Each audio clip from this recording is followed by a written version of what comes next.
Indonesia. I suppose you've heard of us from Baskoro. He's my friend. Hello, Baskoro. How are you there? Right. So, Professor Blackburn, my name is Adila Krishnadi. I'm the general chair of ICACSIS actually, but I will, because this conference is co-located together, IWBIS and ICACSIS.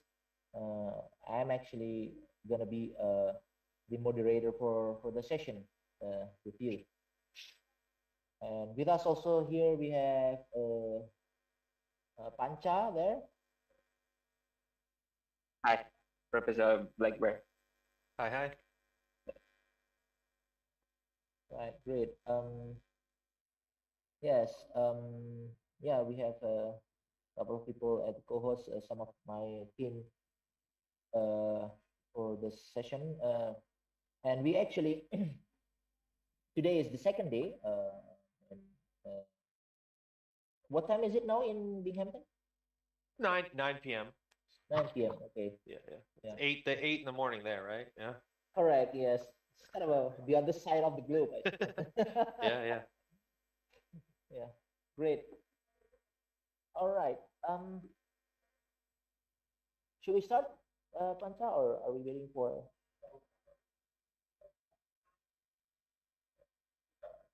Good. Yeah, we have a couple of attendees as well.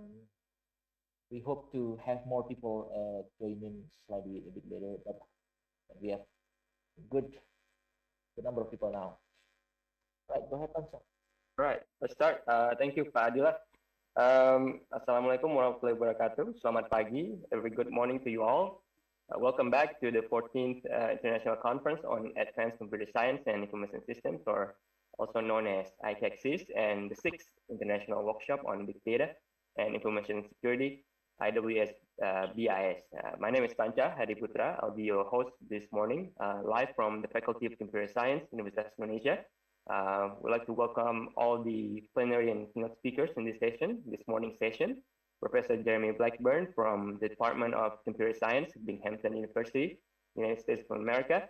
Dr. Wahyu Caesarendra from Faculty of Integrated Technologies, Universiti Brunei Darussalam.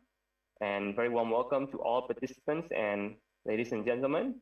So IWBIS and ICACSIS provide international fora designed to examine key innovation and research in the fields of computer science, information systems, big data, and information security. So on the first day of the joint conference yesterday, we've seen numerous presentations on various topics, which we hope that you gain fresh ideas and insights for your next research endeavors. And this conference is organized and hosted by the Faculty of Computer Science in Universiti Indonesia and the Republic of Indonesia's Defense University, and technology supported by IEEE Indonesia section. So this morning we have a great panel of speakers. Will deliver one plenary speech and one keynote speech, and subsequent to each speech there will be a time for discussion with the speaker, which will be moderated by our conference general chairs. So the first plenary speech this morning will be moderated by Dr. Adila Krishnadi, professor in computer science from the Faculty of Computer Science, Universiti Indonesia, who is also one of our general chairs of the conference. So with that said, I would like to invite Pak Adila to introduce our first plenary speaker and moderate the discussion following this speech. So ladies and gentlemen, please welcome Pak Adila Krishnadi. All right, thank you, Dr. Pancha Hadiputra, also known as Pancha. Thank you, Pancha, for the introduction. Everybody, very good morning and good evening to Professor Blackburn and I guess also Pastor in Binghamton. My name is Adila Krishnadi. I am a lecturer at the Faculty of Computer Science, Universiti Indonesia, and also a general co-chair of ICACSIS. And I'm very happy because this morning I will be introducing to you our panelists. Our plenary speaker, and the plenary speaker for this morning session is Professor Jeremy Blackburn. Professor Blackburn is an assistant professor at the Department of Computer Science at Binghamton University. and he was prior to his appointment at Binghamton, he also held appointment in University of Alabama and Telefonica Research, and he got his PhD from the University of South Florida in Tampa. His research focus is in data science, in particular to large-scale measurements and modeling, specifically understanding toxic behavior, hate speech, and fringe and extremist web communities. So this is a very interesting area that I think we would like to hear more from Professor Blackburn. And for today's session, he will be talking about building a quantitative understanding. So it's quantitative understanding of harmful online behavior. And so let's just hear the talk from Professor Blackburn, and we will have discussion after the talk with everybody. Without further ado, I'll leave time to Professor Blackburn. Thanks, Adila, and everybody for having me. Can I just get a confirmation you can see my screen okay? Okay, cool. All right. Well, thanks everybody for having me or for being here today. And yes, I'm here to talk to you about building a quantitative understanding of harmful online behavior. And with that in mind, you know, as just a warning, like unfortunately, there's going to be some disturbing subject matter in this talk. There's not really two ways around it. You know, this is the kind of work, the kind of stuff that we're dealing with, so that content's going to be there. But just a heads up. As an idea of what do I mean by harmful behavior, things like racist and sexist harassment campaigns and online conspiracy theories that lead to violence and, you know, weird stuff like that. People that go on to commit, you know, mass killings, right? Like mass murder and stuff like that. State-sponsored actors that are, you know, invading our electoral space, right? They're trying to attack our democracy. You have all sorts of racist memes and things like that. You have, again, people that are, you know, weaponizing like this kind of internet culture type of stuff, right? And killing lots of people. And one of the big problems with this is that we don't always know, like, even that it's happening. So a lot of people that are experiencing this online, they don't even realize that it's going on.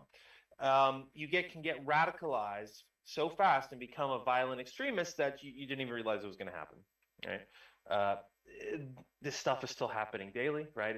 We know about it since about 2016 type of state-sponsored actor stuff. They're doing it today, right? They're doing it today. It's still a disruptive problem, just constantly, right? All the time. We all know this type of stuff. But the bottom line is that there's lots of harmful behavior that we deal with these days online, right? We have, if you want to go high level, stuff like cyberbullying, cyber aggression, coordinated hate campaigns, radicalization, misogyny, you know, misinformation, propaganda, intentionally sowing discord, conspiracy theories, election interference, all the bad stuff you can think of that, you know, unfortunately is just part of our lives these days. And so my group, this is the area we work in, but we try to use computational methods to understand and mitigate what you can kind of consider information weaponization at scale. Right? And we use data-driven analysis to look at complex and intertwined communities. So we're looking at some really complicated, you know, phenomena online with a lot of actors and a lot of moving parts. And then we use that data-driven understanding to then hopefully figure out some proactive and preventative systems that we can use to counter, you know, this type of behavior. So the rest of this talk, it's kind of in 3 sections. First, I'm going to talk about like jerks online, and so these are kind of you know, these are the bad guys online, the jerks online. We'll also take a look at state-sponsored actors because that is, I think, increasingly important to all of us as state-sponsored actors begin to, you know, become problematic with interference in elections and that kind of stuff. And then finally, I'll talk about mitigation techniques. So what can we actually do about all these problems that unfortunately are now a thing? All right, so online jerks, and that's where we're going to start this talk. I'm going to start with a community called 4chan, which you may or may not have heard of. Probably most people haven't heard about 4chan unless you spend a lot of time online, but you may have seen stuff that came from 4chan. So 4chan is pretty influential when it comes to internet culture, and really that kind of means like, society these days, right? So maybe you've seen stuff like lolcats, like these memes of cats that were, wanting to have cheeseburgers and stuff like that, or maybe you've heard of Anonymous, like the hacking group Anonymous, or online activist Anonymous, or you've seen like the troll face, or like Pepe the Frog you've seen maybe, or like maybe you've seen 4chan mentioned, or you saw when like Trump tweeted something that came from 4chan. But if you haven't, I think that this image here kind of sums it up for you. So in 2004, 4chan was founded, and then about 12 years later, it turned into kind of a hotspot for what we now know are online radical right-wing extremists. So what exactly is 4chan? So I showed you some stuff for 4chan, but unless you know what it is, you probably need to see it to believe it. So 4chan is a message board. It's something called an image board, and conversations on 4chan are grouped into threads. So like here I have 4 threads, thread A, B, C, and D. And in each thread, an original poster, so the first person to make a post, creates a new post, right? They create a new thread by creating a post, and they have to attach an image. So each of these OPs here, right, they have an image attached. And then other users can reply with and without images. So you see, this guy posts a Bernie Sanders picture, a meme, and it says Hillary, like Hillary Clinton, and then somebody responds to him, blah, blah, blah, blah, blah. So they can reply with or without images. It's a pretty basic interface. Maybe it looks a little bit dated. And then besides that, things are kind of broken up into higher level boards. So there's several, around 70, give or take, boards at any given time. They shift every now and again, but broken up into different categories. You have like, here's a Japanese culture, one that has anime and stuff like that. There's a video games category with a video games board and a Pokemon board, that kind of stuff. In this talk, for the most of this talk at least the first part of this talk, I'll be talking about one board in particular, the politically incorrect board. So the politically incorrect board is the biggest board on 4chan now, but here's what it is. Here's the rules of the politically incorrect board, called poll. It says it's for discussion of news and world events and political issues and all that kind of stuff. And they start talking about off-topic and B-tier threads. B is another board on 4chan, but they have that kind of, here's the rules. But on the other hand, the variety of threads allowed here are flexible, and they believe in freedom of speech, but they want you to have a high level discourse, and attempts to disrupt the board won't be tolerated, or calls to disrupt other boards and sites won't be tolerated. So it's got some rules. You can talk about stuff, but don't be too bad. Well, in reality, all that means is that, like, don't post child pornography. Right? That's really what it means. So they have extremely lax moderation here. They have these rules, but the reality is you can kind of do whatever you want unless it's like straight up illegal. There's also 2 other features of 4chan that are really important. So one is anonymity, and the other is ephemerality. So we have this lax moderation, but we also have anonymity and ephemerality. So users don't need to register on 4chan. You don't need to create an account. And in fact, anonymity, like just having an anonymous, like your username is literally anonymous, is the default and preferred behavior. There's some ways to like kind of get a simulation of permanence and identifiability, but there's just not accounts. Like that's like the idea of an account should be kind of floating out of your head here. And also it's ephemeral, so threads are deleted after a while, right? Threads are deleted. They don't stay around forever, and really they're only going to stay around for like a week at most, right? So It's a different type of thing than social media like Twitter or Facebook or even Reddit, stuff like that. So the first question is, we had seen some of those pictures before where maybe you had seen the name 4chan and Pizzagate and like harassing people offline. Well, they have this kind of reputation for being racist.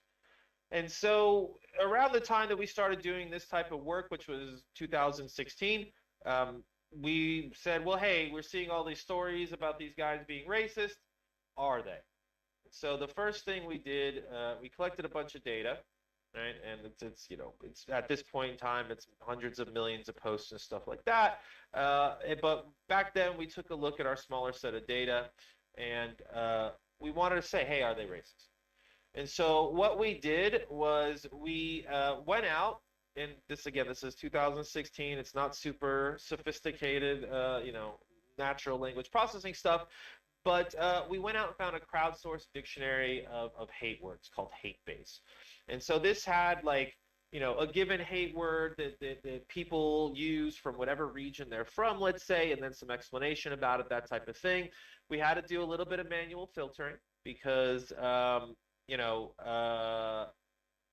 there was words like India, which is apparently a localized slur, I think, in South America for people of mixed heritage, but that's also the name of one of the biggest countries in the world, so we had to pull that out. And then bottom line, what we saw is that if you look at the percentage of posts that had at least one of these hate words, you see the politically incorrect board has 12% of the posts had at least one hate word. For the sports board, SPA on 4chan, just as a comparison, 7.3%. The INT board, international board, 6.3%. And then when you look at Twitter, only 2.2% of tweets had one of these words in them. And over here, you can see the most popular words, right? The most popular hate words that are in there. And it's a lot of them was what you would expect to see, like the N word and like this F slur here. And slurs for Jews and more slurs for gay people, slurs for Hispanic people and Chinese or Asian people. And then there was also some interesting ones, like this frog one here. It can be a slur for French people, but we're not sure. They might have been talking about Pepe the Frog as well. But it compared to it is kind of what you expect to see, right?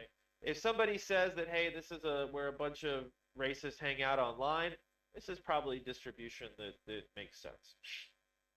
But that's all well and good if they're sitting off on their own website that nobody really knows about and nobody really interacts with. At least they're contained, right? But the problem is that they're not contained.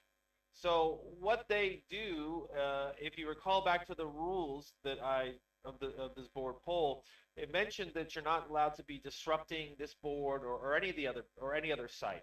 Well, that's talking about a phenomena called raids, right? So that's what the vernacular, like the slang is. It's a raid, and what it is, it's an attempt to disrupt another site. This isn't like a typical, computer security problem like a distributed denial of service attack. They're not trying to take the site offline. Instead, they're trying to disrupt the community that uses that site, that service. So you can think about it as if that they're like, okay, I'm going to go harass everybody off of YouTube, or Zoom bombing. We're in a Zoom call right now. I don't know if you remember a few years ago, Zoom bombing was a thing when people would show up into a Zoom call and just start screaming racial slurs and stuff like that. That type of thing. That's a raid. And this is a socio-technical problem. So this is kind of something new. Well, at least it was back then. It's less novel now, but it's a meaningful distinction that this is using technology to exploit some fundamental aspects of human nature. So this is things where you're allowing the fact that people can get hurt by having mean things said to them, for lack of a better phrase. You're using that, and then you're using the internet to really amplify that, to have thousands of people attacking, mobbing somebody in real time. So raids on poll, as it turns out, YouTube is the most commonly linked domain on poll. So they'll link YouTube videos. They'll say, hey, here's our video on YouTube. And we had anecdotally observed them to be rated ourselves. So when we were collecting all this data, and you look at it as you collect data, we had seen that they were rating things. But we wanted to get quantitative evidence, right? We're computer scientists, we're data scientists. We want to make sure we have numbers to back things up. Well, how might it happen? So that's the first thing we sat back and do, and thought about. And what happens is if somebody posts a link on YouTube, and maybe they have some prompt or whatever, and then that thread on 4chan becomes an aggregation point for the raters. So what they do is they'll go on YouTube and they'll call somebody an N-word, and they'll come back to the thread on 4chan right away, and they'll say, hey guys, look, I called this person an N-word. And so then if that's the case, if our observations about how this is happening are true, then we would expect some kind of synchronization between the 4chan thread, the poll thread, and the YouTube comments. So, right, so you'd expect, because it's a human process, that there should be, make a post here on YouTube, then boom, come back and make one on 4chan, that the same person is doing it in that pattern. You'd expect some kind of synchronization. And so by synchronization, what I mean is, I'll explain it right here. I have two time series. This is the one is red and the other one's blue. And the first one was randomly generated, and then the second one was randomly shifted from the first one by 0.2 time units on average. So we have these two time series, and then what we can do is compute the per sample lag. Okay, so we can get the difference between each of the points on those two time series, and then we can compute the density, right, in this red area of those per sample lag distributions. And then the peak of that density curve here, that is the average lag between them. And in this case, look, it's at 0.2 because that's what I set the random sample to be. All right. So once we have that, we have an idea of what our synchronization is, right? If it's 0, then that's perfectly synchronized. We have to validate this, right? Because we would expect, we can't just go out there and measure this, because just because there's synchronization doesn't mean a rate is happening. We would expect there to be some background synchronization just because there's human processes. So we need to come up with a way to validate this metric. And then going back to that first thing I showed you about the elevated levels of hate speech, well, if these guys are like so much more racist than anything else, then we would probably expect there to be an increase in the rate of hate comments per second that are happening in those YouTube videos, right? They're showing up in the YouTube videos and they're spreading their hate account there. It's abnormal. So what we did then is right here I've plotted the hate comments per second in a YouTube video, in a given YouTube video, and on the y-axis we have the synchronization lag. So as we approach 0 here, that's perfectly synchronized between the 4chan and the YouTube comments. And as you can see, our hate comments per second go way up, right? The better synchronized they are, we get a much higher rate of hate comments happening. And in fact, almost all of the YouTube videos that were linked to on poll that had no hate comments at all were very desynchronized, right? That's these blue ones over here. Those are the ones that were linked on 4chan and they had no comments in them that had hate words. Okay, so that's pretty cool that we're able to measure something like this. But what the implication is that fringe communities on the web are not self-contained, right? It's not just 4chan, these guys on 4chan saying the N-word and all this kind of stuff. They're causing problems elsewhere, right? So this notoriously fringe web community, it's gotten worse over time. And they're affecting the rest of the web, but they're not the only extremist community on the web. They're not. There's lots of other ones. So, and one of the ones I'm going to talk about, I guess, here is related to understanding some of these other communities. And this one's going to be about anti-Semitism, which is on the rise. It's been on the rise for a while. There's been lots of, unfortunately, attacks on the Jewish community and in the Muslim community recently as well. And there are current efforts to understand and combat anti-Semitism, this kind of like religious / ethnic type of stuff is interesting. There's lots of organizations who deal with it. For example, like in the US, there's Anti-Defamation League and the Southern Poverty Law Center.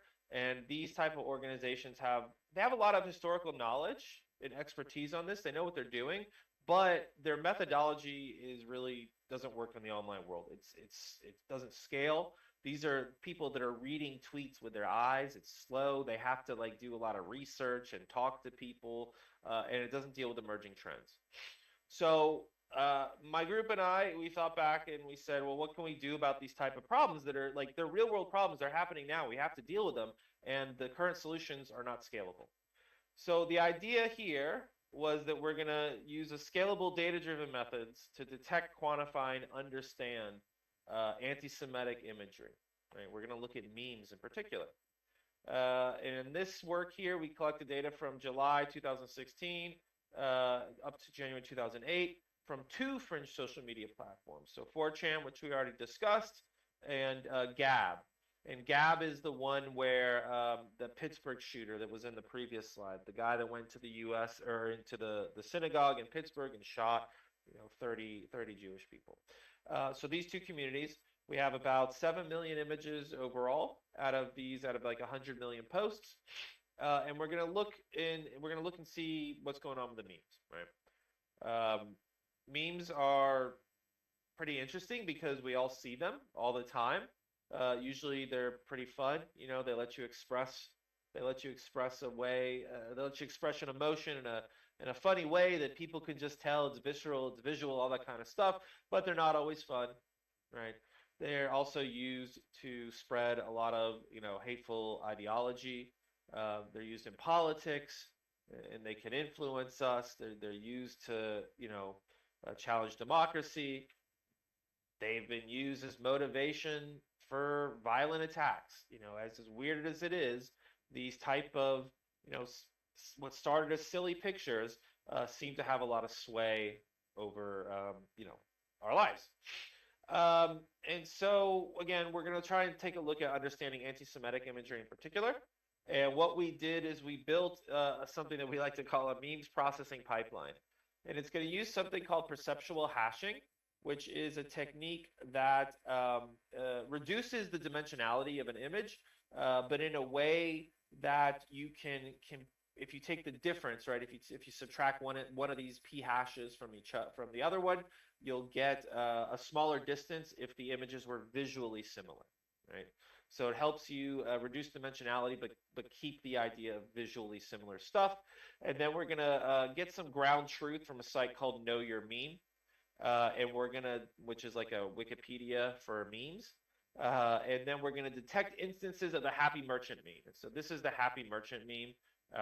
It's a stereotypical Jewish person, greedy Jewish person, whatever.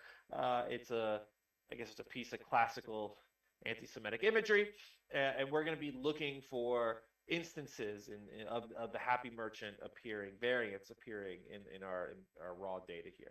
So this is what the memes processing pipeline looks like when we put it all together, and I'll run over the basics here. So my group collects a whole bunch of social media data all the time, and so we're collecting all that. And then from those, we'll extract images, right? A lot of posts don't have images. A lot of tweets don't have images, that type of stuff, but many do. So for those that do, we pass those images into this p-hash thing I was talking about, perceptual hashing. And again, this is just a dimensionality reduction thing that makes our lives much easier going further. It gives us an easy similarity search on images. And then what we can do then is that we will build clusters of images around these p-hashes. So some of it will annotate. We have our ground truth data, like what is that meme? What kind of meme is it? What's the title of it? If there's any additional information we have that's political, that type of stuff, we'll build clusters from that ground truth, and then maybe we'll augment some of those clusters with data that comes from the empirical stuff. But bottom line, once we have these tens of millions of images, we'll place them into a cluster based on their visual similarity to stuff in the ground truth, and then we can build something like this.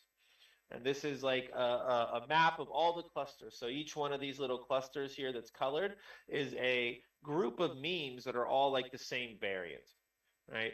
And as it turns out, for every one of these clusters that we looked at, we were able to find at least one variant that had a happy merchant kind of hidden in it, so to speak. So here's a meme called roll safe, which you may have seen. It's the guy tapping his head, and you're like, oh, I'll think about that. And then in that, there's lots of variations, lots of different text, lots of different stuff people do. But look, we found one that's the happy merchant. This is a sweating towel guy, which you may have seen, right? There's a happy merchant version. There's, you know, the Wojak or the feels guy, happy merchant version, right? So the bottom line here is that for every cluster that we could see, that we looked at, of memes, there was a happy merchant version, which is pretty, like, worrying, I suppose you could say, because that means that this type of stuff has kind of infiltrated, I guess.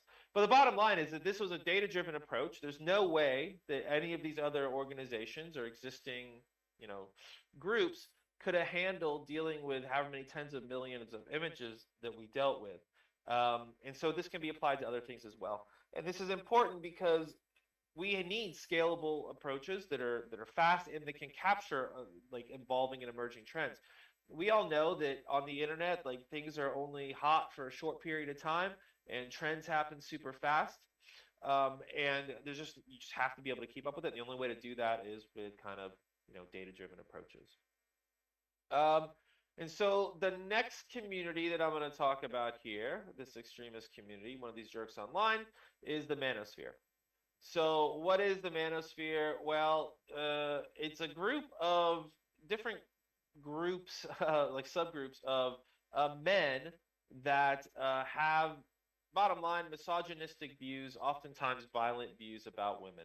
So you have things like pickup artists, and these are guys that they kind of like treat like dating like a game, you know, like that they're out to, like, you know, pick up girls and just, you know, that the women are just kind of like throwaway objects. You have men's rights activists, and these are guys that take kind of a legal approach and to try and fight, I guess, their opinion that women are trying to take over the world or whatever. There's these guys called MGTOWs, or men going their own way. And these are guys that have completely rejected women altogether. So they're not going to date women or marry women or anything like that. They're done with women completely. They harbor a lot of violent, kind of misogynistic views. And then there's a group called incels, or involuntary celibates. And these are people that they claim that they want to be dating and having sex and that kind of stuff, but they're unable to because women hate them or something like along those lines. All right, so why is this group of you know, kind of jerks important? Because again, they've committed violence. So this is a guy that was he said he was an incel. He said he was an involuntary celibate in Canada, and he ran over a bunch of people with a truck. Right, that was his you know, his motivation for killing a bunch of people. So when looking at the Manosphere, we went out and we looked at Reddit, which is a big social media, you know, one of the big social media platforms that has kind of sub-communities called subreddits, and we found 52 subreddits. We also went to 6 standalone forums that the groups frequented by these groups, and we had about 800,000 users and 22 million posts. And we asked 3 research questions that I'm going to kind of quickly go, well, more than 3, but for this talk 3. And what we wanted to do was first say, how has the popularity levels and activities of these different groups evolved over time? And so we have, you know, year, you know, over from 2008 to 2019, and the percentage of posts in our data set at that given point in time. And so the purple line here is the men's rights activists, which is a very old group, and not, I mean, they're misogynistic, let's say, but they're not really violent or anything like that. And we see pickup artists as well. Again, these guys are kind of jerks, but they're not really violent extremists, let's say. And around 2010, 2011, those are the 2 dominant communities. More recently, we see in this black line incels, and this brown line the MGTOWs. Those 2 groups, which are definitely extremists and have had violent extremism come out of them, they've become much more popular. So those are now the dominant groups in the Manosphere, the more extremist and worrying ones. Next, are these, so there's lots of evidence, like outside of data science, that says these groups of extremists, that these subcommunities are extremist, but like, how is that the case? How has that changed over time? So this is, again, this is using another measure of toxicity and hate speech, just a machine learning one. But what you really need to know here is that the higher it is on the y-axis, the worse it is, and this is how it's changed over time. And as you can see, again, that we have the incels in the MGTOW, they are higher on the toxicity level than any of the other groups. In fact, they're somewhere around Gab, which was the one of the platforms using the meme stuff I just showed, and 4chan, which is kind of like our baseline for the worst guys online. And then here's the other ones. You see the men's rights activists and the pickup artists are really not the worst groups, and they're less toxic. And then in the blue line here, you have Reddit as a baseline. So all these groups are more toxic than Reddit, but the incels and the MGTOWs are like, they're kind of like really the worrying ones. And they're getting worse over time. And then finally, the next question we asked is, hey, we have these groups that are allegedly like more extreme. Is there migration? Are people becoming more extreme over time?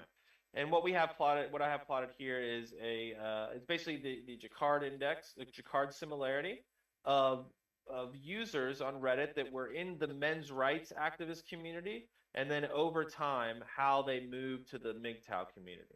And as you can see, the blue is the baseline of Reddit, and the green is MRA, the Jacquard similarity over time between these two communities. Reddit as a whole, like, that's pretty disparate, right? It's not like they're all converging, all the users on Reddit are converging to one given subreddit.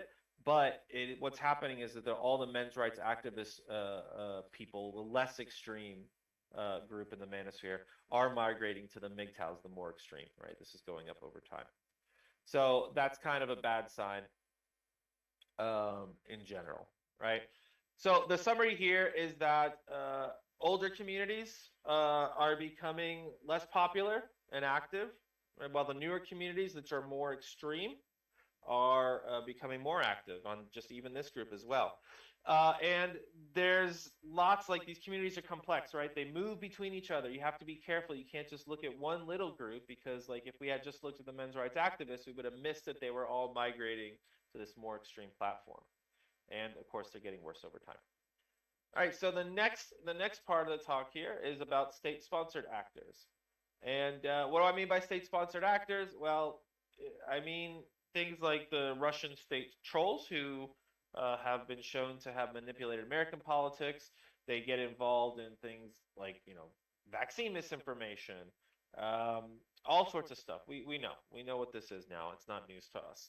Well, Twitter, at some point in time in October, had published data on Iranian and Russian troll farms. So these were accounts that they had discovered via some mechanism, and they published the data.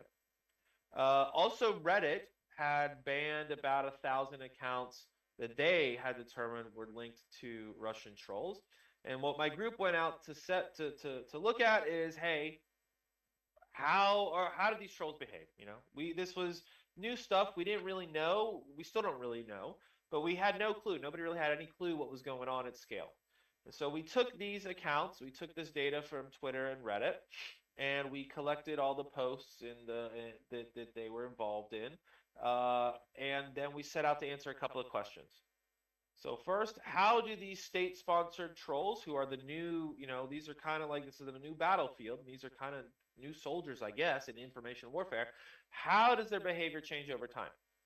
Right? It's been around for a while. How have things changed? What do they talk about? Things like that. What's going on? What are they talking about? Well, the first thing we took a look at was account creation. Right? So this is of all those accounts that we showed before, when were they created over time? So 80% of the Russian troll accounts on Twitter were created before 2016. 80%, way before 2016.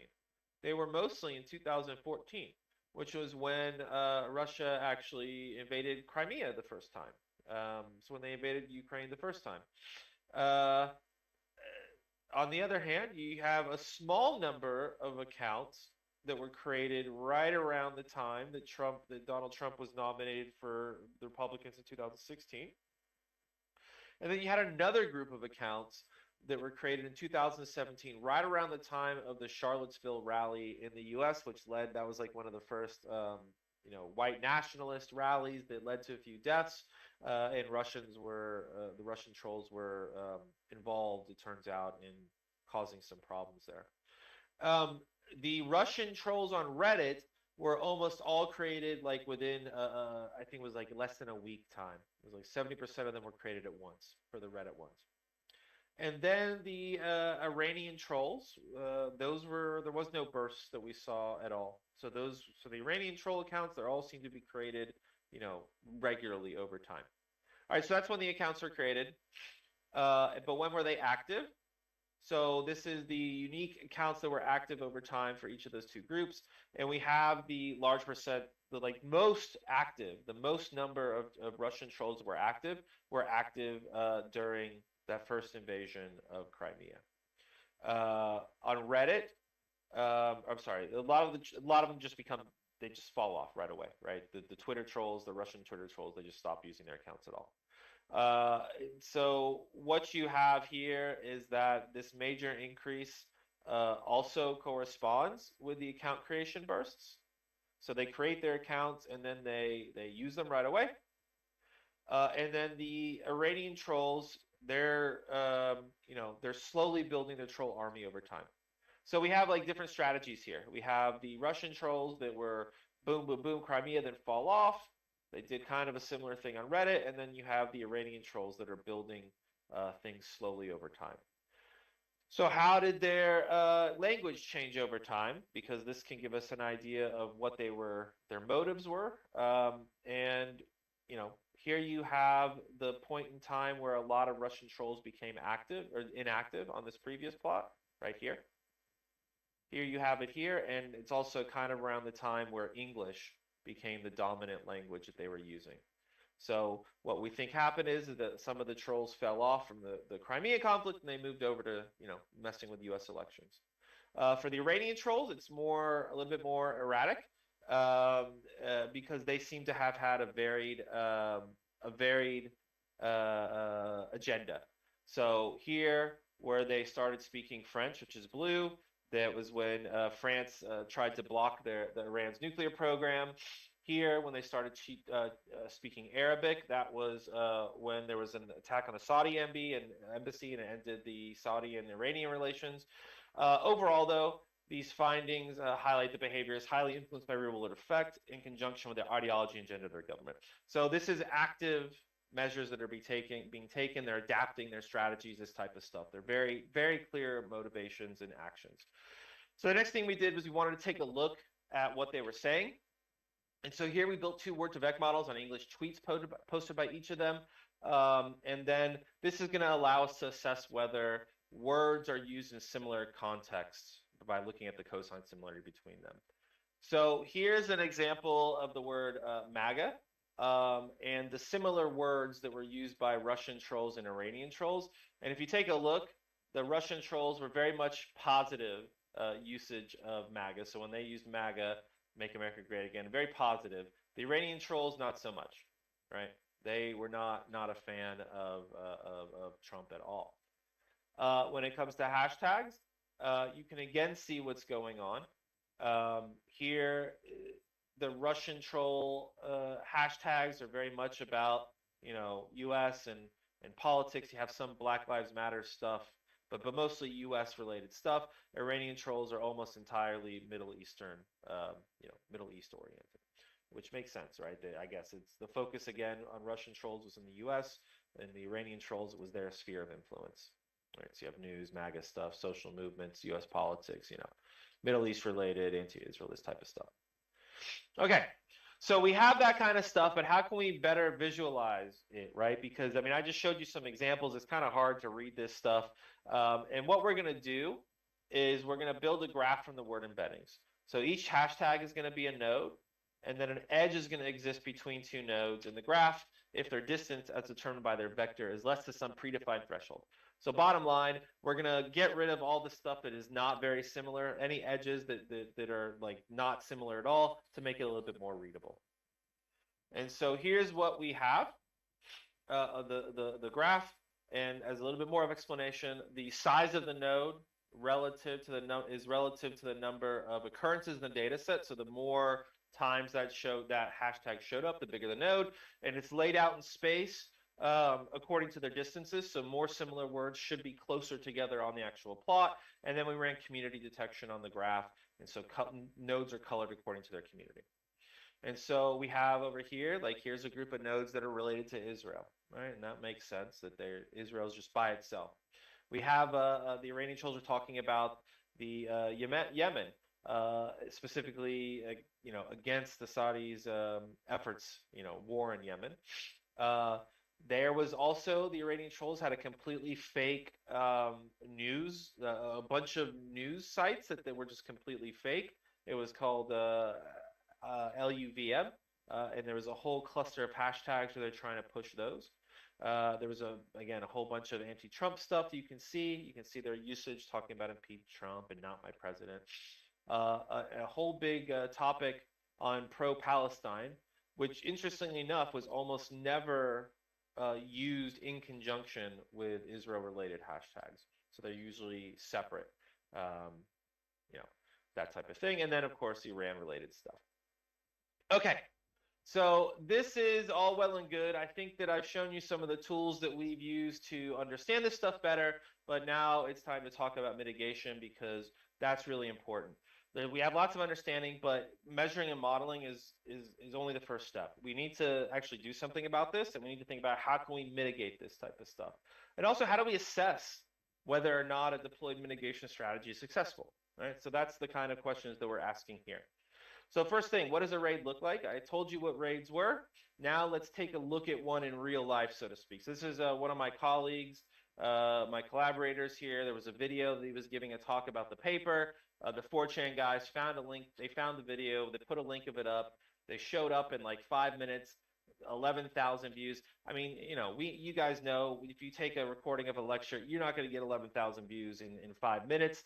They all showed up. They gave it lots of thumb downs and stuff like that. And then they left these type of comments, which are pretty tame, relatively tame.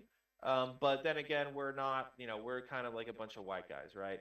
And you can imagine what it might be like if you're a minority or something like that. They're really going after you. So that's what a raid looks like. But what if we could predict that a raid would happen, right? Instead of waiting for it to happen and then measuring it, which we can do, what if we can predict it? There's some intuition here that there's probably certain types of videos that are likely to be rated. If it's a video that's being made by a minority that they don't like, a black person, they don't like black people. So that's maybe an indicator. So what if at upload time, when you upload a video, we could give you an indication if it's going to be rated? And that's what we set out to do. And as a spoiler, it kind of works. What we did is we built a classifier, 3 classifiers really, using a variety of things. So we looked at metadata from YouTube, like title of the video and the tags and the duration and that kind of stuff. We looked at thumbnails that were extracted from the video, and we did some image recognition on that to see what was going on in the video. And then we extracted the audio from the YouTube video, and then we did a transcript of that, and we saw, based on a data set of whether or not that video had been rated or not from the earlier 4chan work, we built a classifier, for each of those in an ensemble. And so we had 3 different experiments. So first, can we detect that a video has been linked to 4chan in the first place? Again, that something happened that'll cause it to be linked, because we're only looking at YouTube videos here, right? There's no data from 4chan in our model itself. Can we tell if a video that was posted on 4chan has been rated or not? And then can we predict if a video linked to on 4chan will be rated? All right, so those are the 3 experiments. Experiment 1, can we predict that it has been linked to at all? And so here we have our individual classifiers and then our meta classifier. And we actually do a pretty good job. This is rock curves, and we want the curves to be up in the upper left corner, and they're pretty good. We have an AUC of close to above 0.95. That's really good. So we can probably tell if a video is going to be linked to 4chan. Can we tell if a video has been rated or not? Well, we do a pretty good job again, but a little bit worse. So we can discriminate between rated and non-rated videos. But then it becomes a little bit different. If a video has been linked on 4chan, can we tell that it's been rated? It's a little bit more difficult here. It's a more subtle problem, but still we have around a 0.8 AUC, which is not that bad, considering that we're trying to predict this stuff, when you upload it to YouTube, right, with no other data from anything. And so that's a chance that, hey, we may be able to predict this. We also have done some work on detecting state-sponsored troll accounts on social media. So the troll accounts, like I was just talking about, we built a detector on Reddit that made use of the way that trolls were talking to each other. So we didn't look at the actual content. We looked at like the structure of how they were communicating with each other and with other people. And we found some things about, hey, they would post this type of content, they'd reply to people, all this type of stuff. We found their language. We did a bunch of analysis that we were able to divide, clearly discriminate between two classes. And yeah, that's the bottom line. We were able to detect this. So we can detect, hey, that this video may be rated. And hey, we can also say that, hey, we think this person's a troll on social media, right? That's great. We can predict a raid happens. What do we do about it though, right? So we can predict this stuff, but then you actually have to take some kind of action. And it turns that's hard for scientists to do because we can't put this model into production at YouTube. We just can't. So we have to be able to, figure out some other way to measure it. And it turns out there is a deployed mitigation strategy, right? There is something that social media platforms use right now. Instead of just detecting stuff, what they do is they ban people, right? They deplatform. Right? They deplatform different communities. If you haven't heard of that, that's when they say, hey, anybody that uses this hashtag, right, whatever that community is, or anybody that's in this Facebook page, delete it, you're gone. So they've made efforts here, and the idea is that if a community is being toxic, then get rid of it. It's pretty straightforward, but it turns out that nothing's ever that simple, because what happens is they just make their own sites. Right? So what happens is they get deplatformed, they just go out and they spin up their own, social media site. It's not that hard these days. We're all computer science, we know. One of the first ones was the Donald.win, and that was a Reddit community that was banned for being, toxic and all this kind of stuff. And we know that fringe communities affect the rest of the web, just like 4chan. But just because Reddit has banned, this bad community, and Reddit is better itself, what happens when those communities go off-site, right? And we took a look at two of those type of communities. First, the Donald, which was a subreddit on Reddit about Donald Trump and spreading fake news and all that kind of stuff. And then the incel community on Reddit, which I already talked about previously. These guys are violent and stuff like that. And so they were both banned, and then they went and they made their own site, both those communities. We went out and collected data from those sites. It was about several hundred thousand to a million several hundred thousand to a million comments and users across both of those. And then we measure things around a variety of axes. So we're going to take a look at if activity increased, if they radicalized more, this type of stuff. So the first thing is we took a look at is have the communities become less active? And yes, new users are down. So this is before they were banned and after they were banned for the Donald and for the incels. There were less users. So there's less users on the news site than there were on Reddit. Comments are down as well. Comments were down, but going back up for incels. But comments per user have significantly increased. So for those people that stayed, right, the users that stayed that actually did migrate, they're more active, much more active than they were. So what does that mean, right? It's good that Reddit when they deplatform people, it does have an effect. It disrupts the community. There's less people. There's reduced activity. But what about those users that moved? Have they changed? Well, as it turns out, they have. And so we matched the Reddit usernames to the new platform usernames. And then we took a look across a variety of metrics. There wasn't really a change in toxicity, but we had a statistically significant increase in negative emotions, hostility, and things like that, which are signs of radicalization. So the bottom line here is that large-scale banning the platform of communities might backfire to some extent. It's easy to create new platforms, and the portion that migrates, unfortunately, has signals for radicalization. And so this has some pretty serious implications for what we're going to do with any of these problems, right? And so in summary, we've entered a new age of information here. We have a host of emerging problems. I only talked about a few of them, but I mean, they're pretty big ones. I'm sure we all have our own. We've just begun to understand and identify them. We have state-sponsored actors in the game now, so we have big pockets. It's not just jerks on their own. It's rich, governments trying to wage war. There's lots of challenges to understanding things here. It's where computer science is where we shine. And also, unfortunately, mitigation techniques are in the infancy. We don't really know what to do about things now, right? It's a socio-technical problem. So with that in mind, thank you for your time. And yeah, any questions?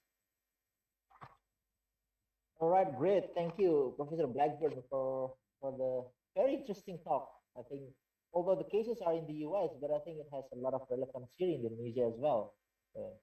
Right. Yeah. So let me just go through the questions and read it out to you. And go through this one. We have 3 questions on the Q&A box. So the first one from Haris Garari. So he asked in particular concerning judging whether a web post is negative, right? Mm-hmm. Negative here is sort of a subjective or maybe cultural dependent things, right? So how do you deal with this? Yeah, so no, that's an excellent question, because it is the stuff that unfortunately the stuff that I deal with is it's subjective by definition, really, right? Like, what is hate speech? What how bad is something? Like, maybe it's bad, but maybe how bad it is in certain cultures and certain societies, things are taken different ways. So great question. And I have two parts of the answer. The first part of the answer is, how do we deal with it? We kind of do our best. The more appropriate answer is that that's still an open research challenge. So there's a lot of research going on now looking into bias, for example. There's a huge problem, at least in the stuff that's been deployed in the US, has to do with the discrepancy or not discrepancy, just the fact that it's much easier to have things like training data that comes from white people, just because in the US there's it's a overwhelming majority. And what that means is that in a lot of deployed models, maybe Black people, they can be targeted because of the way that they talk, right? They type, they use different slang, things like that, but the model doesn't understand that. So these problems are very real, and there's a lot of people working on it. And there is no really good answer, except for the fact that we certainly need to be explicit about hey, this model was trained on annotated data from Americans, right? And we're running it on content that is mostly from America. At least then we can box it. But the only way to really do it is, first off, again, like I said, still a open research challenge, and then you have to customize things for certain regions. I mean, you just have to, or different cultures. Sorry that's not a great answer. I mean, you're 100% right. There is no universal thought here. We're really at the best we can do, and there's just nothing we're ever going to be able to do that's perfect, right? This is not like a image recognition thing where it's either a dog or a cat, right? There's no, it's not objective. It's just not. Right. So I suppose a slight follow-up to that question is that so we agree that there is no universal values, whether it's negative or positive. So I guess the best we could do, at least at this point, is to put or to give as much context as possible to the data, right? Yeah. That's I mean, that's the way to do it. You have to dig in as much as possible. Give as much context. Just because somebody, like, hate words are being used, how are they being used, right? Can we develop techniques that that humans can use to be like, okay, I don't exactly know what this slang word is or whatever, but can I do some kind of NLP stuff? Let me see what words are similar to it. Oh, I know what that word is. I know all these words are. Okay. Then a human can at least make an informed decision. Yeah. Right. Yeah. We have to put it in context. So, yeah. Yes. Great. So we have more questions now. So the second one is, I suppose, let me just sort of shorten it in a sense. So the question from Iwan Setiawan is, looking at state-sponsored actors, I suppose, can we, or is there any research on whether, so how long would it take for a country to use this kind of venues to perform asymmetric effect, and also whether we could analyze this from the perspective of economic political relationship with the country being concerned here. Yeah, so I mean, I'm not a trained military strategist, just to be clear.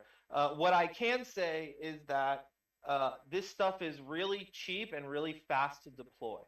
So I don't know of the right way to think of it besides that. It's it's so cheap and so fast that you can kind of take whatever strategy you want. If it doesn't work out, it's not the end of the world. So like one of the things that the Russians did, they would just, whatever was for that day, they'd say, hey, we're going to try and mess with this. If it didn't work out, it's not the end of the world. Eventually something will. And if your goal is to kind of cause chaos, which seems to be at least what the Russian trolls were, that's good enough. The Iranian trolls were much more focused, but still, it seemed to be more reactive and as opposed to planned out. I don't know how things have changed, but that's kind of my gut instinct. That it's really like it's so cheap and fast. Just do whatever. Something will work eventually. Okay, yeah, great. So so we have more questions. I think in one of your results, I think you've shown in the graph analysis, you've shown that interestingly some of the things like anti-Semitic part of the community are not related to the pre-Palestine race. So, sort of did you perform on analysis on why would that happen? Is that because of they are so no? So we should have done more work on this. What the initial stuff we did, our guess, and again, we didn't verify this any further, but it's just different targets. So when they were doing this type of stuff, they were kind of hoping for sympathy from, let's say, Americans or whatever. I don't know about if Americans is the right word, but Westerners. Whereas this one, they were attacking Israel. It's a strategy, I think, that was to try to make it. This would be like a more of a sympathetic thing to try and garner response that way. But no, I don't know for sure. It's probably something that we should look into further because I just think it was a different strategy, ultimately. I see. Okay. All right. So we have 3 questions from Hisham. I think let's just see. I think you mentioned already. Different cultures would mean differently in terms of the posting and all.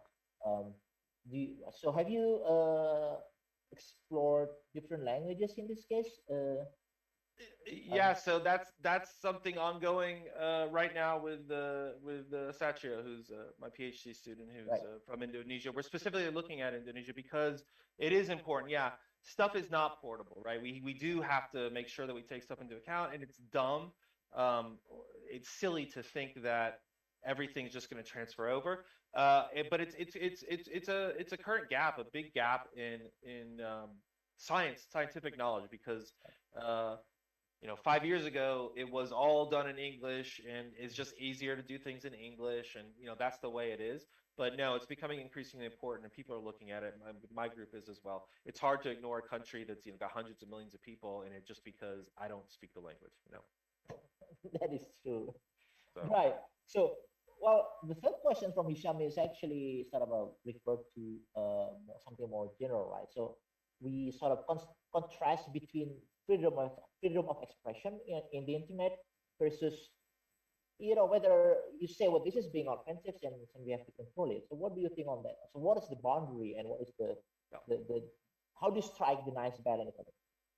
Yeah, no, that's a question that I'm often asking myself. I'm not a person that's easily offended at all, right? It's really, really difficult to offend me. And I'm also a person that has a dark sense of humor. And so there's things that I find funny that other people would find offensive. And again, I think I'm a perfectly fine person, but there's people that have stronger opinions than me that I don't think they're bad people either. They just, maybe it's a difference of opinion. And this is like a philosophical type of question. Because there's no one size fits all issue, or no one size fits all definition of what this type of thing is. And I personally believe that it's not even a binary problem. It is really a question of what's worse. And I mean, I'm doing some research in this area where the idea is instead of trying to make a classifier that's just like, is something offensive or hateful or not, the idea is to be able to tell how, what's worse. If is it like, if is it how much worse or better is it than the N word, right? And then at least that gives you a range in a way to kind of understand that, like, okay, this is bad, but oh well, it's not the worst thing, kind of gives you a gauge. That's the, in my head at least, that seems to be the way that the technical solutions need to move, because that at least provides some opportunity for there to be a difference of opinion, but still, in the same area, but not, not just like, well, yeah, you get banned because you think this is funny, and I don't, that type of thing. Right. But it's a big problem. It's probably the biggest problem that we're going to face in terms of mitigation. There's very few people that can with a straight face say it doesn't need to be dealt with. But yeah, but this is the, right, this is the big question. Yes. Right. So I guess so we have one very short time for final questions. Panta is actually asked question. So would you mind putting the questions yourself, Panta? Sure, Adila. Thank you. Jeremy, you noted that Russian troll Twitter accounts were created during President Trump's RNC nomination. It would be great if you could share some content analysis on the tweets during the event. And also, does that mean that Russian troll accounts created during the period of the RNC imply that Russians were involved in helping elect Trump and at the same time trying to diminish his democracy? Thank you. Yeah, I mean, I have my personal opinion. I mean, I think that there was definitely knowledge going on. I think that the most charitable way of taking it is that they knew something was up and they were ready to exploit it. In terms of the content, I don't have it in the slide deck, but I'm happy to send it out to you. One of the ones that I remember, an account that I can talk about a little bit. It was an account that had changed from being an old Ukrainian lady, because it was involved in the Crimea one, and then it went dormant for a while. Then the account got deleted, so like they changed their name, they wiped everything, and then it was a news station in Atlanta for at the first part of Trump's the campaign, and then again they did that wipe again, and they became a black Texan, so a black guy from Texas for Trump. That's the kind of stuff that they did. It was really, I mean, they were playing roles. They were actors. But yeah, it's weird stuff when you look deep. Yeah.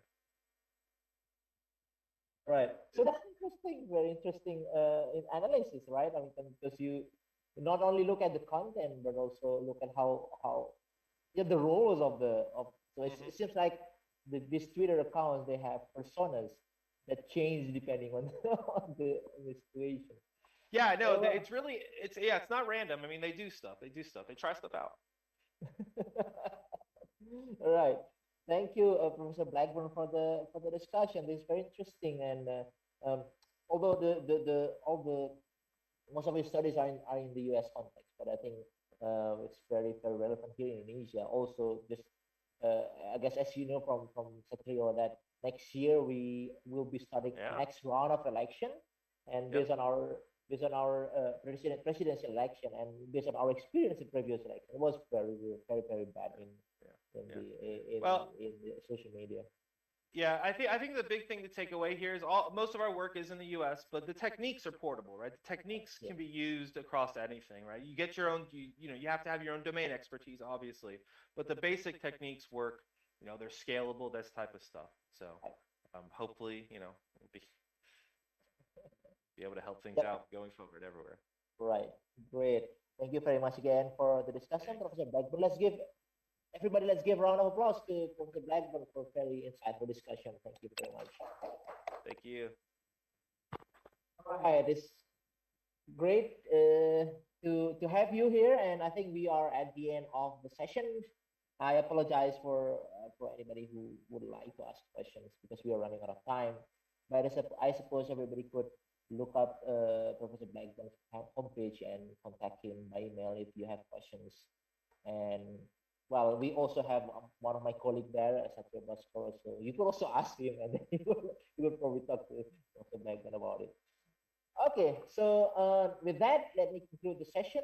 Thank you again, Professor Blackburn, and also to everybody for the participation. And I'll give it back to Mansa.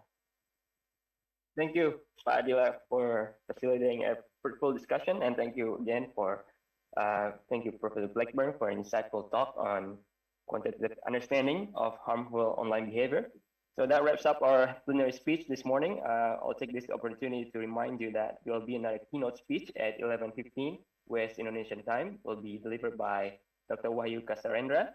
But before that keynote speech, please join our parallel sessions of both ICACSIS and IWBIS, which will start in 5 minutes at 9:15 and will end at 11:15 West Indonesian time. So I'll see you soon at the keynote speech at 11:15. So bye now.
In this digital age, information technology has become an integral part of human life.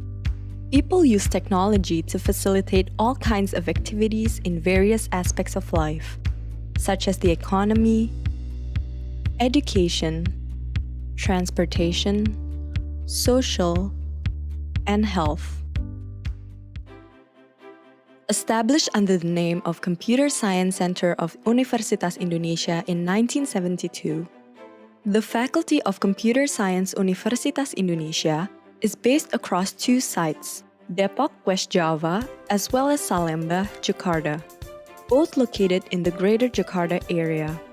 The faculty is the unique place for people who are curious and passionate about innovating and working in technology, especially in the fields of computer science and information systems. The fields of computer science and information systems are both related to technology, but there is a fundamental difference between the two. Computer science is about developing technical solutions for problems such as operating systems, algorithms, multimedia, information security, artificial intelligence, data science, and others. While the information system is about applying and integrating these technical solutions to address organizational or business problems. A computer science academic program is designed to include extensive knowledge in computer science, ranging from basic knowledge such as programming and how the computer works, up to advanced knowledge such as software engineering, artificial intelligence, and infrastructure and security.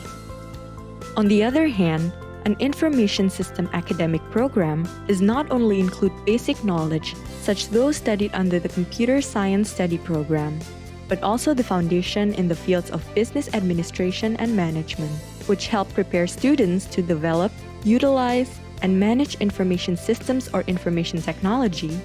The faculty has 2 academic programs at the undergraduate level, namely a Bachelor of Computer Science and Bachelor of Information Systems. For those who are interested in computer science, the faculty also provides an international undergraduate program in computer science with an opportunity to earn double degrees in collaboration with partnering universities overseas. At the master level, the faculty offers a Master of Computer Science and a Master of Information Technology programs. For both of these master's programs, the faculty also provides an opportunity for students to complete them through a double degree with an international partner university. At the doctoral level, the faculty offers a Doctorate in Computer Science program, which has produced many leading scientists and researchers in the fields of computer science and information systems. Faculty of Computer Science Universitas Indonesia has a vision as a center of excellence in computer science and information systems that is recognized by the international scientific community, well organized, and contributes significantly to increasing the competitiveness of Indonesia as a nation. To achieve our vision, we commit to implement 3 goals, namely excellent education, professional research and service, as well as the outreach programs. As a nationally accredited institution, Faculty of Computer Science Universitas Indonesia is widely recognized as the leading academic institution in computer science and information systems. At national level, our students have been part of the Universitas Indonesia's team that has become the reigning champion in the largest ICT competition series for Indonesian students, locally known as Gemastik. The Universitas Indonesia's team has won the annual Gemastik 8 times, including 5 times in a row in 2016 to 2020. At the international level, the faculty also routinely gain notable achievements, such as at the 43rd Annual World Finals of the International Collegiate Programming Contest or ICPC, where Universitas Indonesia was ranked 21st in the world, tied with other top universities in the world. The excellence of education and research at the faculty is also recognized by various international ranking institutions. A recent ranking publication by Quacquarelli-Simons World University Ranking by Subject 2021 places Universitas Indonesia at number 251 to 300 in the world in the fields of computer science and information systems. The faculty has a team of excellent teaching staff who graduated from various top universities in the world. Many of our professors or teaching staff are also leading researchers in their respective field. Equipped with strong pedagogical skills and educational background, our professors or teaching staff are ready to produce a new generation of experts in the fields of computer science and information systems.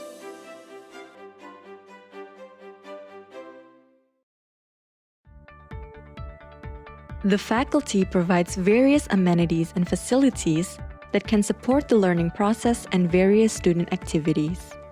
Starting from a comfortable classroom, libraries with huge collections, spacious halls and auditoriums, computer labs, to advanced computing facilities such as a supercomputer, which is readily available at the Tokopedia UI Artificial Intelligence Center of Excellence. Our student body is a melting pot with best students coming from all parts of the Indonesian archipelago. These students take part in a rich tradition of academic activities, which include 2 flagship international scientific conferences held by the faculty every year, or other programs, such as the teaching assistantship or the fellowship program. Apart from academic activities, students are also encouraged to develop non-academic skills, which are accommodated by various student organization activities, such as the Student Executive Board and other student organizations or autonomous bodies. In addition, our students are also known for their ability to organize extraordinary events, one of which is the annual ComFest event, that is recognized as the biggest student-run event in ICT in Indonesia. This is in addition to other student communities or clubs, which provides an avenue for personal development in sports and the arts. Research and development is one of key activities at the faculty. Our staff and students are encouraged to produce works and solutions that address contemporary problems faced by both global and local communities. Our research contributions are not only in the form of basic and theoretical research, but also in application of various forms, ranging from software, information systems, to intelligence systems based on robotics and artificial intelligence. More than 6,000 alumni with a network spread across 7 continents. The majority of our alumni started working while still in university. While some of our graduates are employed in various companies and institutions, such as big tech companies in Silicon Valley, startups, consulting companies, research and education institutions, others have become entrepreneurs starting their own companies. Some of the companies founded by our graduates have been successfully acquired, listed on the stock exchange, and their founders have also been rewarded many prestigious international awards. Fasilkom UI menjadi bagian tak terlupakan dalam hidup saya. Ia seperti rumah kedua bagi saya, tempat di mana saya terbuka matanya untuk menjadi orang yang lebih baik dari hari ke hari. Saya percaya di zaman-zaman kuliah itu sebetulnya pembentukan karakter, pembentukan mentalitas gitu. Dan UI itu is a very good place for me to have a good character. Fasilkom UI telah memberikan saya banyak sekali ruang untuk mengembangkan diri, mulai dari pembelajarannya yang selalu mendorong untuk berpikir kritis, hingga kegiatan-kegiatan non-akademis seperti Kompes, panitiaan yang diadakan tiap tahun, dan juga organisasi-organisasi seperti BEM, Ristek, yang tak hanya meningkatkan soft skill saya, namun juga membantu saya mengeksplorasi passion saya dalam bidang IT. By implementing the 3 duties of higher education or Tridharma, namely education and teaching, research, and community service, the Faculty of Computer Science Universitas Indonesia is at the forefront of producing the best graduate for Indonesia and the world.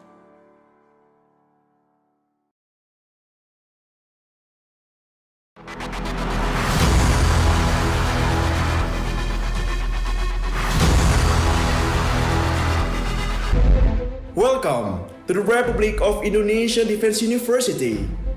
The Republic of Indonesia Defense University, also known as RIDU, is a state university that organizes academic, vocational, and professional education in defense, national security. The vision of RIDU is to become a world-class defense university in 2024 with research base that preserves national values. RIDU was established and inaugurated on 11th of March 2009. At the beginning of establishment, RIDU had 2 faculties, namely the Defense Strategic Faculty and Defense Management Faculty, which studied strategic national defense issues. On the basis of globalization, rapid technological change, constant change in circumstances, and the national defense facing dynamic threats, hence defense policy, analysis, and advanced defense technology are needed to maintain the state existent, as well as supporting national defense. Therefore, in 2017, Faculty of National Security and Defense Technology Faculty was established by RIDU.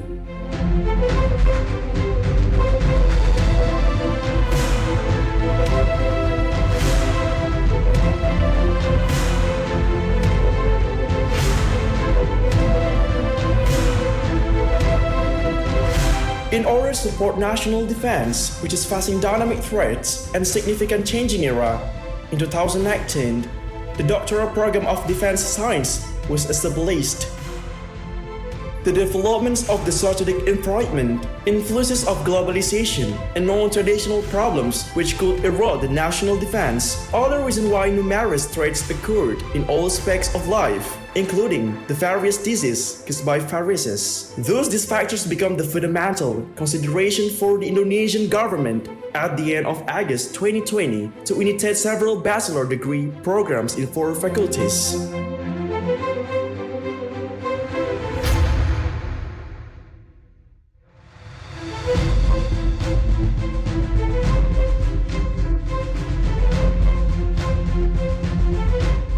Intending to empower and strengthen border areas and logistic needs, food security, and excellent human research, on August 30, 2021, RIDU established a functional faculty.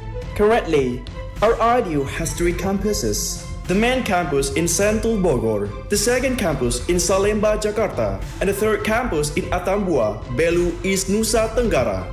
In the area of research, students and lecturers of RIDU conduct international systematic research in science and technology that utilize supercomputers, big data, and artificial intelligence. While in the area of community service, students socialize state defense and RDU programs by adapting futuristic Industrial Revolution 4.0 and Society 5.0 to digital technology utilizations which could be beneficial for both Indonesia and other nations of the world.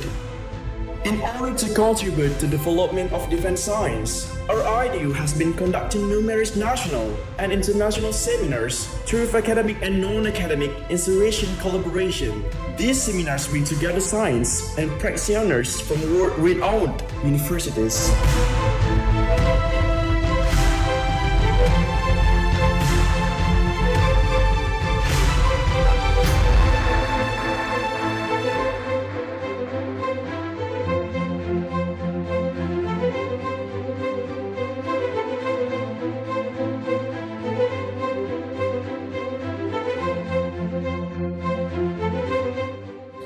So far, studying in Universitas Pertahanan or Indonesian Defense University has been so interesting because the professors are actually supporting, motivating us to start thinking about what we're going to do for our thesis. It is my hope that after graduation, I would have acquired extensive knowledge and skills, and of course, the Indonesian culture. I hope also that the information gained through the learning and teaching process will help me and my country design better disaster management strategies. This university is very interesting to upgrade my knowledge. Also, I can learn Indonesia language, lifestyle, cultures, and at the same time, I can exchange my culture to Indonesians. IDU started the doctoral program couple years ago, I think. Yeah, a couple years ago. So I believe that there is nothing too late to study, right? Honestly, it was long and very hard path to get here, but it was worth to have the class and sitting here with all my super colleagues in cohort 4 doctoral program.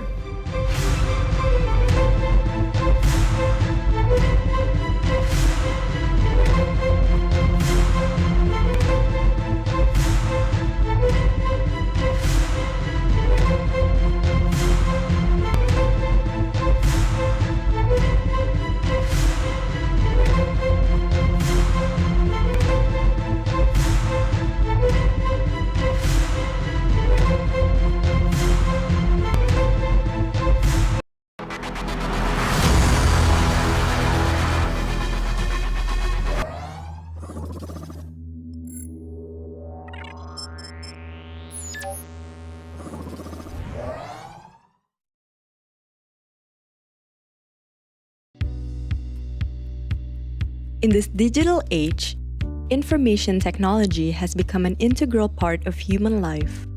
People use technology to facilitate all kinds of activities in various aspects of life, such as the economy, education, transportation, social, and health. Established under the name of Computer Science Center of Universitas Indonesia in 1972, the Faculty of Computer Science Universitas Indonesia is based across two sites, Depok, West Java, as well as Salemba, Jakarta, both located in the Greater Jakarta area. The faculty is the unique place for people who are curious and passionate about innovating and working in technology, especially in the fields of computer science and information systems. The fields of computer science and information systems are both related to technology, but there is a fundamental difference between the two. Computer science is about developing technical solutions for problems such as operating systems, algorithms, multimedia, information security, artificial intelligence, data science, and others. While the information system is about applying and integrating these technical solutions to address organizational or business problems. A computer science academic program is designed to include extensive knowledge in computer science, ranging from basic knowledge such as programming and how the computer works, up to advanced knowledge such as software engineering, artificial intelligence, and infrastructure and security. On the other hand, an information system academic program does not only include basic knowledge, such as those studied under the Computer Science Study Program, but also the foundation in the fields of business administration and management, which help prepare students to develop, utilize, and manage information systems or information technology. The faculty has two academic programs at the undergraduate level, namely a Bachelor of Computer Science and Bachelor of Information Systems. For those who are interested in computer science, the faculty also provides an international undergraduate program in computer science with an opportunity to earn a double degrees in collaboration with partnering universities overseas. At the master level, the faculty offers a Master of Computer Science and a Master of Information Technology programs. For both of these master's programs, the faculty also provides an opportunity for students to complete them through a double degree with an international partner university. At the doctoral level, the faculty offers a Doctorate in Computer Science program, which has produced many leading scientists and researchers in the fields of computer science and information systems. Faculty of Computer Science Universitas Indonesia has a vision as a center of excellence in computer science and information systems that is recognized by the international scientific community, well organized, and contributes significantly to increasing the competitiveness of Indonesia as a nation. To achieve our vision, we commit to implement three goals, namely excellent education, professional research and service, as well as the outreach programs. As a nationally accredited institution, Faculty of Computer Science Universitas Indonesia is widely recognized as the leading academic institution in computer science and information systems. At national level, our students have been part of the Universitas Indonesia's team that has become the reigning champion in the largest ICT competition series for Indonesian students, locally known as Gemastik. The Universitas Indonesia's team has won the annual Gemastik 8 times, including 5 times in a row in 2016 to 2020. At the international level, the faculty also routinely gain notable achievements, such as at the 43rd Annual World Finals of the International Collegiate Programming Contest or ICPC, where Universitas Indonesia was ranked 21st in the world, tied with other top universities in the world. The excellence of education and research at the faculty is also recognized by various international ranking institutions. A recent ranking publication by Quacquarelli-Simons World University Ranking by Subject 2021 places Universitas Indonesia at number 251 to 300 in the world in the fields of computer science and information systems. The faculty has a team of excellent teaching staff who graduated from various top universities in the world, Many of our professors or teaching staff are also leading researchers in their respective field. Equipped with strong pedagogical skills and educational background, our professors or teaching staff are ready to produce a new generation of experts in the fields of computer science and information systems.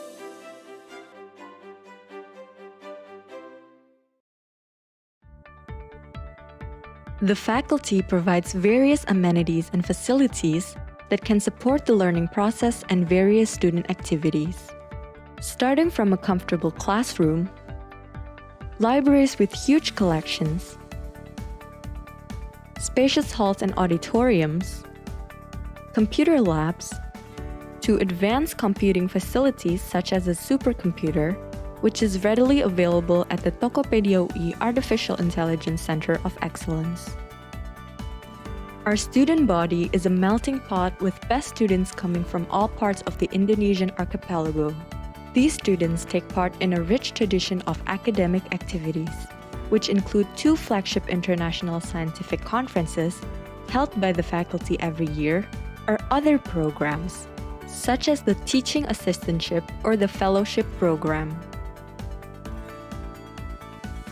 Apart from academic activities, students are also encouraged to develop non-academic skills, which are accommodated by various student organization activities, such as the Student Executive Board and other student organizations or autonomous bodies. In addition, our students are also known for their ability to organize extraordinary events, one of which is the annual ComFest event, that is recognized as the biggest student-run event in ICT in Indonesia.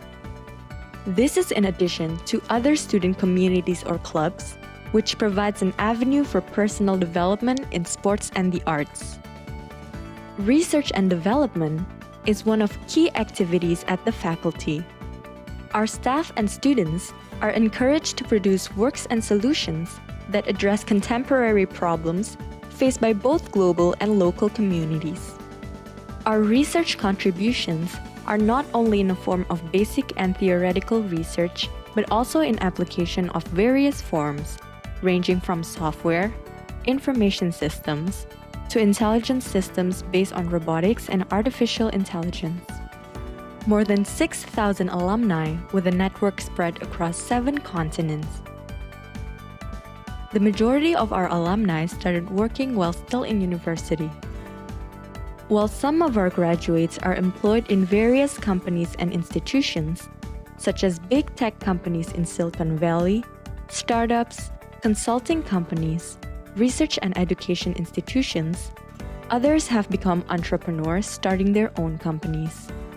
Some of the companies founded by our graduates have been successfully acquired, listed on the stock exchange, and their founders have also been rewarded many prestigious international awards.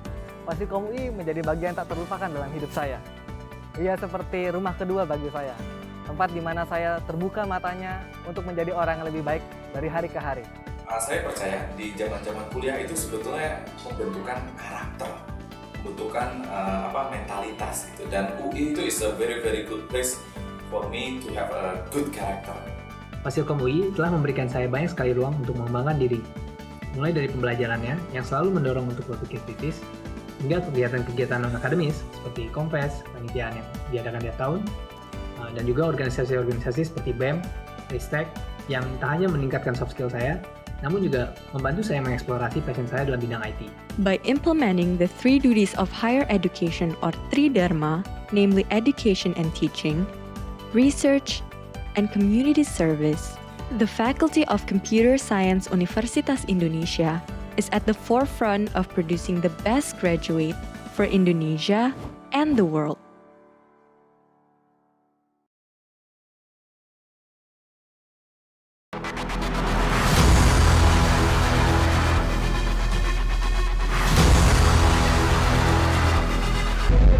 Welcome to the Republic of Indonesia Defense University. The Republic of Indonesia Defense University, also known as RIDU, is a state university that organizes academic, vocational, and professional education in defense, national security. The vision of RIDU is to become a world-class defense university in 2024 with research base that preserves national values. Our IDU was established and inaugurated on 11th of March 2009. At the beginning of establishment, our IDU had two faculties, namely the Defense Strategic Faculty and Defense Management Faculty, which studied strategic national defense issues. On the basis of globalization, rapid technological change, constant change in circumstances, and the national defense facing dynamic threats, hence defense policy, analysis, and advanced defense technology are needed to maintain the state existent, as well as supporting national defense. Therefore, in 2017, Faculty of National Security and Defense Technology Faculty were established by our IDU.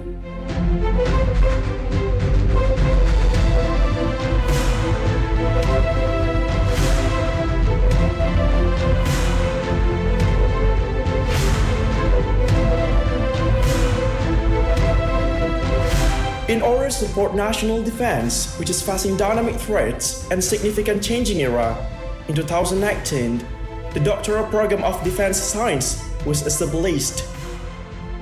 The developments of the strategic environment, influences of globalization, and non-traditional problems which could erode the national defense are the reason why numerous threats occurred in all aspects of life, including the various diseases caused by viruses. Thus, these factors become the fundamental consideration for the Indonesian government at the end of August 2020 to initiate several bachelor degree programs in 4 faculties.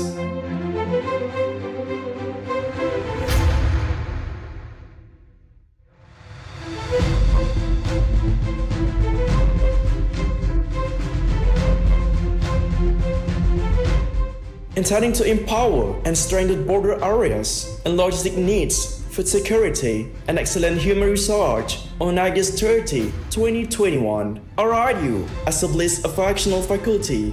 Currently, our IDU has 3 campuses. The main campus in Sentul Bogor, the second campus in Salemba, Jakarta, and the third campus in Atambua, Belu, East Nusa Tenggara.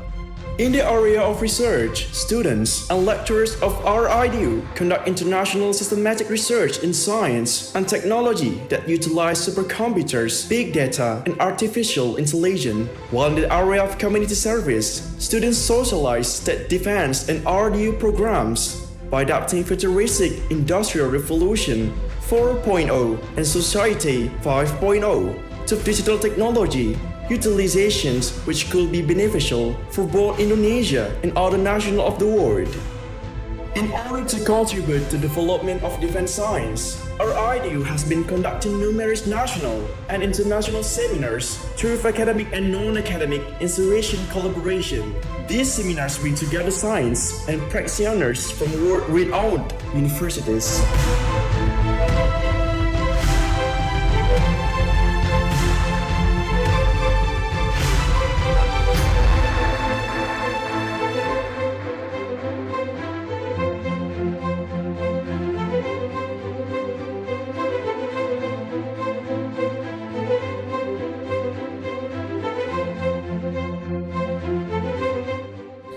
So far, studying in Universitas Pertahanan or Indonesian Defense University has been so interesting because the professors are actually supporting, motivating us to start thinking about what we're going to do for our thesis. It is my hope that after graduation, I would have acquired extensive knowledge and skills, and of course, the Indonesian culture. I hope also that the information gained through the learning and teaching process will help me and my country design better disaster management strategies. This university is very interesting to upgrade my knowledge. Also, I can learn Indonesia language, lifestyle, cultures, and at the same time, I can exchange my culture to Indonesians. I started the doctoral program couple years ago, I think. Yeah, a couple years ago. So I believe that there is nothing too late to study, right?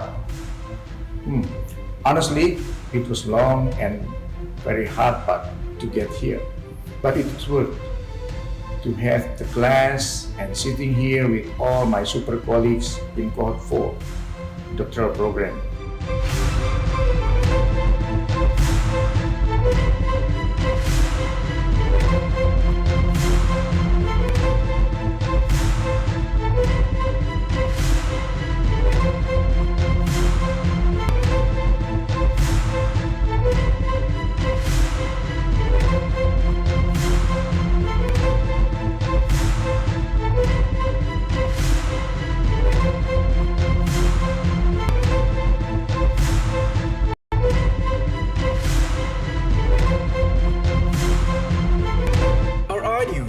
has earned the A accreditation by the National Accreditation Agency for Higher Education and is currently pursuing international accreditations. By 2024, our RDU attempts to obtain world-class defense university by instilling the spirit of national defense for a brighter future of Indonesia.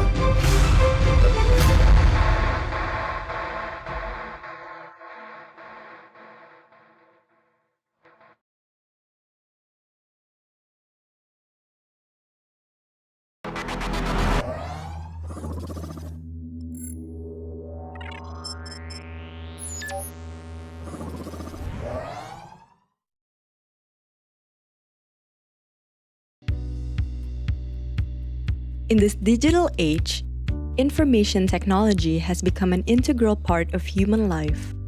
People use technology to facilitate all kinds of activities in various aspects of life, such as the economy, education, transportation, social, and health.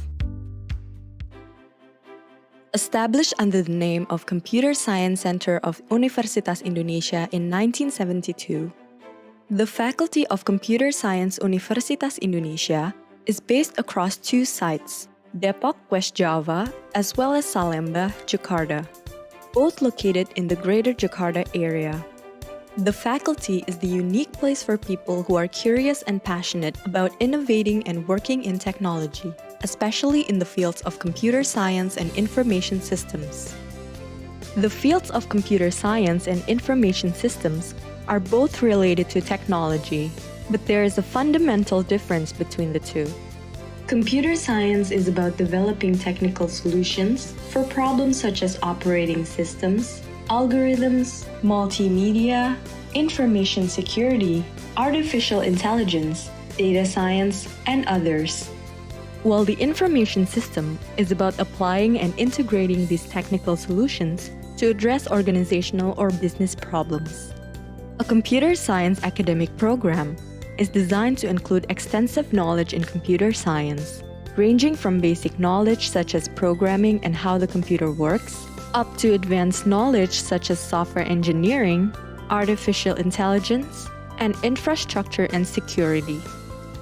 On the other hand, an information system academic program does not only include basic knowledge, such those studied under the Computer Science Study Program, but also the foundation in the fields of business administration and management, which help prepare students to develop, utilize, and manage information systems or information technology. The faculty has two academic programs at the undergraduate level, namely a Bachelor of Computer Science and Bachelor of Information Systems. For those who are interested in computer science, the faculty also provides an international undergraduate program in computer science with an opportunity to earn double degrees in collaboration with partnering universities overseas. At the master level, the faculty offers a Master of Computer Science and a Master of Information Technology programs. For both of these master's programs, the faculty also provides an opportunity for students to complete them through a double degree with an international partner university. At the doctoral level, the faculty offers a Doctorate in Computer Science program, which has produced many leading scientists and researchers in the fields of computer science and information systems. Faculty of Computer Science Universitas Indonesia has a vision as a center of excellence in computer science and information systems that is recognized by the international scientific community, well organized, and contributes significantly to increasing the competitiveness of Indonesia as a nation. To achieve our vision, we commit to implement three goals, namely excellent education, professional research and service, as well as the outreach programs. As a nationally accredited institution, Faculty of Computer Science Universitas Indonesia is widely recognized as the leading academic institution in computer science and information systems. At national level, our students have been part of the Universitas Indonesia's team that has become the reigning champion in the largest ICT competition series for Indonesian students, locally known as Gemastik. The Universitas Indonesia's team has won the annual Gemastik 8 times, including 5 times in a row in 2016 to 2020. At the international level, the faculty also routinely gain notable achievements, such as at the 43rd Annual World Finals of the International Collegiate Programming Contest or ICPC, where Universitas Indonesia was ranked 21st in the world, tied with other top universities in the world. The excellence of education and research at the faculty is also recognized by various international ranking institutions. A recent ranking publication by Quacquarelli-Simons World University Ranking by Subject 2021 places Universitas Indonesia at number 251 to 300 in the world in the fields of computer science and information systems. The faculty has a team of excellent teaching staff who graduated from various top universities in the world. Many of our professors or teaching staff are also leading researchers in their respective field. Equipped with strong pedagogical skills and educational background, our professors or teaching staff are ready to produce a new generation of experts in the fields of computer science and information systems.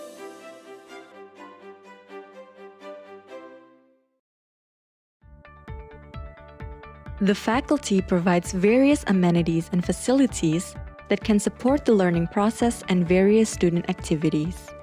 Starting from a comfortable classroom, libraries with huge collections, spacious halls and auditoriums, computer labs, to advanced computing facilities such as a supercomputer, which is readily available at the Tokopedia UI Artificial Intelligence Center of Excellence. Our student body is a melting pot with best students coming from all parts of the Indonesian archipelago.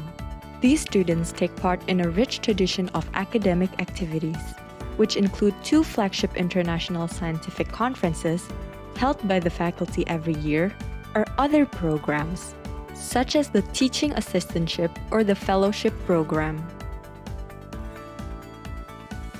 Apart from academic activities, students are also encouraged to develop non-academic skills, which are accommodated by various student organization activities, such as the Student Executive Board and other student organizations or autonomous bodies.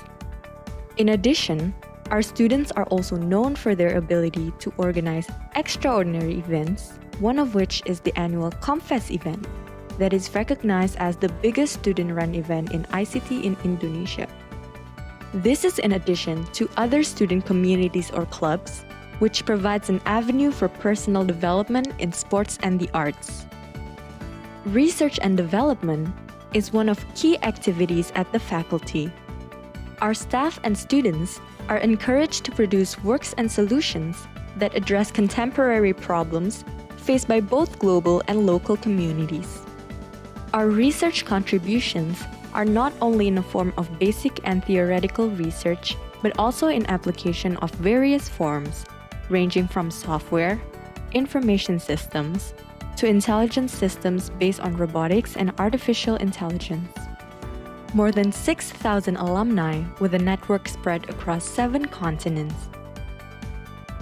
The majority of our alumni started working while still in university.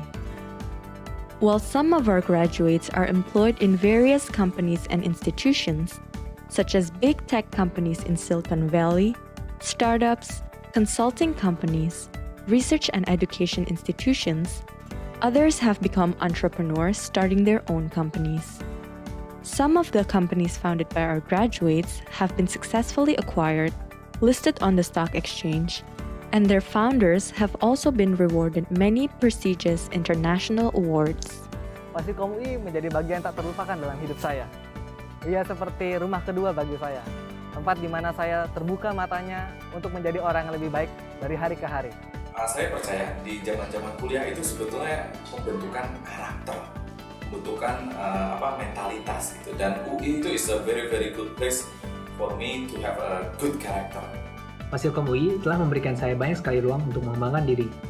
Mulai dari pembelajarannya yang selalu mendorong untuk berpikir kritis, hingga kegiatan-kegiatan non-akademis seperti kompes, panitiaan yang diadakan tiap tahun, dan juga organisasi-organisasi seperti BEM, Ristek, yang tak hanya meningkatkan soft skill saya, namun juga membantu saya mengeksplorasi passion saya dalam bidang IT. By implementing the three duties of higher education or Tridharma, namely education and teaching, research, and community service, the Faculty of Computer Science Universitas Indonesia is at the forefront of producing the best graduate for Indonesia and the world.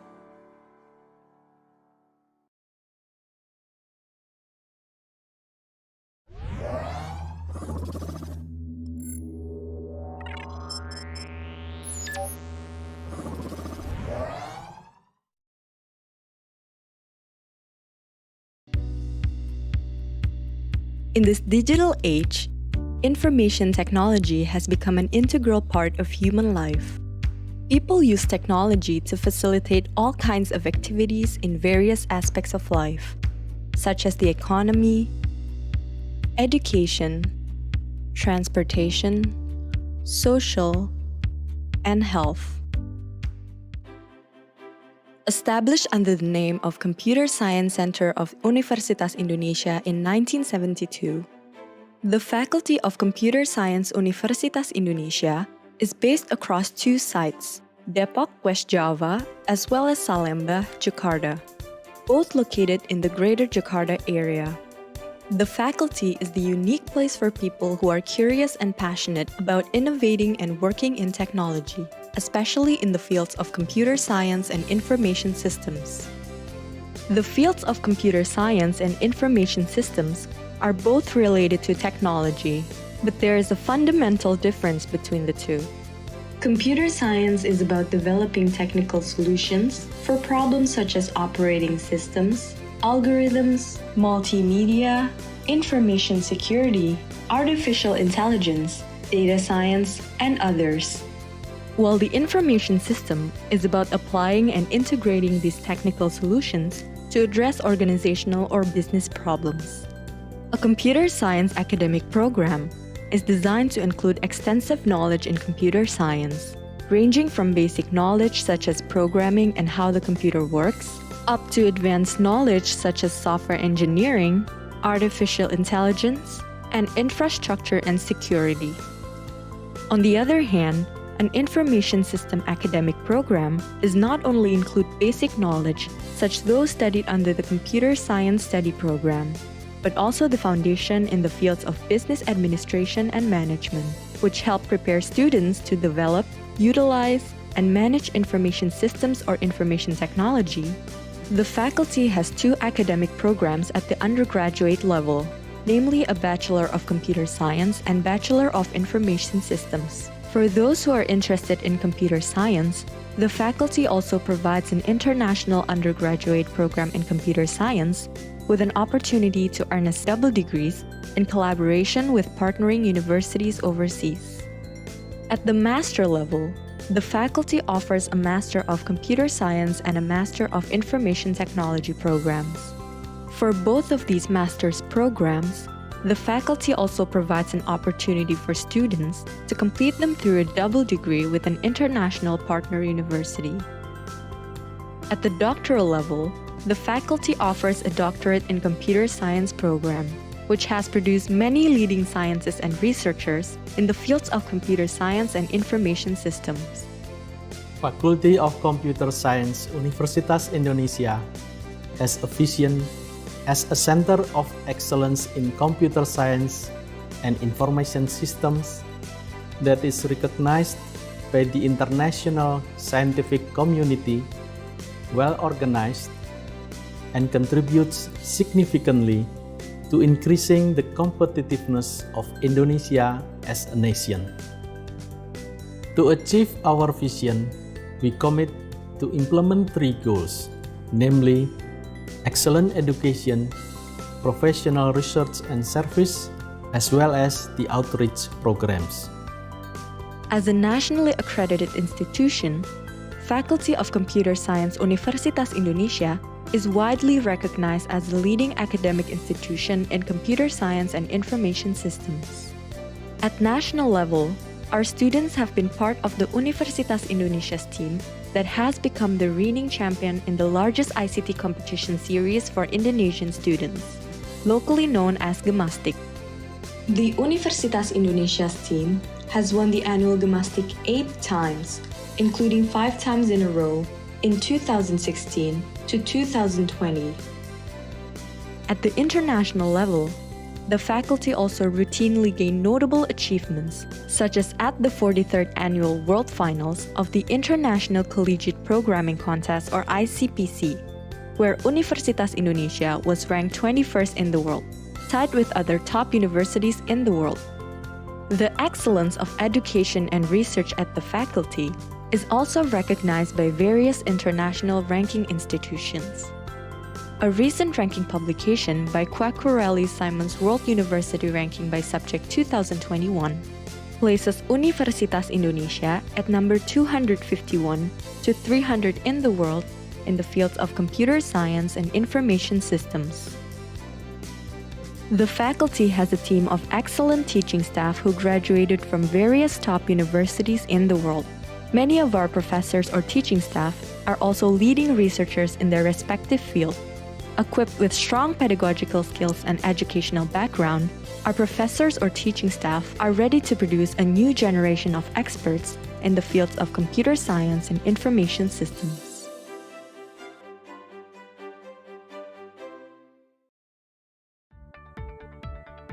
The faculty provides various amenities and facilities that can support the learning process and various student activities. Starting from a comfortable classroom, libraries with huge collections,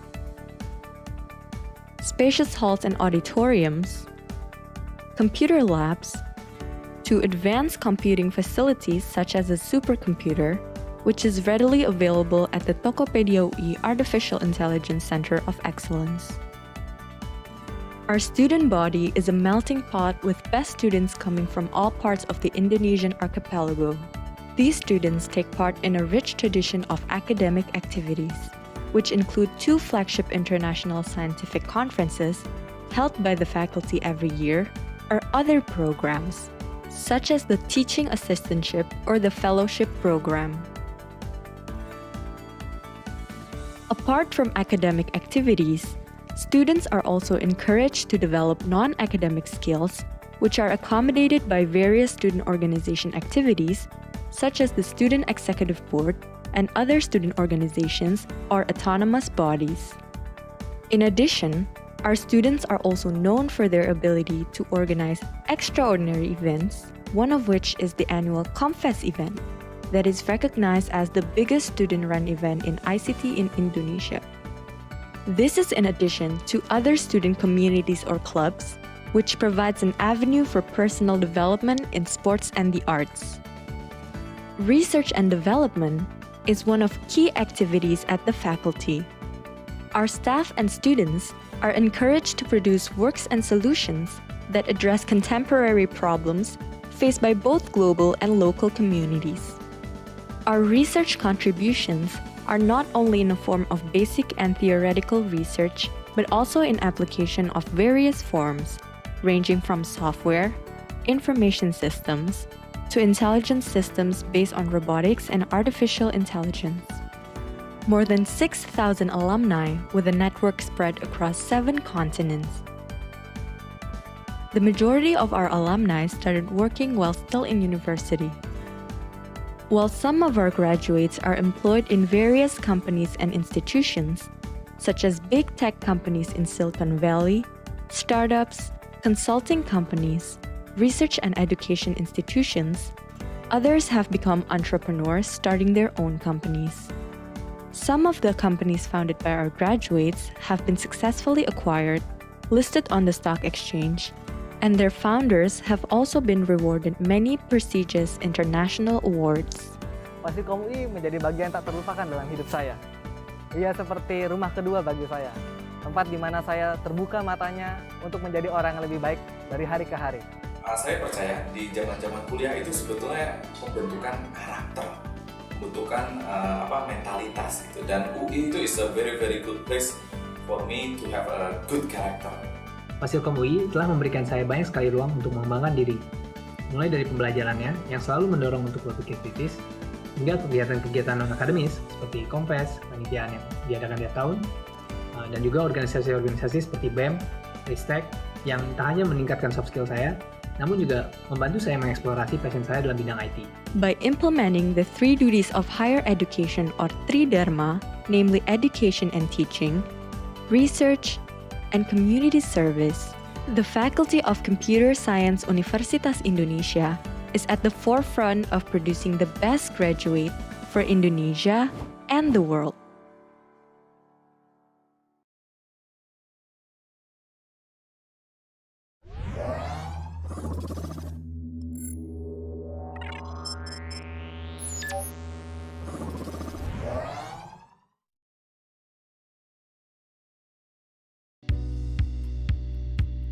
In this digital age, information technology has become an integral part of human life.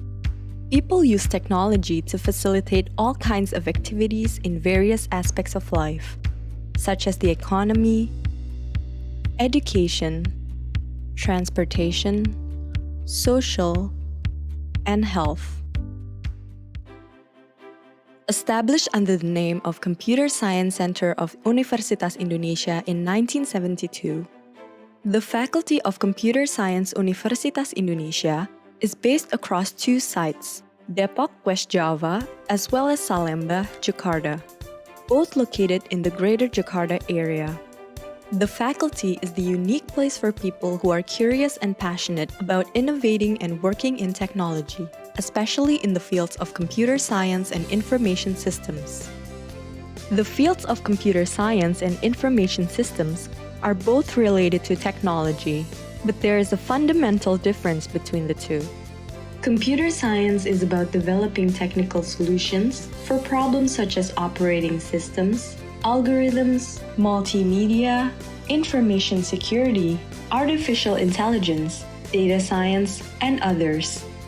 While the information system is about applying and integrating these technical solutions to address organizational or business problems.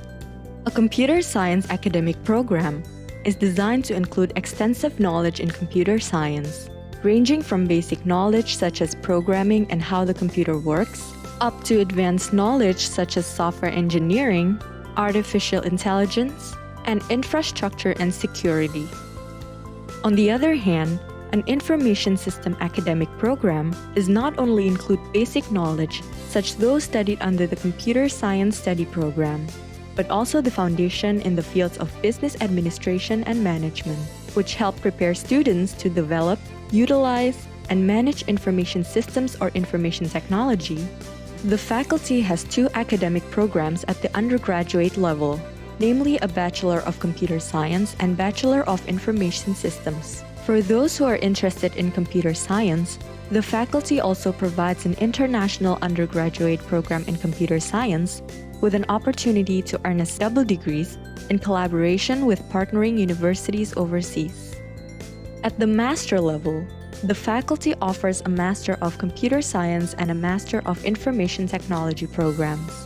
For both of these master's programs, the faculty also provides an opportunity for students to complete them through a double degree with an international partner university. At the doctoral level, the faculty offers a Doctorate in Computer Science program, which has produced many leading scientists and researchers in the fields of computer science and information systems. Faculty of Computer Science Universitas Indonesia has a vision as a center of excellence in computer science and information systems that is recognized by the international scientific community, well organized, and contributes significantly to increasing the competitiveness of Indonesia as a nation. To achieve our vision, we commit to implement three goals, namely excellent education, professional research and service, as well as the outreach programs. As a nationally accredited institution, Faculty of Computer Science Universitas Indonesia is widely recognized as the leading academic institution in computer science and information systems. At national level, our students have been part of the Universitas Indonesia's team that has become the reigning champion in the largest ICT competition series for Indonesian students, locally known as Gemastik. The Universitas Indonesia's team has won the annual Gemastik 8 times, including 5 times in a row in 2016 to 2020. At the international level, the faculty also routinely gain notable achievements, such as at the 43rd Annual World Finals of the International Collegiate Programming Contest or ICPC, where Universitas Indonesia was ranked 21st in the world, tied with other top universities in the world. The excellence of education and research at the faculty is also recognized by various international ranking institutions. A recent ranking publication by Quacquarelli-Simons World University Ranking by Subject 2021 places Universitas Indonesia at number 251 to 300 in the world in the fields of computer science and information systems. The faculty has a team of excellent teaching staff who graduated from various top universities in the world. Many of our professors or teaching staff are also leading researchers in their respective field. Equipped with strong pedagogical skills and educational background, our professors or teaching staff are ready to produce a new generation of experts in the fields of computer science and information systems.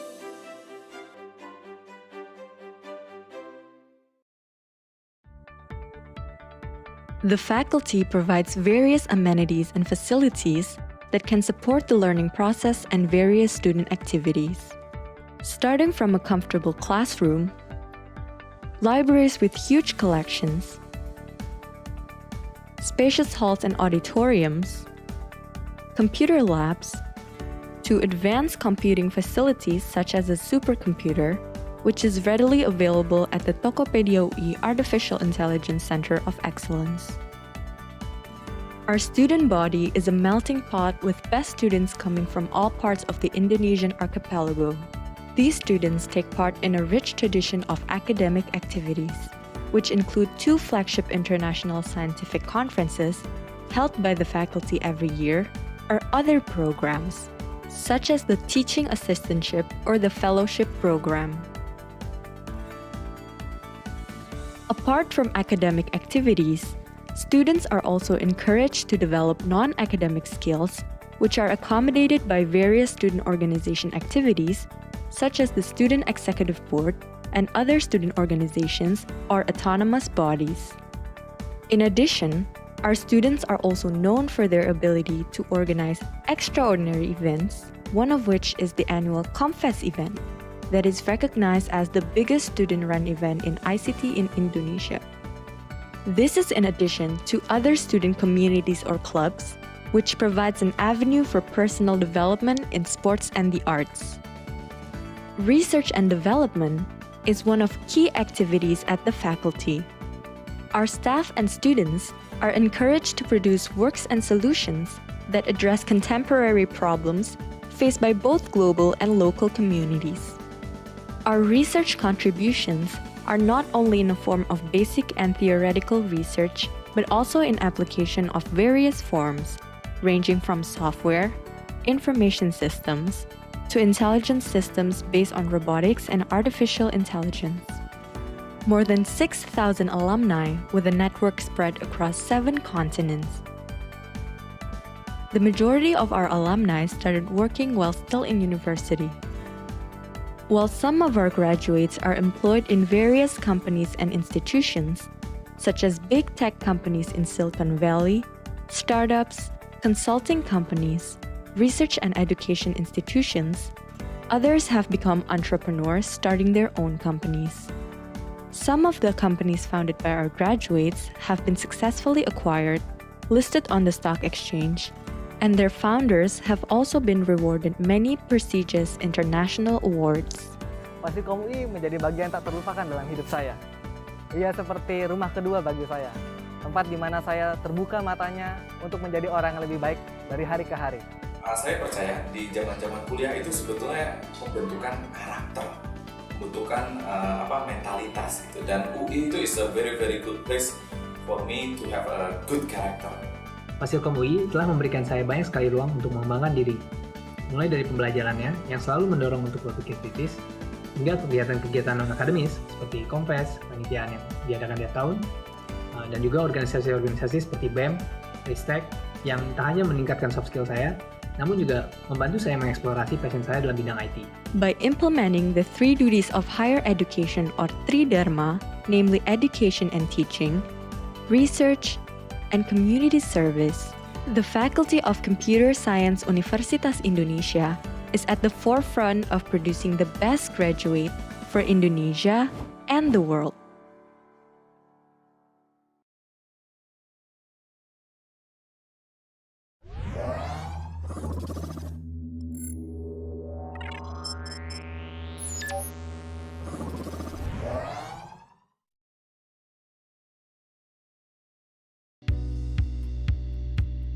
In this digital age, information technology has become an integral part of human life.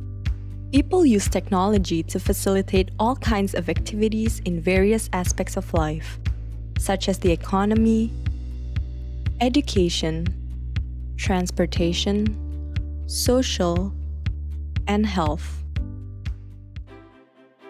Established under the name of Computer Science Center of Universitas Indonesia in 1972, the Faculty of Computer Science Universitas Indonesia is based across 2 sites, Depok, West Java, as well as Salemba, Jakarta, both located in the Greater Jakarta area. The faculty is the unique place for people who are curious and passionate about innovating and working in technology, especially in the fields of computer science and information systems. The fields of computer science and information systems are both related to technology, but there is a fundamental difference between the two. Computer science is about developing technical solutions for problems such as operating systems, algorithms, multimedia, information security, artificial intelligence, data science, and others. While the information system is about applying and integrating these technical solutions to address organizational or business problems.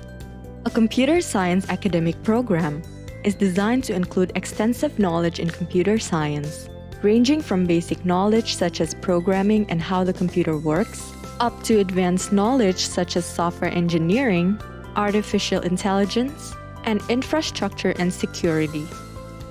On the other hand, an information system academic program does not only include basic knowledge, such those studied under the Computer Science Study Program, but also the foundation in the fields of business administration and management, which help prepare students to develop, utilize, and manage information systems or information technology. The faculty has 2 academic programs at the undergraduate level, namely a Bachelor of Computer Science and Bachelor of Information Systems. For those who are interested in computer science, the faculty also provides an international undergraduate program in computer science with an opportunity to earn a double degrees in collaboration with partnering universities overseas. At the master level, the faculty offers a Master of Computer Science and a Master of Information Technology programs. For both of these master's programs, the faculty also provides an opportunity for students to complete them through a double degree with an international partner university. At the doctoral level, the faculty offers a Doctorate in Computer Science program, which has produced many leading scientists and researchers in the fields of computer science and information systems. Faculty of Computer Science Universitas Indonesia has a vision as a center of excellence in computer science and information systems that is recognized by the international scientific community, well organized, and contributes significantly to increasing the competitiveness of Indonesia as a nation. To achieve our vision, we commit to implement 3 goals, namely excellent education, professional research and service, as well as the outreach programs. As a nationally accredited institution, Faculty of Computer Science Universitas Indonesia is widely recognized as the leading academic institution in computer science and information systems. At national level, our students have been part of the Universitas Indonesia's team that has become the reigning champion in the largest ICT competition series for Indonesian students, locally known as Gemastik. The Universitas Indonesia's team has won the annual Gemastik 8 times, including 5 times in a row in 2016 to 2020. At the international level, the faculty also routinely gain notable achievements, such as at the 43rd Annual World Finals of the International Collegiate Programming Contest or ICPC, where Universitas Indonesia was ranked 21st in the world, tied with other top universities in the world. The excellence of education and research at the faculty is also recognized by various international ranking institutions. A recent ranking publication by Quacquarelli-Simons World University Ranking by Subject 2021 places Universitas Indonesia at number 251 to 300 in the world in the fields of computer science and information systems. The faculty has a team of excellent teaching staff who graduated from various top universities in the world. Many of our professors or teaching staff are also leading researchers in their respective field. Equipped with strong pedagogical skills and educational background, our professors or teaching staff are ready to produce a new generation of experts in the fields of computer science and information systems.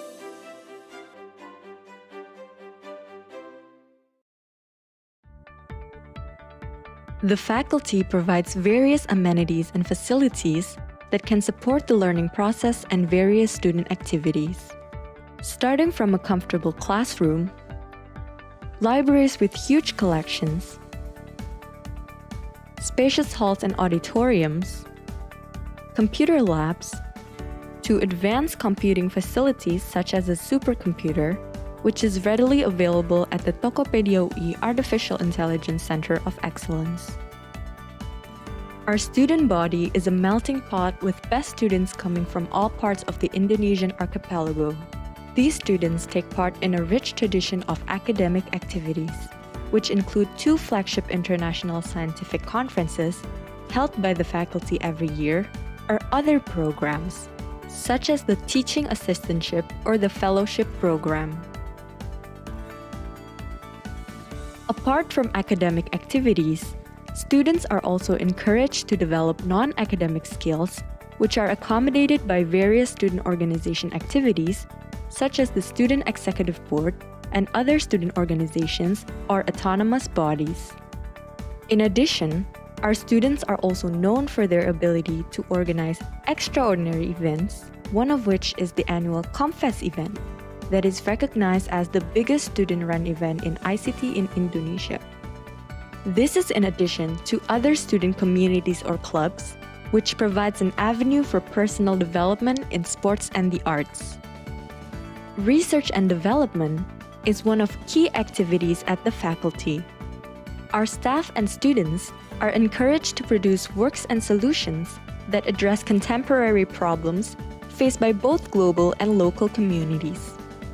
Our research contributions are not only in the form of basic and theoretical research, but also in application of various forms, ranging from software, information systems, to intelligence systems based on robotics and artificial intelligence. More than 6,000 alumni with a network spread across 7 continents. The majority of our alumni started working while still in university. While some of our graduates are employed in various companies and institutions, such as big tech companies in Silicon Valley, startups, consulting companies, research and education institutions, others have become entrepreneurs starting their own companies. Some of the companies founded by our graduates have been successfully acquired, listed on the stock exchange, and their founders have also been rewarded many prestigious international awards. Wasikom UI menjadi bagian tak terlupakan dalam hidup saya.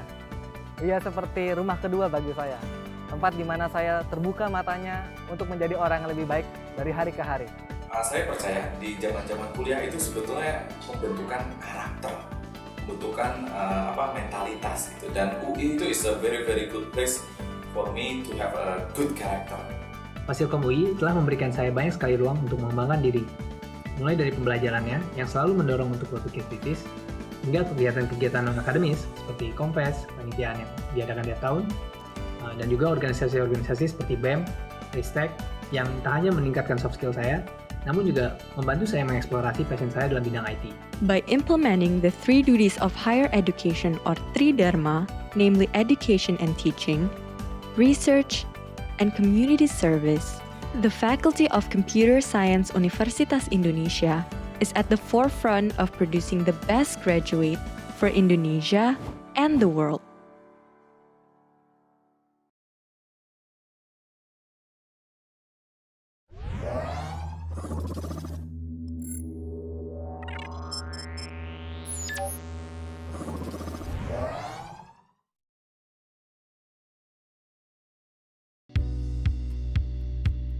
In this digital age, information technology has become an integral part of human life.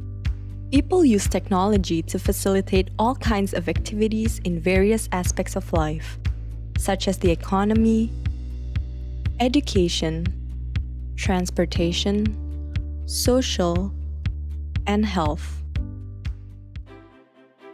Established under the name of Computer Science Center of Universitas Indonesia in 1972, the Faculty of Computer Science Universitas Indonesia is based across 2 sites, Depok, West Java, as well as Salemba, Jakarta, both located in the Greater Jakarta area.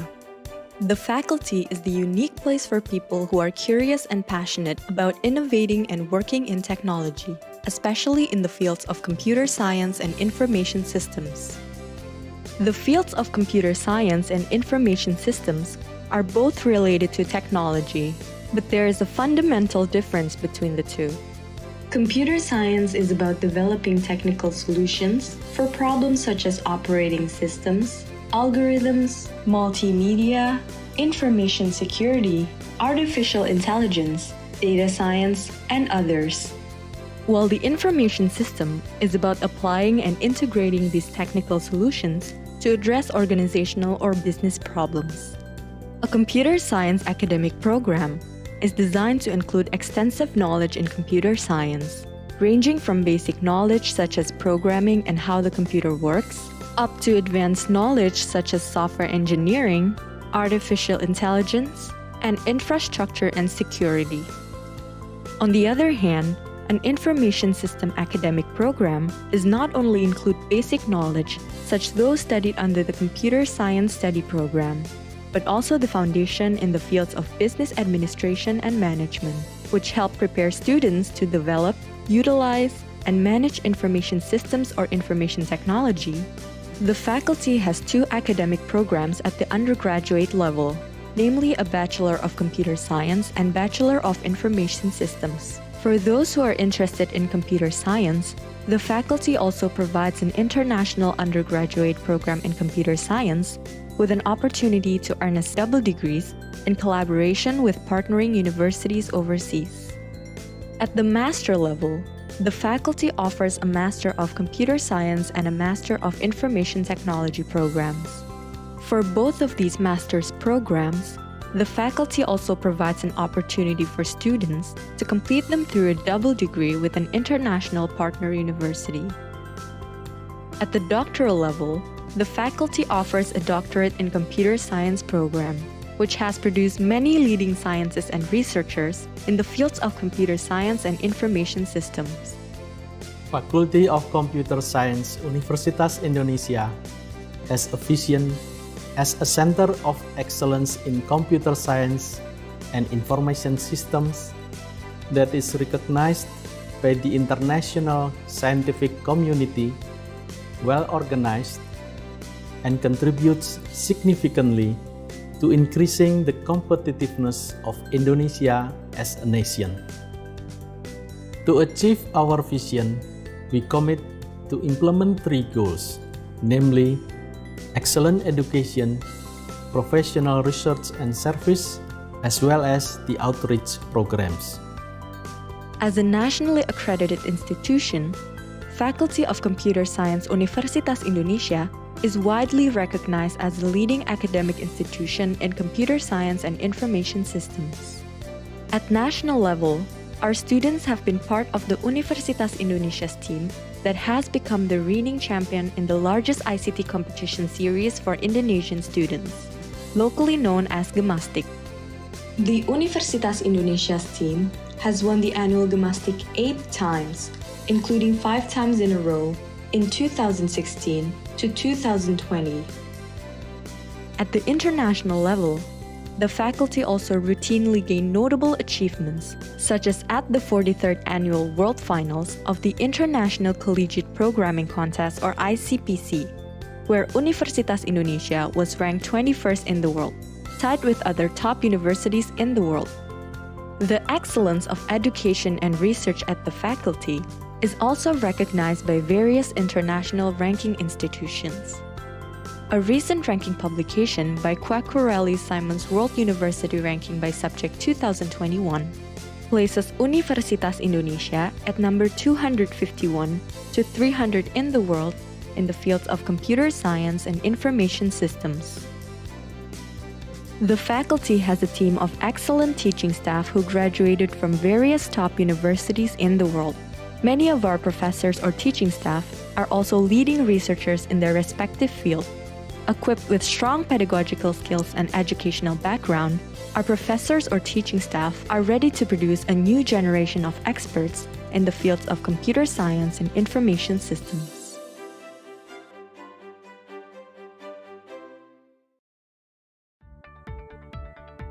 The faculty provides various amenities and facilities that can support the learning process and various student activities. Starting from a comfortable classroom, libraries with huge collections, spacious halls and auditoriums, computer labs, to advanced computing facilities such as a supercomputer, which is readily available at the Tokopedia UI Artificial Intelligence Center of Excellence.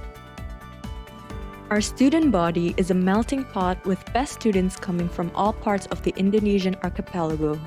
These students take part in a rich tradition of academic activities, which include 2 flagship international scientific conferences held by the faculty every year, or other programs, such as the Teaching Assistantship or the Fellowship Program.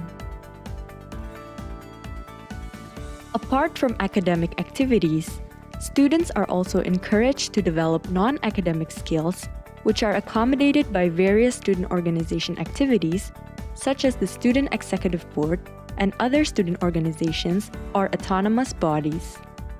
In addition, our students are also known for their ability to organize extraordinary events, one of which is the annual ComFest event, that is recognized as the biggest student-run event in ICT in Indonesia.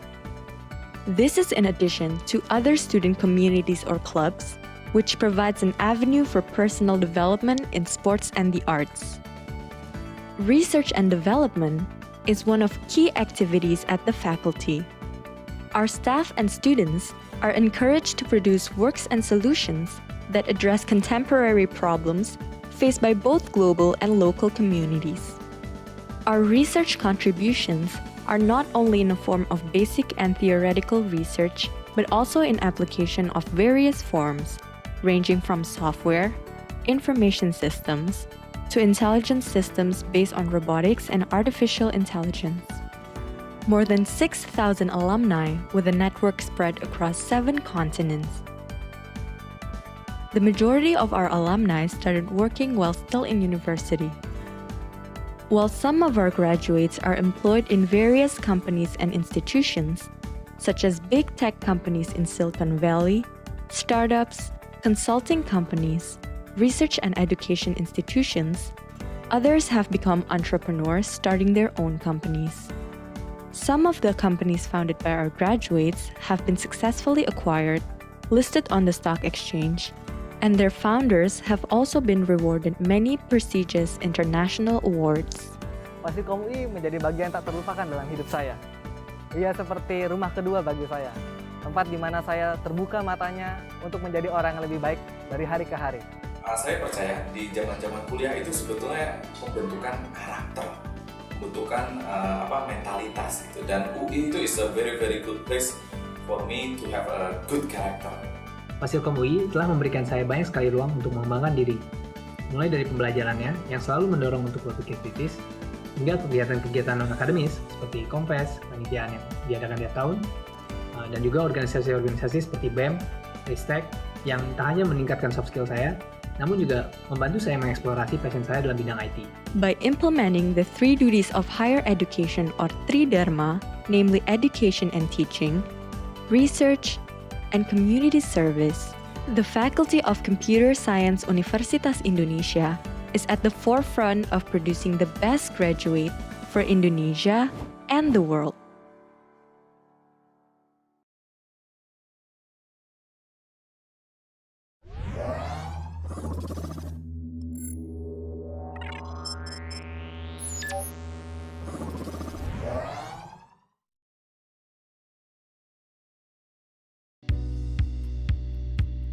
In this digital age, information technology has become an integral part of human life. People use technology to facilitate all kinds of activities in various aspects of life, such as the economy, education, transportation, social, and health. Established under the name of Computer Science Center of Universitas Indonesia in 1972, the Faculty of Computer Science Universitas Indonesia is based across two sites, Depok, West Java, as well as Salemba, Jakarta, both located in the Greater Jakarta area. The faculty is the unique place for people who are curious and passionate about innovating and working in technology, especially in the fields of computer science and information systems. The fields of computer science and information systems are both related to technology, but there is a fundamental difference between the two. Computer science is about developing technical solutions for problems such as operating systems, algorithms, multimedia, information security, artificial intelligence, data science, and others. While the information system is about applying and integrating these technical solutions to address organizational or business problems. A computer science academic program is designed to include extensive knowledge in computer science, ranging from basic knowledge such as programming and how the computer works, up to advanced knowledge such as software engineering, artificial intelligence, and infrastructure and security. On the other hand, an information system academic program does not only include basic knowledge, such those studied under the Computer Science Study Program, but also the foundation in the fields of business administration and management, which help prepare students to develop, utilize, and manage information systems or information technology. The faculty has two academic programs at the undergraduate level, namely a Bachelor of Computer Science and Bachelor of Information Systems. For those who are interested in computer science, the faculty also provides an international undergraduate program in computer science with an opportunity to earn a double degrees in collaboration with partnering universities overseas. At the master level, the faculty offers a Master of Computer Science and a Master of Information Technology programs. For both of these master's programs, the faculty also provides an opportunity for students to complete them through a double degree with an international partner university. At the doctoral level, the faculty offers a Doctorate in Computer Science program, which has produced many leading scientists and researchers in the fields of computer science and information systems. Faculty of Computer Science Universitas Indonesia has a vision as a center of excellence in computer science and information systems that is recognized by the international scientific community, well organized, and contributes significantly to increasing the competitiveness of Indonesia as a nation. To To achieve our vision, we commit to implement 3 goals, namely excellent education, professional research and service, as well as the outreach programs. As a nationally accredited institution, Faculty of Computer Science Universitas Indonesia is widely recognized as the leading academic institution in computer science and information systems. At national level, our students have been part of the Universitas Indonesia's team that has become the reigning champion in the largest ICT competition series for Indonesian students, locally known as Gemastik. The Universitas Indonesia's team has won the annual Gemastik 8 times, including 5 times in a row in 2016 to 2020. At the international level, the faculty also routinely gain notable achievements, such as at the 43rd Annual World Finals of the International Collegiate Programming Contest or ICPC, where Universitas Indonesia was ranked 21st in the world, tied with other top universities in the world. The excellence of education and research at the faculty is also recognized by various international ranking institutions. A recent ranking publication by Quacquarelli Simons World University Ranking by Subject 2021 places Universitas Indonesia at number 251 to 300 in the world in the fields of computer science and information systems. The faculty has a team of excellent teaching staff who graduated from various top universities in the world. Many of our professors or teaching staff are also leading researchers in their respective field. Equipped with strong pedagogical skills and educational background, our professors or teaching staff are ready to produce a new generation of experts in the fields of computer science and information systems.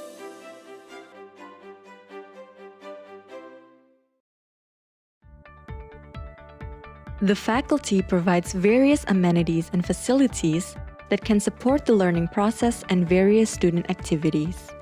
Starting from a comfortable classroom, libraries with huge collections, spacious halls and auditoriums, computer labs, to advanced computing facilities such as a supercomputer, which is readily available at the Tokopedia UI Artificial Intelligence Center of Excellence. Our student body is a melting pot with best students coming from all parts of the Indonesian archipelago. These students take part in a rich tradition of academic activities, which include 2 flagship international scientific conferences held by the faculty every year, or other programs, such as the Teaching Assistantship or the Fellowship Program. Apart from academic activities, students are also encouraged to develop non-academic skills, which are accommodated by various student organization activities, such as the Student Executive Board and other student organizations or autonomous bodies. In addition, our students are also known for their ability to organize extraordinary events, one of which is the annual ComFest event, that is recognized as the biggest student-run event in ICT in Indonesia. This is in addition to other student communities or clubs, which provides an avenue for personal development in sports and the arts. Research and development is one of key activities at the faculty. Our staff and students are encouraged to produce works and solutions that address contemporary problems faced by both global and local communities. Our research contributions are not only in the form of basic and theoretical research, but also in application of various forms, ranging from software, information systems, to intelligence systems based on robotics and artificial intelligence. More than 6,000 alumni with a network spread across 7 continents. The majority of our alumni started working while still in university. While some of our graduates are employed in various companies and institutions, such as big tech companies in Silicon Valley, startups, consulting companies, research and education institutions, others have become entrepreneurs starting their own companies. Some of the companies founded by our graduates have been successfully acquired, listed on the stock exchange, and their founders have also been rewarded many prestigious international awards. Fasilkom UI menjadi bagian tak terlupakan dalam hidup saya. Ia seperti rumah kedua bagi saya, tempat di mana saya terbuka matanya untuk menjadi orang yang lebih baik dari hari ke hari. Saya percaya di zaman-zaman kuliah itu sebetulnya pembentukan karakter, pembentukan mentalitas gitu. Dan UI itu is a very good place for me to have a good character. Fasilkom UI telah memberikan saya banyak sekali ruang untuk mengembangkan diri, mulai dari pembelajarannya yang selalu mendorong untuk berpikir kritis, hingga kegiatan-kegiatan non-akademis seperti kompes, panitiaan yang diadakan tiap tahun, dan juga organisasi-organisasi seperti BEM, Ristek, yang tak hanya meningkatkan soft skill saya, namun juga membantu saya mengeksplorasi passion saya dalam bidang IT. By implementing the three duties of higher education or Tridharma, namely education and teaching, research, and community service, the Faculty of Computer Science Universitas Indonesia is at the forefront of producing the best graduate for Indonesia and the world.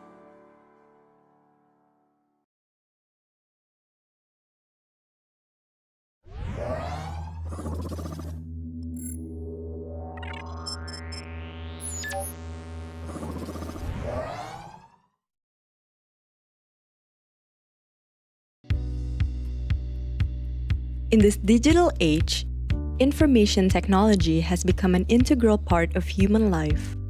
People use technology to facilitate all kinds of activities in various aspects of life, such as the economy, education, transportation, social, and health. Established under the name of Computer Science Center of Universitas Indonesia in 1972, the Faculty of Computer Science Universitas Indonesia is based across two sites, Depok, West Java, as well as Salemba, Jakarta, both located in the Greater Jakarta area. The faculty is the unique place for people who are curious and passionate about innovating and working in technology, especially in the fields of computer science and information systems. The fields of computer science and information systems are both related to technology, but there is a fundamental difference between the two. Computer science is about developing technical solutions for problems such as operating systems, algorithms, multimedia, information security, artificial intelligence, data science, and others. While the information system is about applying and integrating these technical solutions to address organizational or business problems. A computer science academic program is designed to include extensive knowledge in computer science, ranging from basic knowledge such as programming and how the computer works, up to advanced knowledge such as software engineering, artificial intelligence, and infrastructure and security. On the other hand, an information system academic program does not only include basic knowledge, such those studied under the Computer Science Study Program, but also the foundation in the fields of business administration and management, which help prepare students to develop, utilize, and manage information systems or information technology. The faculty has two academic programs at the undergraduate level, namely a Bachelor of Computer Science and Bachelor of Information Systems. For those who are interested in computer science, the faculty also provides an international undergraduate program in computer science with an opportunity to earn a double degrees in collaboration with partnering universities overseas.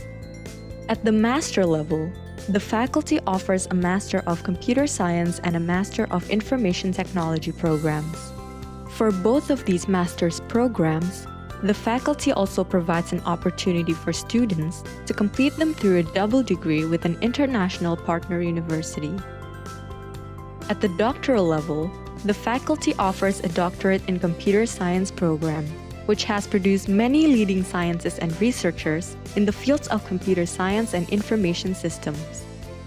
Faculty of Computer Science Universitas Indonesia has a vision as a center of excellence in computer science and information systems that is recognized by the international scientific community, well organized, and contributes significantly to increasing the competitiveness of Indonesia as a nation. To achieve our vision, we commit to implement 3 goals, namely excellent education, professional research and service, as well as the outreach programs. As a nationally accredited institution, Faculty of Computer Science Universitas Indonesia is widely recognized as the leading academic institution in computer science and information systems. At national level, our students have been part of the Universitas Indonesia's team that has become the reigning champion in the largest ICT competition series for Indonesian students, locally known as Gemastik. The Universitas Indonesia's team has won the annual Gemastik 8 times, including 5 times in a row in 2016 to 2020. At the international level, the faculty also routinely gain notable achievements, such as at the 43rd Annual World Finals of the International Collegiate Programming Contest or ICPC, where Universitas Indonesia was ranked 21st in the world, tied with other top universities in the world. The excellence of education and research at the faculty is also recognized by various international ranking institutions. A recent ranking publication by Quacquarelli Simons World University Ranking by Subject 2021 places Universitas Indonesia at number 251 to 300 in the world in the fields of computer science and information systems. The faculty has a team of excellent teaching staff who graduated from various top universities in the world. Many of our professors or teaching staff are also leading researchers in their respective field. Equipped with strong pedagogical skills and educational background, our professors or teaching staff are ready to produce a new generation of experts in the fields of computer science and information systems.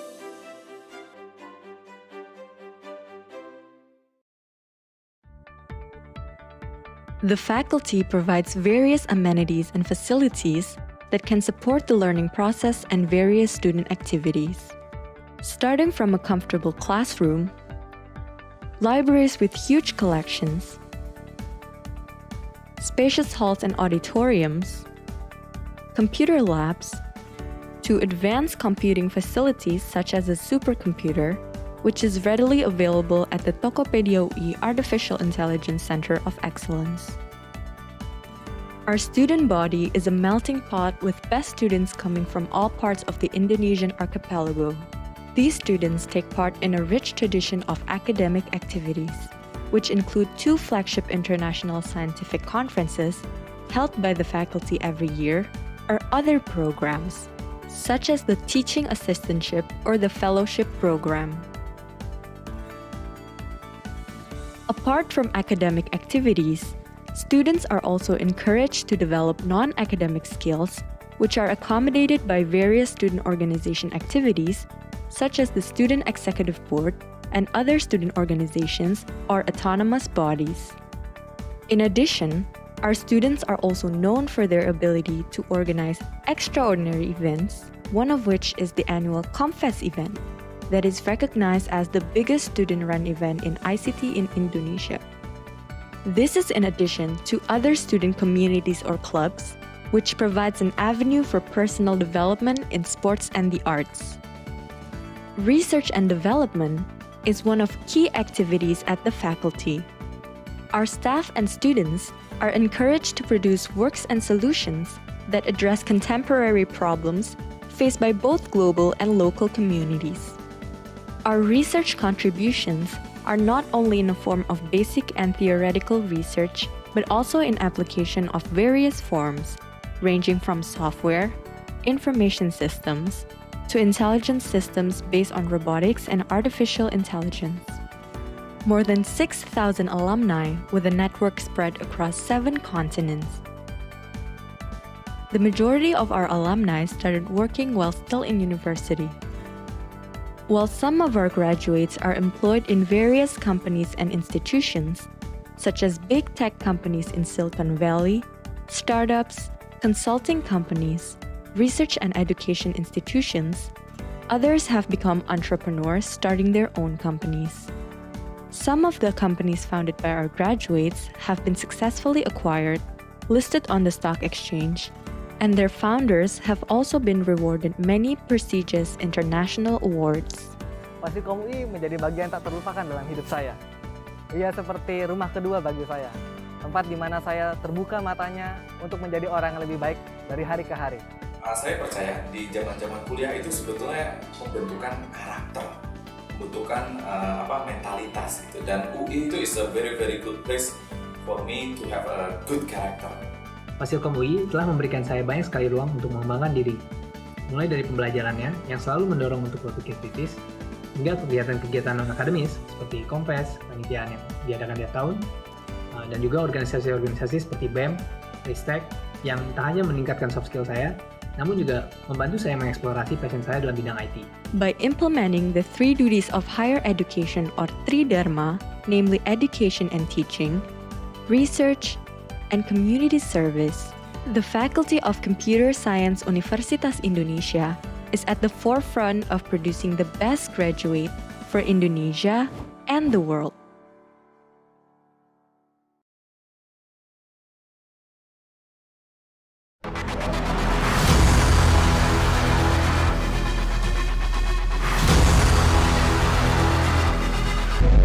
Welcome to the Republic of Indonesia Defense University. The Republic of Indonesia Defense University, also known as RIDU, is a state university that organizes academic, vocational, and professional education in defense, national security. The vision of RIDU is to become a world-class defense university in 2024 with research base that preserves national values. RIDU was established and inaugurated on 11th of March 2009. At the beginning of establishment, RIDU had 2 faculties, namely the Defense Strategic Faculty and Defense Management Faculty, which studied strategic national defense issues. On the basis of globalization, rapid technological change, constant change in circumstances, and the national defense facing dynamic threats, hence defense policy, analysis, and advanced defense technology are needed to maintain the state existent, as well as supporting national defense. Therefore, in 2017, Faculty of National Security and Defense Technology Faculty was established by RIDU.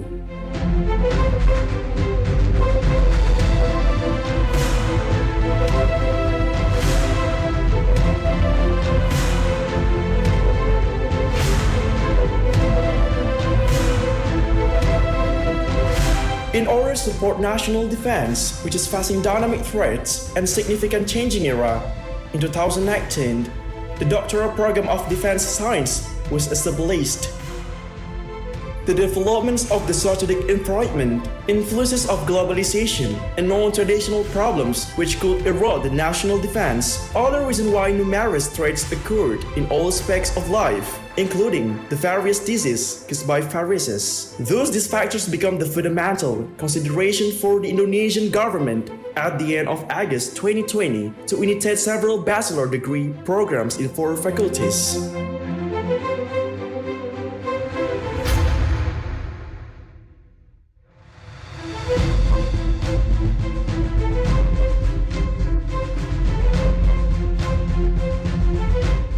Intending to empower and strengthen border areas and logistic needs, food security, and excellent human research, on August 30, 2021, RIDU established a functional faculty.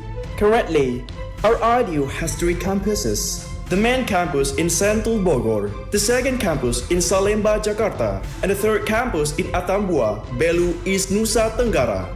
In the area of research, students and lecturers of RIDU conduct international systematic research in science and technology that utilize supercomputers, big data, and artificial intelligence. While in the area of community service, students socialize state defense and RDU programs by adapting futuristic Industrial Revolution 4.0 and Society 5.0 to digital technology utilizations which could be beneficial for both Indonesia and other nations of the world. In order to contribute to the development of defense science, our IDU has been conducting numerous national and international seminars through academic and non-academic institution collaboration. These seminars bring together science and practitioners from world-renowned universities.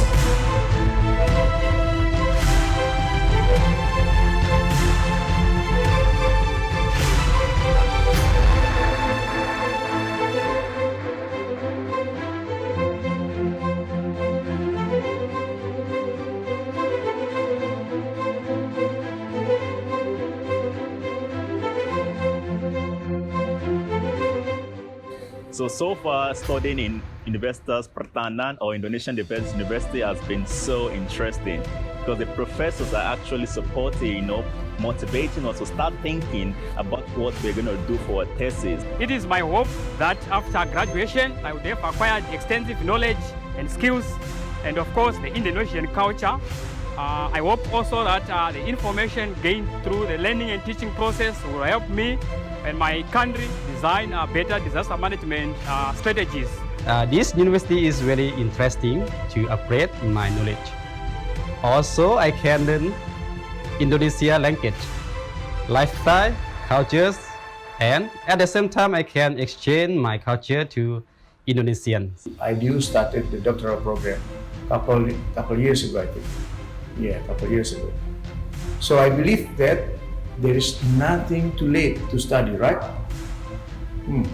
Honestly, it was long and very hard path to get here, but it was worth to have the class and sitting here with all my super colleagues in cohort 4 doctoral program.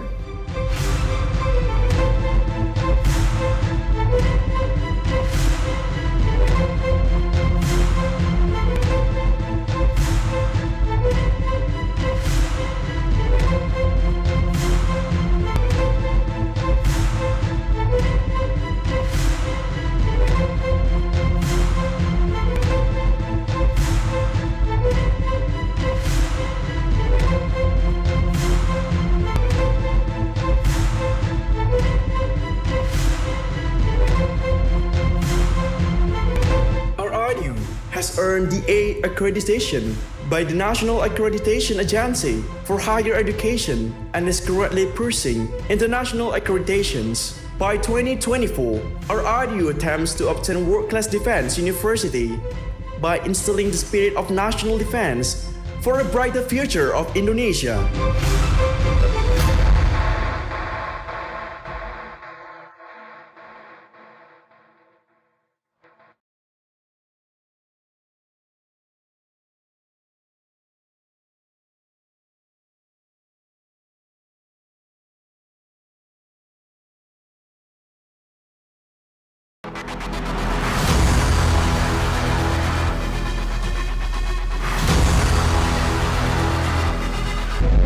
Welcome to the Republic of Indonesia Defense University. The Republic of Indonesia Defense University, also known as RIDU, is a state university that organizes academic, vocational, and professional education in defense, national security.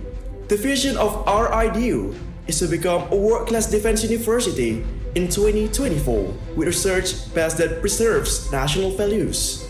Our IDU was established and inaugurated on 11th of March 2009. At the beginning of establishment, our IDU had two faculties, namely the Defense Strategic Faculty and Defense Management Faculty, which studied strategic national defense issues. On the basis of globalization, rapid technological change, constant change in circumstances, and the national defense facing dynamic threats, hence defense policy, analysis, and advanced defense technology are needed to maintain the state existent, as well as supporting national defense. Therefore, in 2017, Faculty of National Security and Defense Technology Faculty were established by our IDU.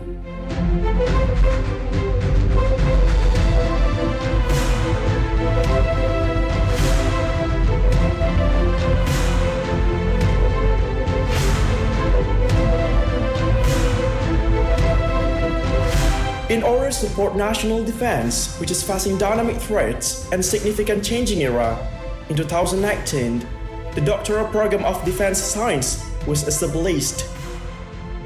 The developments of the strategic environment, influences of globalization, and non-traditional problems which could erode the national defense are the reason why numerous threats occurred in all aspects of life, including the various diseases caused by viruses. Thus, these factors become the fundamental consideration for the Indonesian government at the end of August 2020 to initiate several bachelor degree programs in 4 faculties.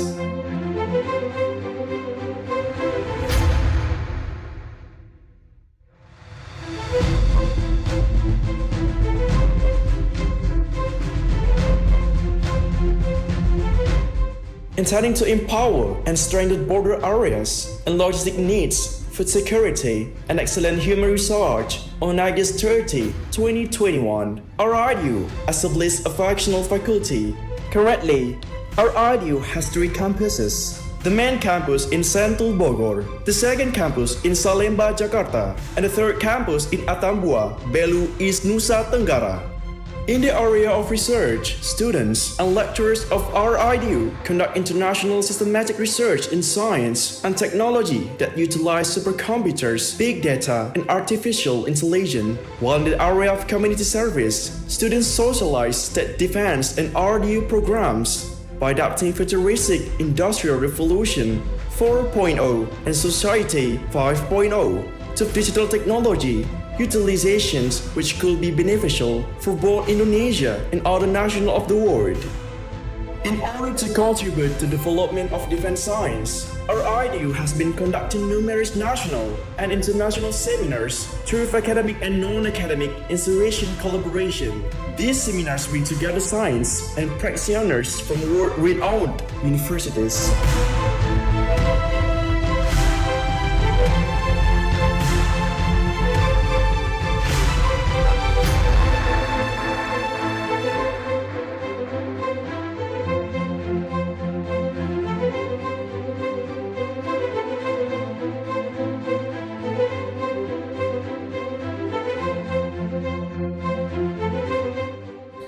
So far, studying in Universitas Pertahanan or Indonesian Defense University has been so interesting because the professors are actually supporting, motivating us to start thinking about what we're going to do for our thesis. It is my hope that after graduation, I would have acquired extensive knowledge and skills, and of course, the Indonesian culture.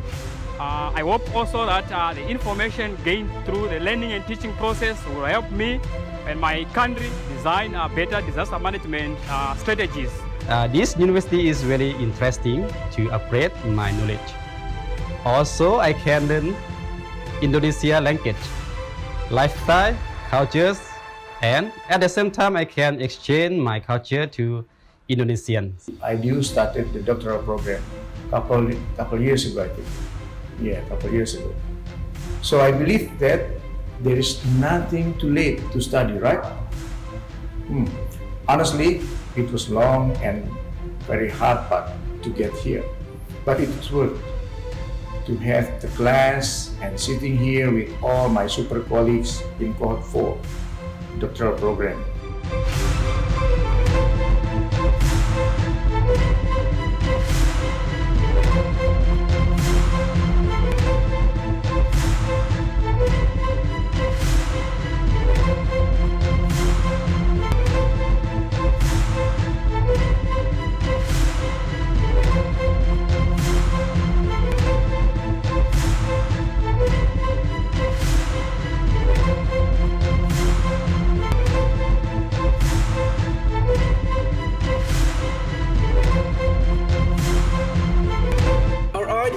Has earned the A accreditation by the National Accreditation Agency for Higher Education and is currently pursuing international accreditations. By 2024, RIDU attempts to obtain world-class defense university by instilling the spirit of national defense for a brighter future of Indonesia.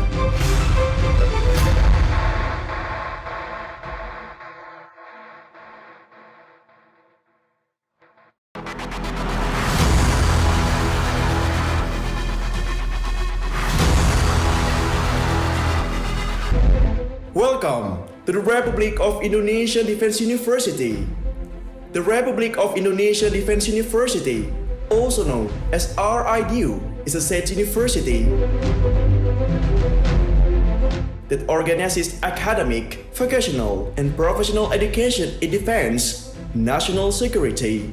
The vision of RIDU is to become a world-class defense university in 2024 with research base that preserves national values. RIDU was established and inaugurated on 11th of March 2009. At the beginning of establishment, RIDU had two faculties, namely the Defense Strategic Faculty and Defense Management Faculty, which studied strategic national defense issues. On the basis of globalization, rapid technological change, constant change in circumstances, and the national defense facing dynamic threats, hence defense policy, analysis, and advanced defense technology are needed to maintain the state existent, as well as supporting national defense. Therefore, in 2017, Faculty of National Security and Defense Technology Faculty were established by RIDU.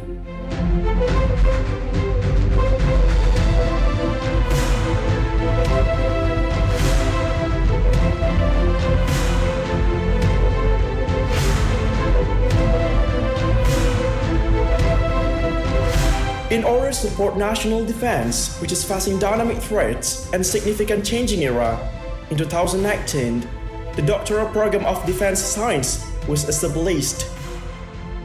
The developments of the strategic environment, influences of globalization, and non-traditional problems which could erode the national defense are the reason why numerous threats occurred in all aspects of life, including the various diseases caused by viruses. Thus, these factors become the fundamental consideration for the Indonesian government at the end of August 2020 to initiate several bachelor degree programs in 4 faculties.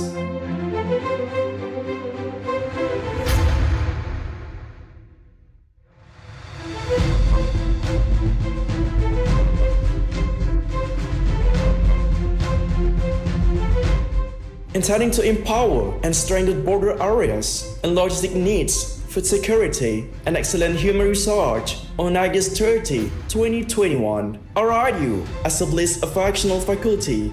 Currently, RIDU has 3 campuses. The main campus in Sentul Bogor, the second campus in Salemba, Jakarta, and the third campus in Atambua, Belu, East Nusa Tenggara. In the area of research, students and lecturers of RIDU conduct international systematic research in science and technology that utilize supercomputers, big data, and artificial intelligence. While in the area of community service, students socialize state defense and RDU programs by adapting futuristic Industrial Revolution 4.0 and Society 5.0 to digital technology utilizations which could be beneficial for both Indonesia and other nations of the world. In order to contribute to the development of defense science, RIDU has been conducting numerous national and international seminars through academic and non-academic institution collaboration. These seminars bring together science and practitioners from world-renowned universities.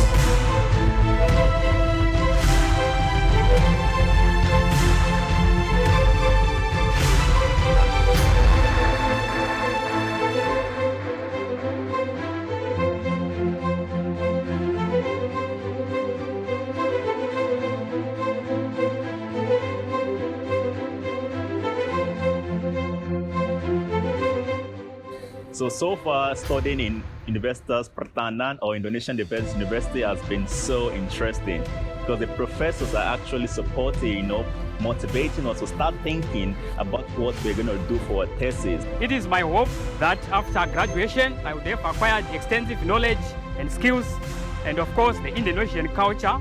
I hope also that the information gained through the learning and teaching process will help me and my country design better disaster management strategies.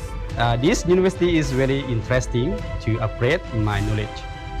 Also, I can learn Indonesia language, lifestyle, cultures, and at the same time, I can exchange my culture to Indonesians. IDU started the doctoral program a couple years ago, I think. a couple of years ago. So I believe that there is nothing too late to study, right? Honestly, it was long and very hard path to get here, but it was worth to have the class and sitting here with all my super colleagues in cohort 4 doctoral program.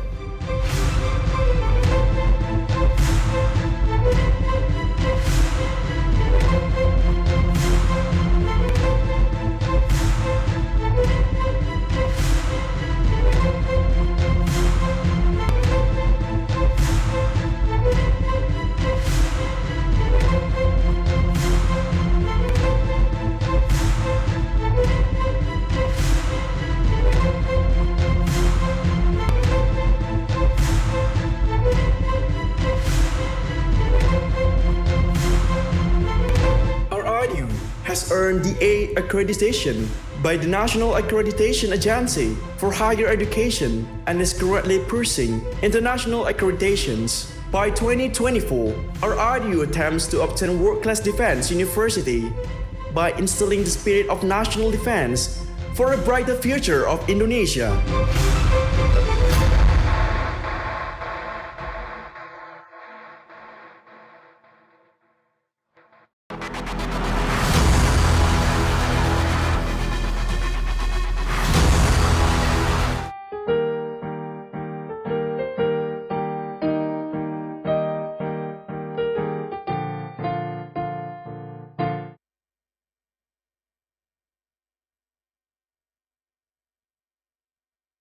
All right, so good morning, everyone. Welcome back. It's 11:15. We're here at the keynote session with me again as your host, Panca Hadiputra. Special welcome to our next keynote speaker, Dr. Wahyu Caesarendra from the Faculty of Integrated Technologies, Universiti Brunei Darussalam. And also very warm welcome to all participants and ladies and gentlemen. Our next keynote speaker will be introduced by Dr. Masayu Elita Hafiza from Weaponry Technology Department, the Republic of Indonesia Defense University. Dr. Masayu will also moderate the Q&A session following the talk by the keynote speaker. So without further ado, let us welcome Dr. Masayu Elita Hafiza. All right, thank you so much. Thank you, everybody. Welcome to the ICACSIS conference, the collaboration conference between the Defense University Republic of Indonesia and University of Indonesia, especially in the computer science faculty. So I'm Ayu. Allow me to lead discussion for these sessions. Before I start, let me introduce the speakers today. He is as Dr. Wahyu Caesarendra, is an assistant. Wait, let me check first. The assistant professor at the Faculty of Integrated Technology, Universiti Brunei Darussalam since October 2018. He received a bachelor engineering degree from Diponegoro University in 2005, and he worked in the automotive and electrical company prior to joining Diponegoro University as a lecturer in 2007. He also received New University for Regional Innovation, NURI, and Brain Korea in 2021, a scholarship for master's study in 2008, and obtained his master of engineering degree from Pyongyang National University, South Korea in 2010. In 2011, Dr. Wahyu Caesarendra was awarded of University Postgraduate Award, UPA, and International Postgraduate Tuition Award, UPTA, from the University of Wollongong. He received a Doctor of Philosophy degree from University of Wollongong in 2015. Now he has authored over 130 research articles in journals and conference proceedings. Wow, what is the H index 24 and 2,200 citations. So he, now we can learn from him. He works as a postdoctoral research fellow in Rolls-Royce at NTU Corp Lab, School of Mechanical and Aerospace Engineering, Nanyang Technology University, Singapore, from February 2017 to September 2008. And also he was as a visiting assistant professor at the National Taiwan University of Science and Technology in August 2019. Now, he is currently acting as a faculty research coordinator and research member of the Institute of Applied Data Analytics. welcome to Dr. Wahyu Caesarendra with the very wonderful experience and achievements. And with the title today, he will give us the presentation regarding the artificial methods in engineering and medical application. So now the time is yours. Okay, thank you for the brief introduction, Dr. Mas Ayu Alita Habiza, Ibu. Yeah, I think first of all, I would like to thank to the committee of ICACSIS 2022 conference for inviting me in this conference, especially to Professor Wisnujatmiko, who also invited me as one of the keynote speaker in this conference. Yeah, I'm very honored to be here and very happy. Bismillah, Assalamualaikum warahmatullahi wabarakatuh. Good afternoon, everyone. Hopefully, the one that the information that I will be presenting today will be benefit for all of you, because as Dr. Ayu already mentioned that I'm from the mechanical engineering background. You can see from my CV just a little bit bachelor mechanical, master mechanical, Ph.D. mechanical, as well as the postdoctoral also in mechanical engineering. That's why I would like to present this title. Hopefully, this will be give some maybe an additional information for the computer science people. So engineers' roles and contribution in computer science field. I will give examples of applied research. Okay, for those who would like to collaborate in the future, that this as my project list. You can see from this.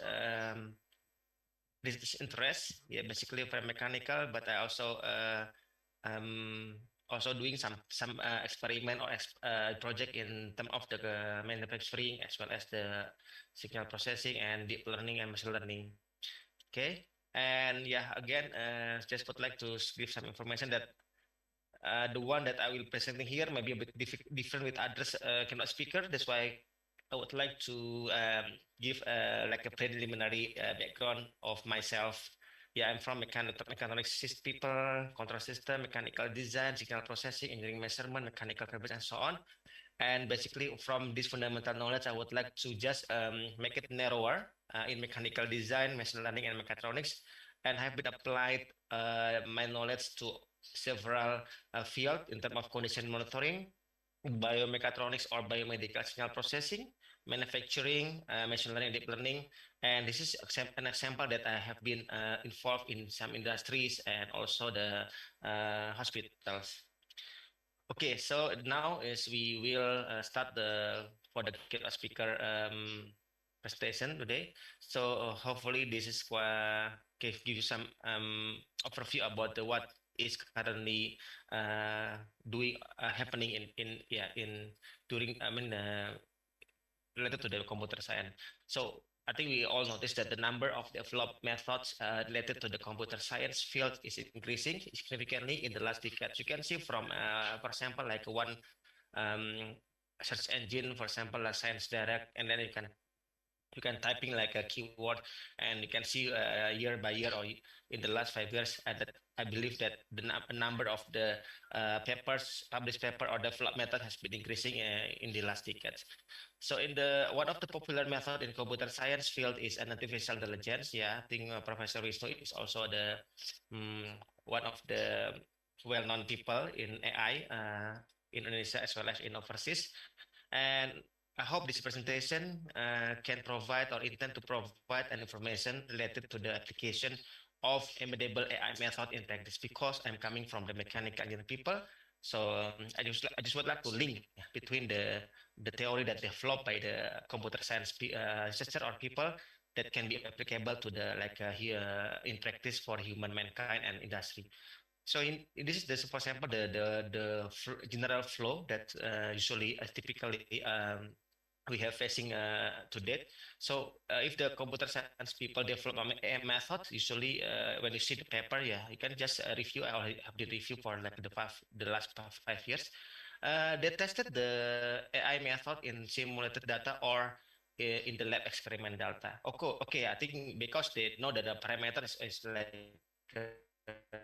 well-known parameters, and then also like there is no like everything is under control, everything, yeah, the parameter, the variable, so is under control. They know. That's why most of the public paper, they will provide a good result because the developed AI method is tested using the simulated data or experimental data. How if we change another way? So for example, now we have to test in the real data. Yeah. So this is the same method, the same AI method, it will be tested in the real data. We have no idea what is the result. So this is the one that I would like to encourage for the people in computer science. So please try to also collaborate with the practitioners, and because they will have the real data, and then you can test your development method into the real case. And also the still introduction, as the technology is also growing up significantly, the developed AI methods are necessary to support the technology development. In terms of actual implementation for human mankind, yeah, this is the keyword. So we, as a researcher, I think you agree with me that our purpose is to support the human mankind, as well as for industrial application. This is my area. So this is my aim objective that I'm doing. All job is not only for the hobbies, yeah, sometimes also hobbies. But now currently I had changed my mind that all of my effort in doing something, in doing project, must be give some benefit or useful into the human life or human mankind, or also industrial application. That's why I always highlight these keywords in my mind. And then, however, without exact information from the practitioners or engineers, the developed AI method just stop in the publication only without testing the performance of the method. Yeah, I have also some colleagues in computer science that they very good. They are very good in developing the method.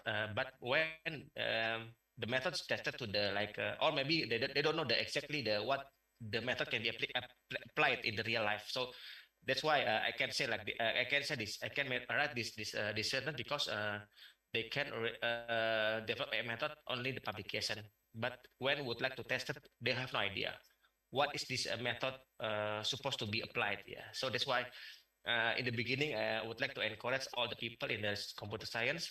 We can collaborate together to provide the applicable technology. Yeah. So in this case, researcher in computer science can amalgamate it, or can be combined or collaborate with the researcher in engineering. Then we can test the AI data in practice. Sorry, testing the AI method in practice. So that's why I would like to again I also invited by Professor Wisnu last year. Yeah, I think almost similar, but I have also latest project result, so I can present today. So introduction to embedded system implementation. I believe the people in computer have known about this definition from Wikipedia and also another source. So an embedded system is a computer system, a combination of a computer processor, computer memory, and input-output peripheral devices that has a dedicated function within a larger mechanical and electronic system. So here from Wikipedia about the definition of embedded system. And another definition from this website that say that an embedded system is a combination of computer hardware and software designed for a specific function. So embedded system may also function within a larger system. So according to this definition, that's why I would like to focus on embedded system in this presentation. So what the purpose or the aim or objective is, we would like to test the offline AI methods, yeah, and then we connect to the embeddable single board computer, and also we from the practitioner or from the engineer, we know about the application or the target that we would like to test the AI method. Basically, I have summarized, but I think more than these 5 embeddable single board computer, I believe, yeah, because there are a lot of embeddable single board computer. The Prof also know about this, and then others also collect in Universitas Indonesia. Also, I think better than my knowledge about this hardware. So basically, I just provide a sample of 5 embeddable single board computers. Number 1 is Google Coral Dev. Number 2 is Raspberry Pi. Number 2 is NVIDIA Jetson Nano. Number 4 is an XPS something. And number 5 is a compact Rio. Okay, so the red color here is honestly I haven't used this hardware. That's why I give a red color. But the green color here I have been using so to date, yeah. So about Raspberry Pi, NVIDIA Jetson Nano, and compact Rio. Hopefully, I will present example of this implementation in this presentation. Okay, for the not boring presentation because my time is about afternoon after lunch. Usually after lunch people have like very satisfied tummy, and then they sometimes get bored and also maybe get sleepy. That's why I would like to just present the example of the application of embedded projects. So the example I divided into two categories. Number one is university research projects. This one is the lab scale. And then I also have some project from industrial and also third-party projects. So hopefully can give you some idea and about the embeddable projects. So I broke down into also a few of the project name. The green one is the project is from the UK University. I forgot the green one is university project, University Academia project, and then the pink one or the purple. Okay, the purple color is the project from the industry as well as the third-party project.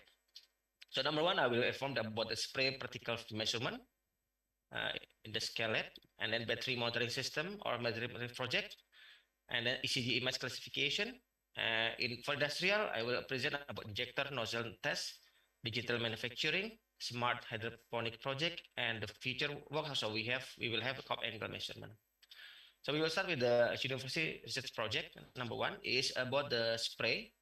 So you can imagine that if very difficult, the objective of this project is to measure the size of the particle or the droplet of the spray particle.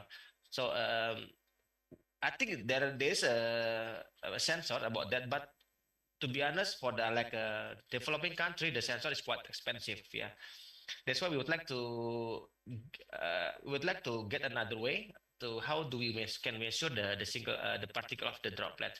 So we can apply the machine learning in this case, and because this program is aimed to measure the dimension of the spray diameter down to the micron size, and this application can assist in calibrating various nozzle diameters required for chemical mixing or other industry. So although this is from the university research field, but the idea is coming from the chemical industry. But this is still in the university lab based or scale. Yeah, that's why I put in the category in university project, not in the industrial project. But the idea coming from them. Okay, so the application is for the spray injector. I will give you some direct result. So this is the video.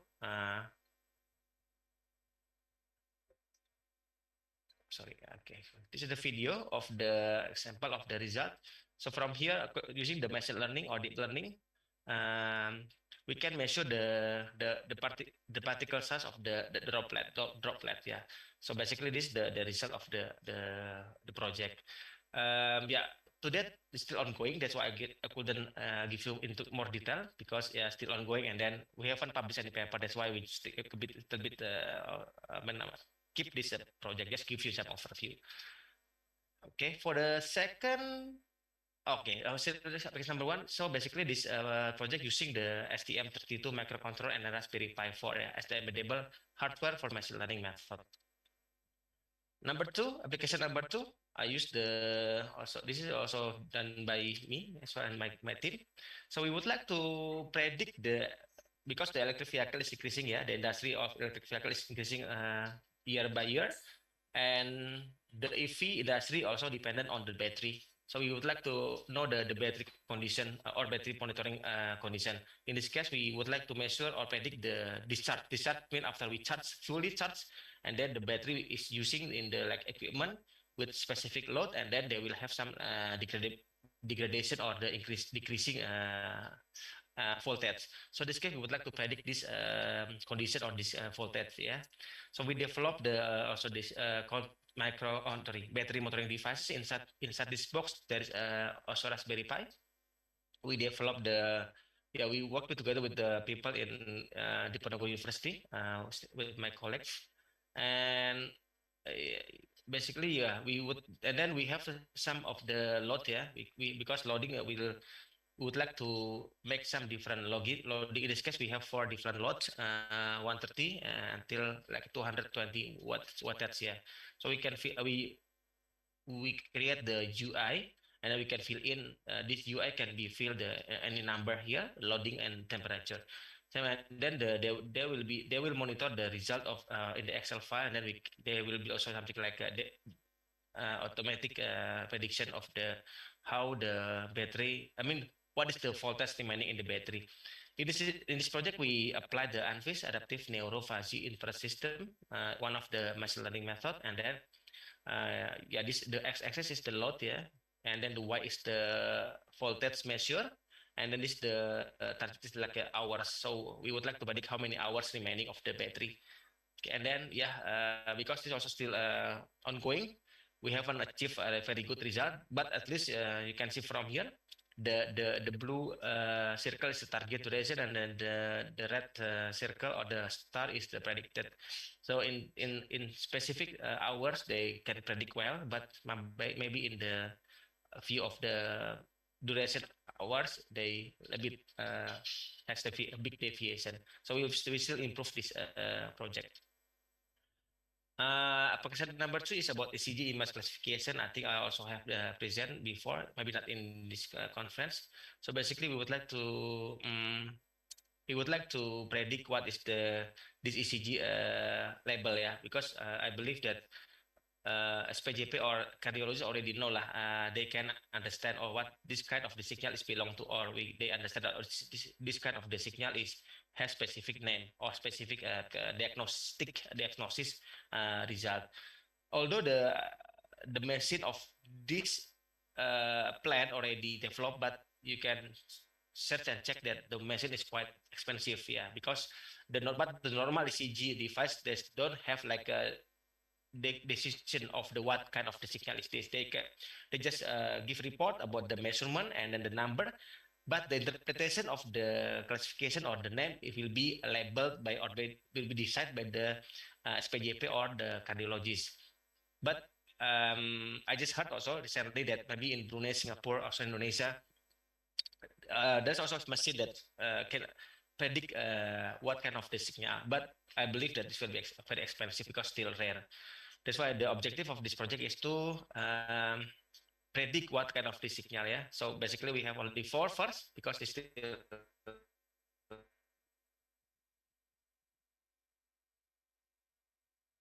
we have normal signals, and we train with the CNN, and then we try to, after we get the model, I will give some a brief flowchart about the CNN embeddable program, and then so we once we get the model, we put in the embeddable system. We call this one is JSON Nano, what we use here, JSON Nano, and then we'll see the result.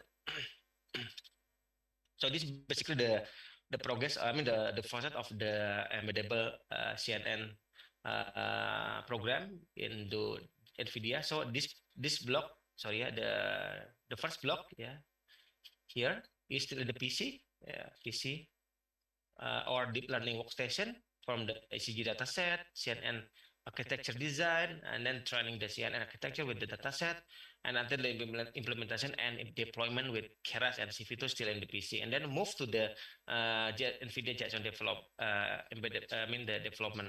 So in this case, we use the JSON Nano NVIDIA, and we need to prepare JSON Nano preparation using the Python, CV2, Keras, TensorFlow, and GStreamer, and so on. And we're running the program through the Nano for performance optimization. But if the performance is still not good, they have to go back to the training CNN in the PC.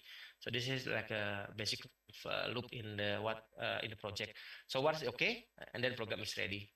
Yeah. So this is like a photo. I think I have a video a little bit, yeah. So you can see maybe from this video. Can give the voice? Bu Dr. Mas Ayu, can you hear? I cannot hear the video. Can you please? Okay, just a moment.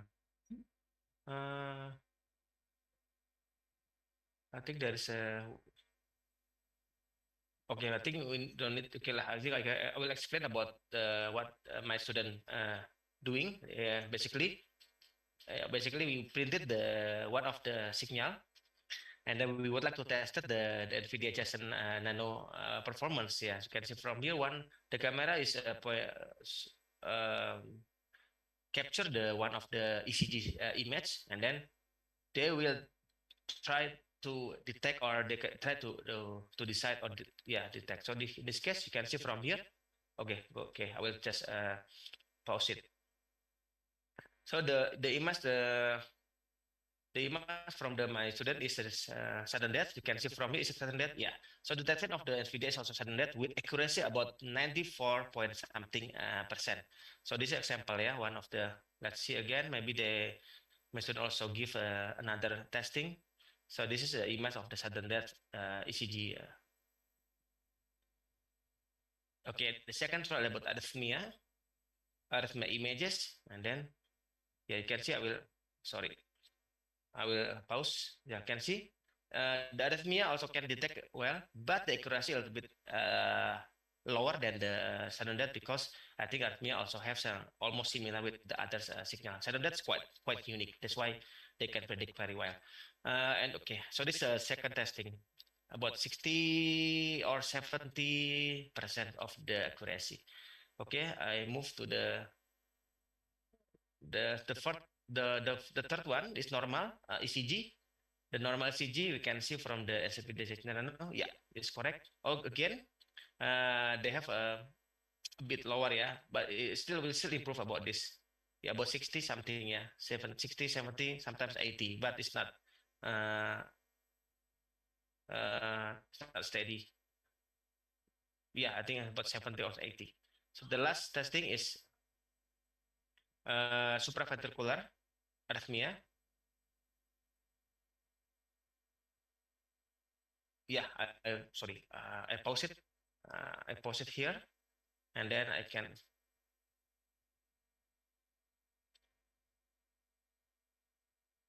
I think my PPT is jammed because so many videos at this moment. Okay, basically the also supraventricular also we tested with the 4 different ECG images, and then they can predict well actually, but the number of the accuracy is also different, because the highest accuracy is achieved in the sudden death, because sudden death is a different unique image. But if they have a very almost similar, they a bit low, yeah, about maybe below than 80%. So I will share again my PPT. Okay, sorry. Yeah, sometimes jamming because I put a lot of video in my presentation slide. Okay, just testing one more. Okay, cannot, yeah.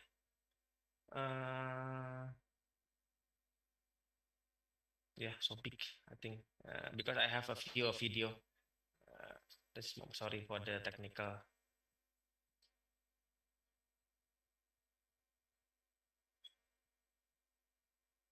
Okay, we can skip first, and we can go back later on if any people are asking about. I will move to the next project.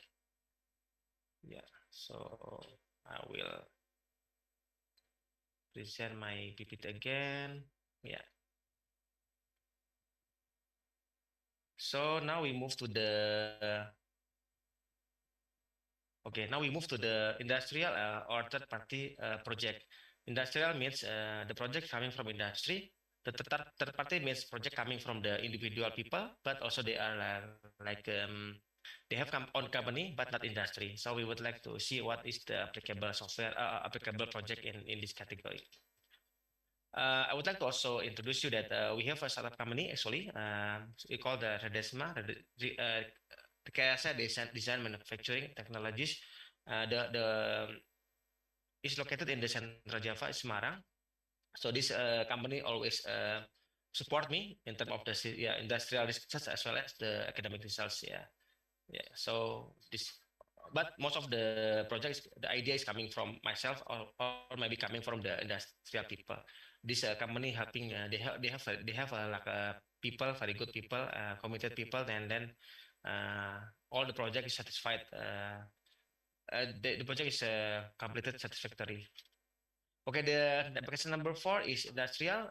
Again, we have received the project from one of the BUMN in Indonesia to check the performance of injector nozzle digitally. So currently, checking the injector nozzle is not frequently because of it difficult, and also sometimes the place of the injector is also in dangerous area or difficult to be achieved. That's why we would like to if we can only like attach a camera, then we can test the injector nozzle digitally. It will be like more useful for the industry, because if we coming to the site is something like dangerous. So yeah, so that's why we would like to develop the embeddable AI method that can measure or check the performance of the nozzle digitally. The objective is to you can maybe I think I have video here.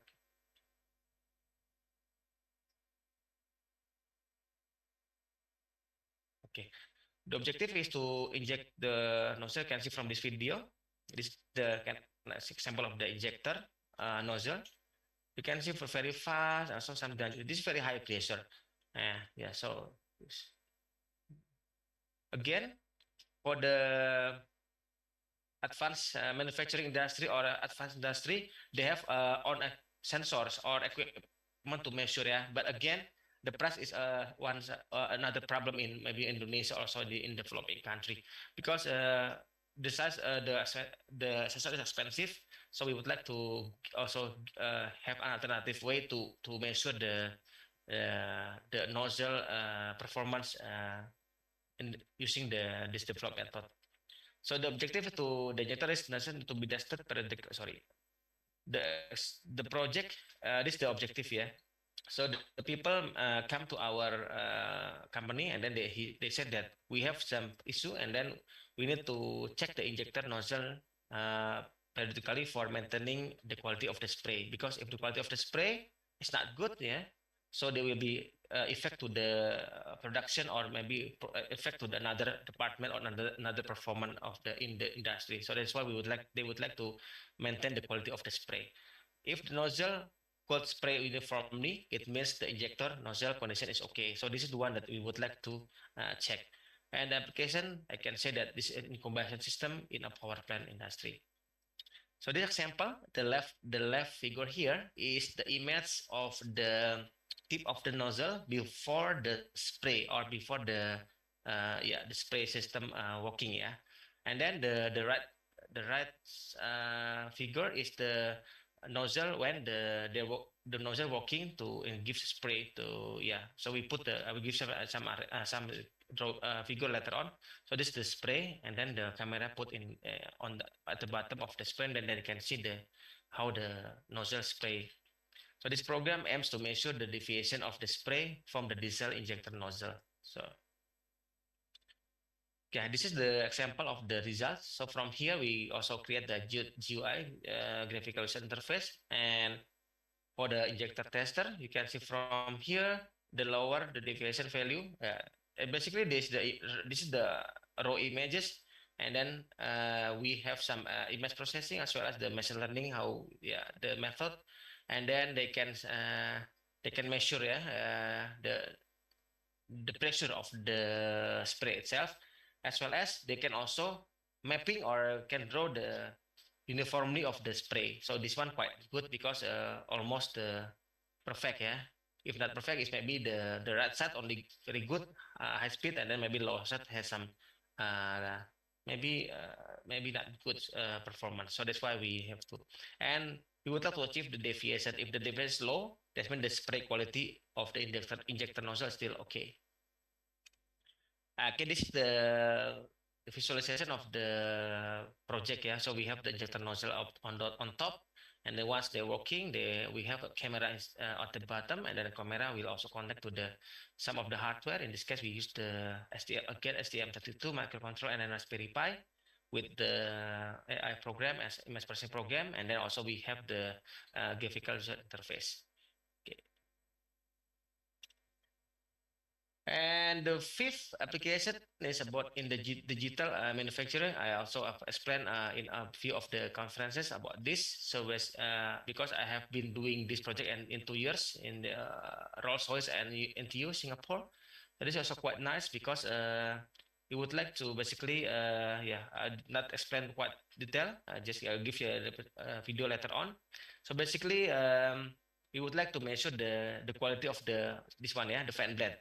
So the fan blade is quite important, because if the fan blade condition is not good, the engine performance will be decreased. So because the thrust of the engine, aircraft engine, is dependent on this fan blade. Of course, this fan blade is driven by the compressor ratio in this engine, compressor ratio, high pass and low pass. But basically this compensation will have basically the end of the purpose is they have to turning this fan blade.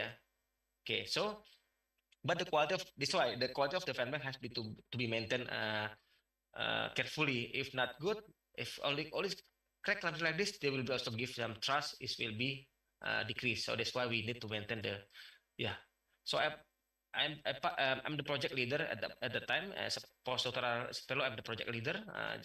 My supervisor just supervise me, but in practice, I have to done and go to the Seletar company or Rolls-Royce company in Singapore. So we would like to measure this quality by using because usually typical before I joined, they use a manual measurement. They measure the quality using some of the equipment. They measure, they have to take off the one of fan blade and then measure manually, and then they have some information of the quality or the measurement. But we would like to, and then in this project, we would like to embed the ANVIS, adaptive neurovision system, to check the surface roughness measurement about the fan blade. So in this case, a bit different. I mentioned in the beginning that we have I showed about the embeddable computer hardware. In this case, we use a compact Rio. So compact Rio is the hardware compatible for the NI or National Instrument or the LFU, if anyone use an LFU. So we use a compact Rio, and also the ANVIS embed to the compact Rio and the LFU and the compact Rio. So I use this one, LFU. So because of this project already presented by me in many press conference, I just want to give you the video. Sorry.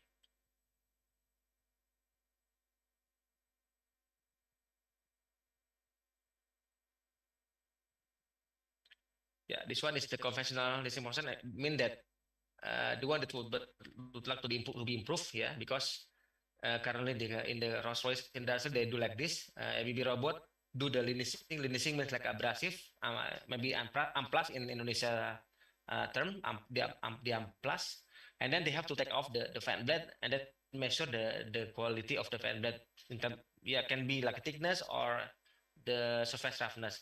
Now we will able to see the quality of the fan blade during the process. We don't have to take off the fan blade. You can see from here, I attach the acoustic emission and then as well as the accelerometer signal, and then this will give you a vibration signal. The vibration signal will interpret with some specific number using the machine learning method. So basically, they would like to match between the typical the vibration signal with the measurement. So and then to link this raw signal, vibration raw signal, and then the measurement we put in the AI, inside embeddable AI. So this can reduce time taken to do rework and thus increase the productivity, reduces the dependence on the skilled operator and data-driven approach, enhance product quality or consistency. Okay, maybe this one. Okay, I think I have this moment.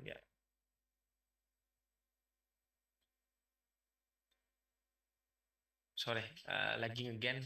So just a moment. We'll stop. So this is the emission signal, and this is accelerometer signal, and then this is the value. Here there's value. So this one last time we just started with the initial thickness. Sorry, the thickness. Okay, predicted thickness.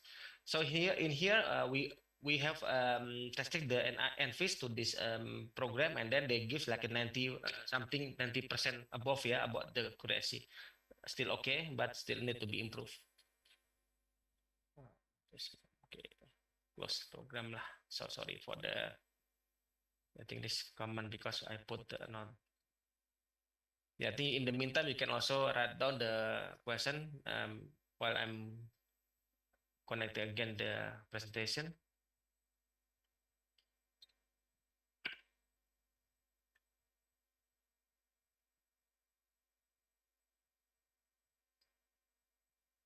Okay, now we move to the next project, which is the, okay, I should, okay, application number 6, yeah. I think this is the last project in the, okay, this project quite unique because this project is third-party project. Yeah, accidentally, my wife joining the hydroponic, yeah, hydroponic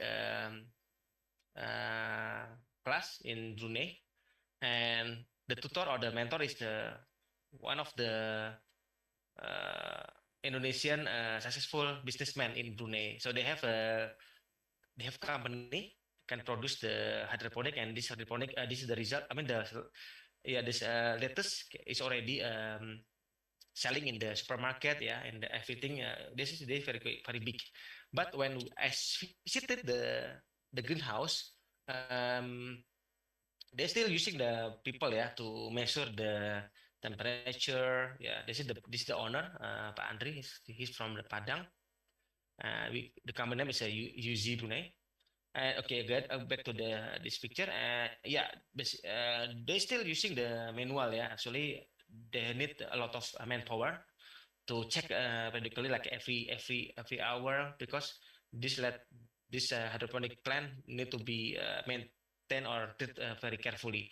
And then yeah, they have the measurement manually, like TDS, nutrition of the water, the blower, everything they have to be maintained. And then when they know that I have expertise in the control system and AI, they would like to try to produce we call that smart hydroponic project. Yeah, because from here you can see the manual parameter like measurement, the manual parameters and treatment like temperature, pH value, TDS value, saline nutrient, acid and alkaline nutrient, etc. have to be measured manually, and it takes time. Also need people manpower. So we start this project like a few months back, and by developing the control system, yeah. So basically we have 3 pumps here.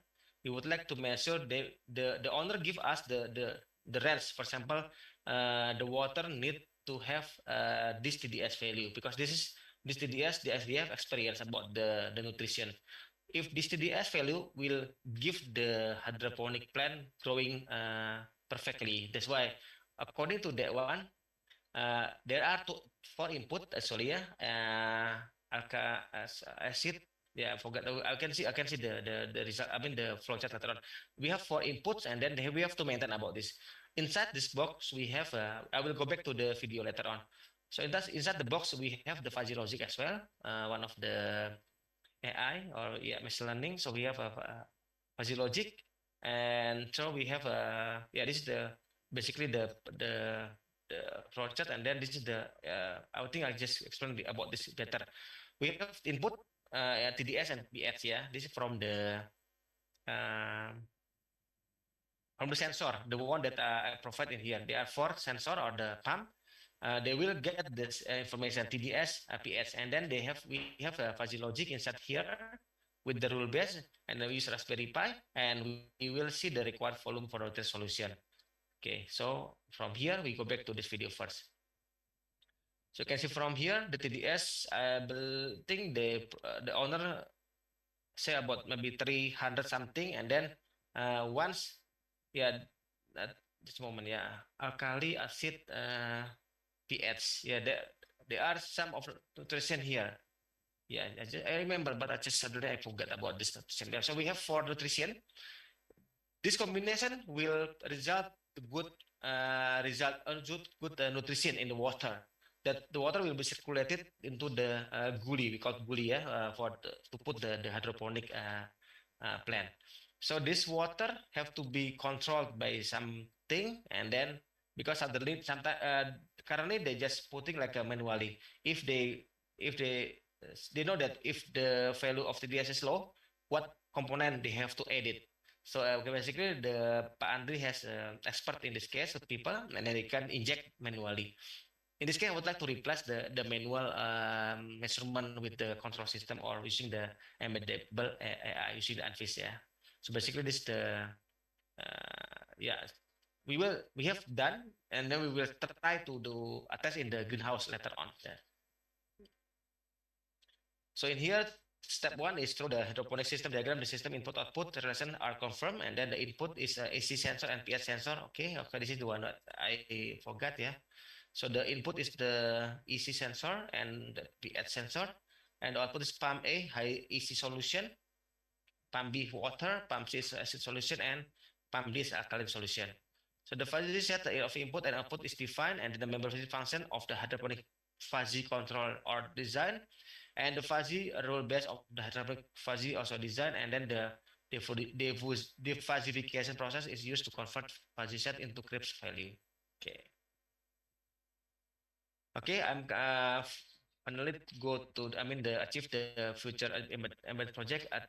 I would like to inform you that we have a recent paper in terms of automatic crop angle measurement. Yeah, we would like again this idea coming from the neurologists in Brunei, that usually they measure the crop angle or scoliosis using the ruler, or I forgot the name. Yeah, this manual is like a ruler, and then they can measure the degree of the angle.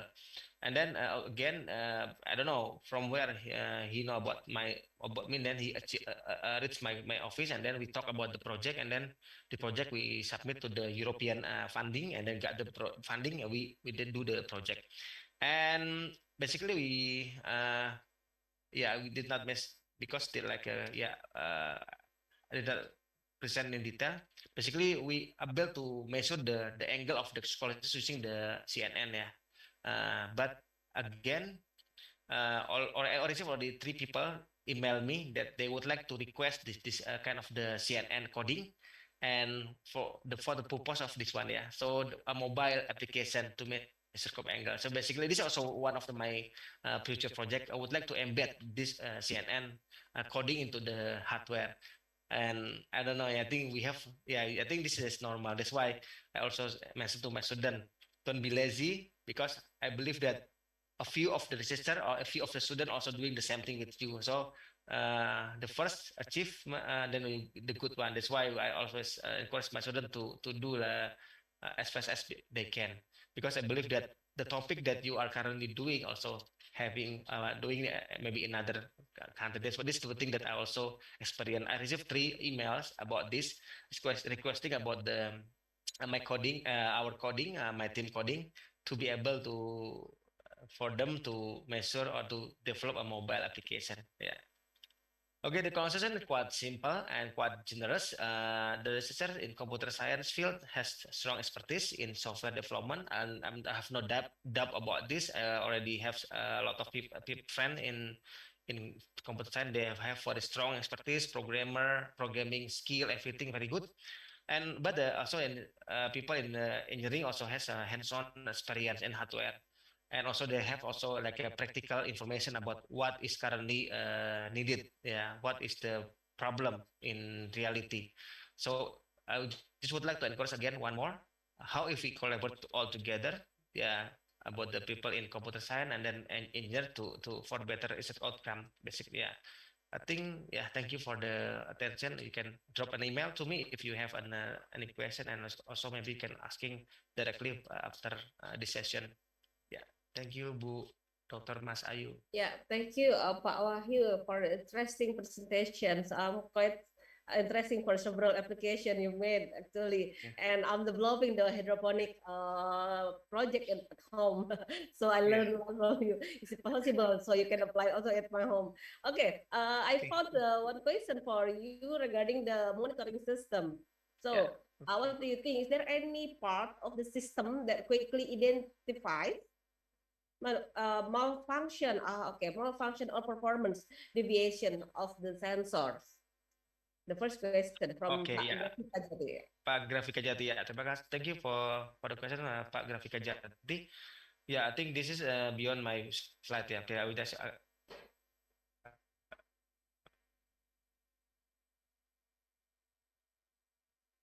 maybe start that quickly identify. When I never use the use one or the old one of the sensor. That's why most of my project using the new sensors. And alhamdulillah, so far I have no malfunction about the sensor performance.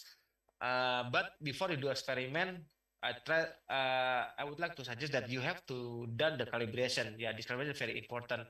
Although it's new, but the sensor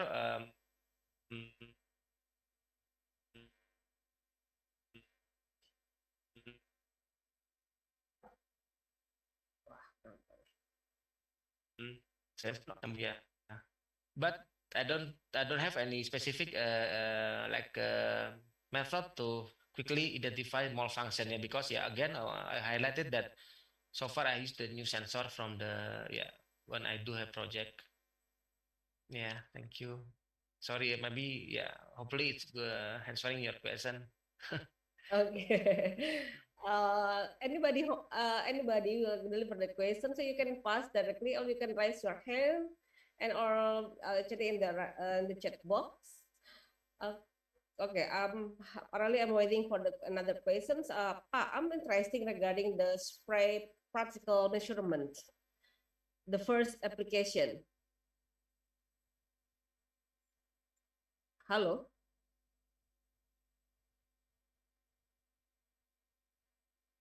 Okay.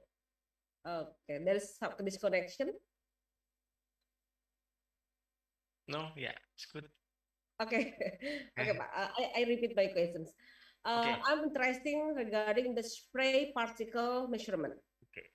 Okay, because I'm working at laboratory, which is also doing the measurement directly in using the charcoal based for the gas chromatography. So how can you? I just want to make comparison. How accurate doing your system with our conventional measurement? Okay, yeah. Thank you. I think your question related to this one, yeah. You would like to measure the size, right? Or I think the first application. Okay, yeah. Okay. Okay, how accurate? Yeah, so far we haven't measured the accuracy about this because still like a few months starting the project. But again, in all my project that we have reference, yeah, we have reference about this one. The number here is coming from the reference as well. So for example, we also collaborate with the industry people. For example, before we create the program, they have to measure the size of the particle first. Yeah. So based on this one, we have to train our method, and then they will understand the model will understand. Basically, this one is a measurement also manually. Yeah, for the training. Yeah. So this is the one that we forget to mention in the beginning.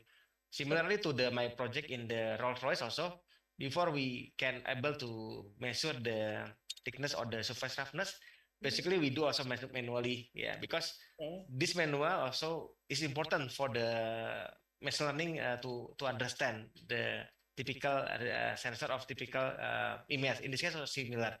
So the industry people also help us to measure, and then we train this image also with the result from the industry. Of course, the industrial people have to have expertise, yeah, in this particular field. Otherwise, the result has also have deviation. Yeah, because why I interesting because I'm working with the.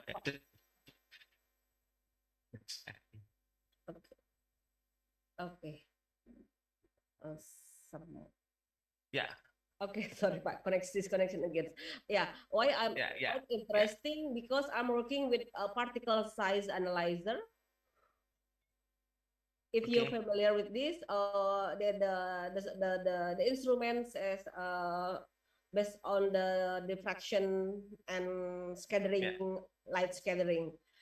So if it is also accurate, then it can easy to measure, especially for the surface materials So it is quite helpful for my major, for my work. Okay, maybe we can work together maybe in the future, Dr. Bu Dr. Mas Ayu. Yeah, quite interesting. Yeah. Yeah. Okay. Any any participants also can deliver the questions. Otherwise, I will use this opportunity to ask again to Pak Wahyu, because it is the topic quite interesting for me and related with my background experience and my working. So I give the opportunity to all participants. You can deliver, and I think I can ask you directly to ask to Pak Wahyu. Someone can raise your hand, please. Okay, let me check because I cannot see. Okay, Professor Wisnu. Thank you, to Dr. Wahyu as moderator, and also thank you, Mas Dr. Wahyu as invited and plenary speaker. Actually, I just want to know about, I don't know, because you are from the multidiscipline area, isn't it? I don't know. It is because in Brunei, there is some faculty of interdiscipline, or maybe you are belong to faculty of in Brunei Darussalam? Faculty of Integrated Technologies. Oh, okay. Okay, maybe I don't know. Maybe this question is not just a common question. Okay, it is integrated. What kind of the topic is especially just faculty of technology, or is there any another discipline, maybe discipline area or something? Can you explain and give the explanation, maybe, Mas Dr. Wahyu Jason? Yeah, thank you, Prof. Yeah, I think this is a common question when I joined also this faculty, because there is no other name of this faculty in the world, only the UBD. I think basically they just would like to make a new faculty. We call the integrated technologies, means because we have a few of the lecturer from different background. We have mechanical people, we have electrical, we have also civil engineering people, computer science people, and also chemical. So basically, the one that faculty, this is the one that I propose here. We collaborate all together between engineering and computer science. So basically, I repeat again, we have mechanical, electrical, and computer science people, and also civil and also chemical. So basically, engineering plus computer science people are working in this faculty. That's why I think the project is quite a bit broad, Prof. Yeah, you are correct. Yeah, I think yes. So the meaning is maybe the lecturer or the researcher from this faculties must, I don't know, exercise the research related with the integrated technology, or I think that's one of the requirement. I think I remember that there are like a 300 something plus applicant at that time, because my dean informed me when I already joining, and then they become after the 300 some applicants, they make it narrower until like a 2 or 3. And I think, and then they mentioned that one of the criteria of the successful applicant is they have a multidisciplinary area, because my competitor also coming from the UK, coming from the another European countries, and then why they selected me. I think something also, some information, some surprise for me. And then when I try to get some information that they are requiring about more multidisciplinary area. Yeah, I think that's the correct, Prof. Yes, I just very interesting because we can put it all together, even maybe it's still same area. Technology. Correct. But in the third year, Prof, because in the first year and second year we working together, teaching also have to teach like different subject. But in the third and fourth year, I have specialties. I mean, students have to choose. We have manufacturing and others concentration. Basically, I am in the manufacturing cluster. Yeah.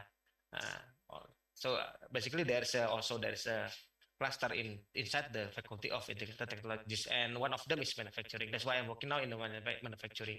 Maybe next year, when I get also invitation from you, I will present about the multi-X robot. I think I have done this year. So maybe next year in the same conference, I can present about the multi-axis robot for the manufacturing research. Again, still using the AI method embedded to the hardware. Okay. Yeah. Thank you, Mas Dr. Welcome. Maybe that's all So from me. another idea, Prof, is to get another skill in your faculty if possible. Yeah. Okay, That thank is you, very Prof. interesting. Thank you. Yeah. I just another question. Sorry, Pak Wahyu. Yeah, I'm testing with your hydroponic smart project. Okay, yeah. Is you also using the sensors? And my question is, again, because I always doing the measurement using the spectrophotometers, conductimeters, then again, I just want to make sure the comparison, accuracy, and precision between your system with the manual one. I mean not only manual, because it's referring to the spectrophotometer. Okay, thank I you. want to know the error, how big the error if you have determined this in your system. Thank you, Mas Dokter. Yeah, again, I have met with after this control box ready, and then I invite Pak Andri to come to FIT. We call FIT our faculty, and he bring did not mention here. I forgot to mention. He bring one of the sensor that can measure directly the TDS. And then they check with this one. I now did not measure directly because we will test it first to the greenhouse, and then we will see the deviation. Basically, the last time they quite satisfied because they bring their own sensor that they use in the greenhouse, and they check this one. Yeah, they check the TDS number here, and then quite happy because total dissolved solid and conductivity, it is part of the chemical side, and just want to make sure that how correct this is your system measurement. Yeah, I think we can just drop my email, and then I will just give you the result of the comparison. Yeah, sorry, I forgot. So basically, they bring the one bottle with specific number because this is for calibration as well. They bring one bottle with also how you do your calibration and validation is your method system. Yeah, okay. We test with single pump. Yeah, we have one water with the specific nutrition, and then the nutrition we check the manual with the sensor, and then once the monitoring device also showing the number, that's okay. That's how do we calibrate, and then we move to the pump number 2. So basically, we do it in different. I mean individually, not all together, because mixing is very difficult to calibrate.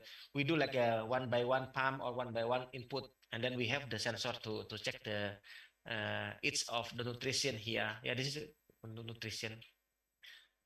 Okay, Pak. Seems we can discuss after this. Yeah, of course. Because I saw there is a raise hand from Dr. Michael.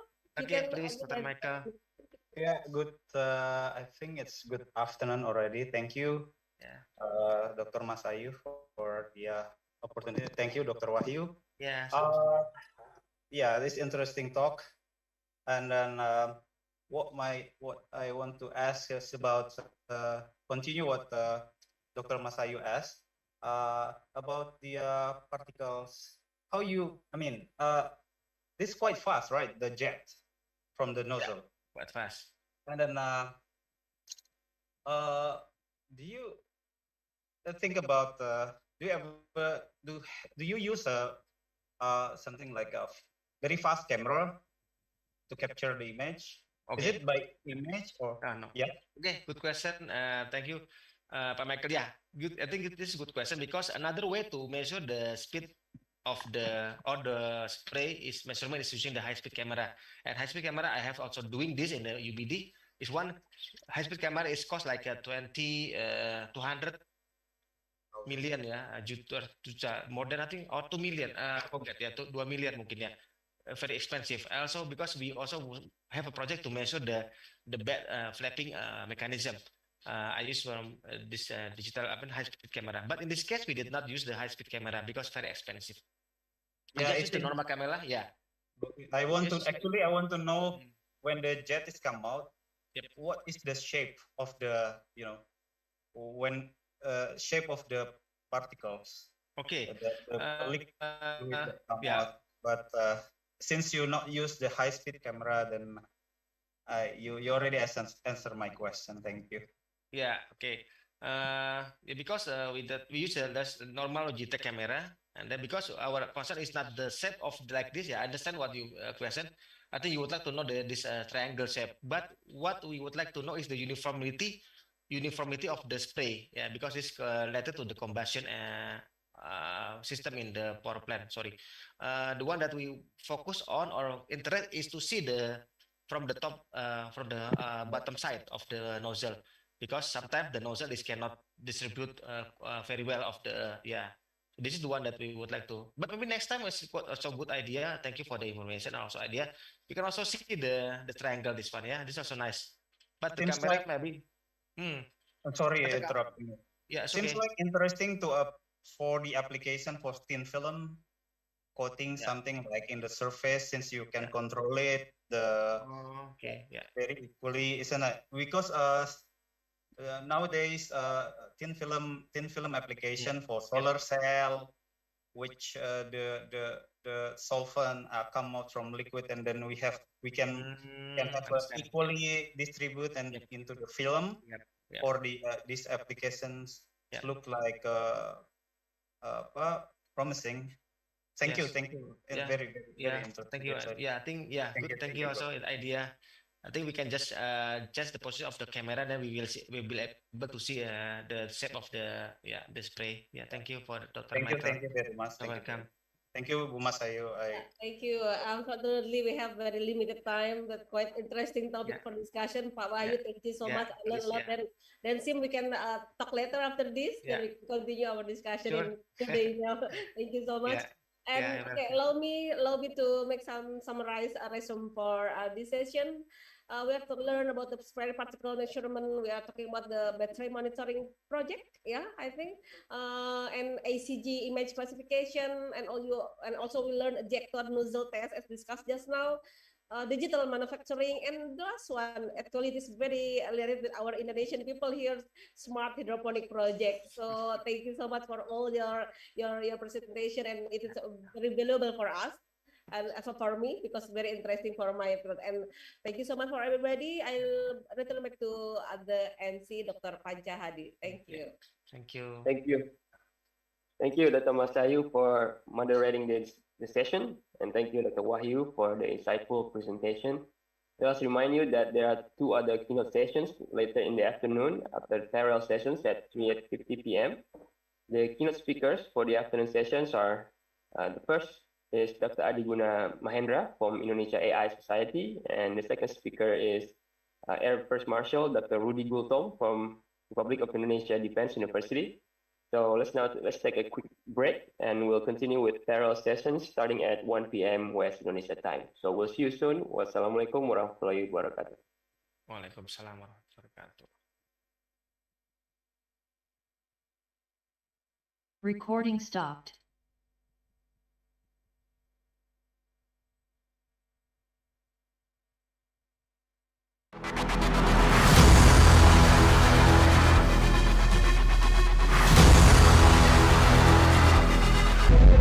Welcome to the Republic of Indonesia Defense University. The Republic of Indonesia Defense University, also known as RIDU, is a state university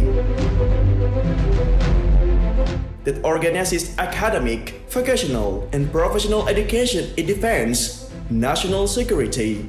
The vision of RIDU is to become a world-class defense university in 2024 with research base that preserves national values. RIDU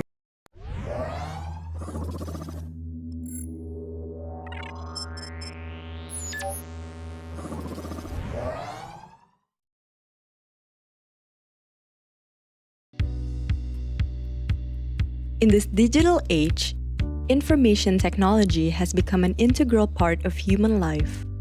People use technology to facilitate all kinds of activities in various aspects of life, such as the economy, education, transportation, social, and health.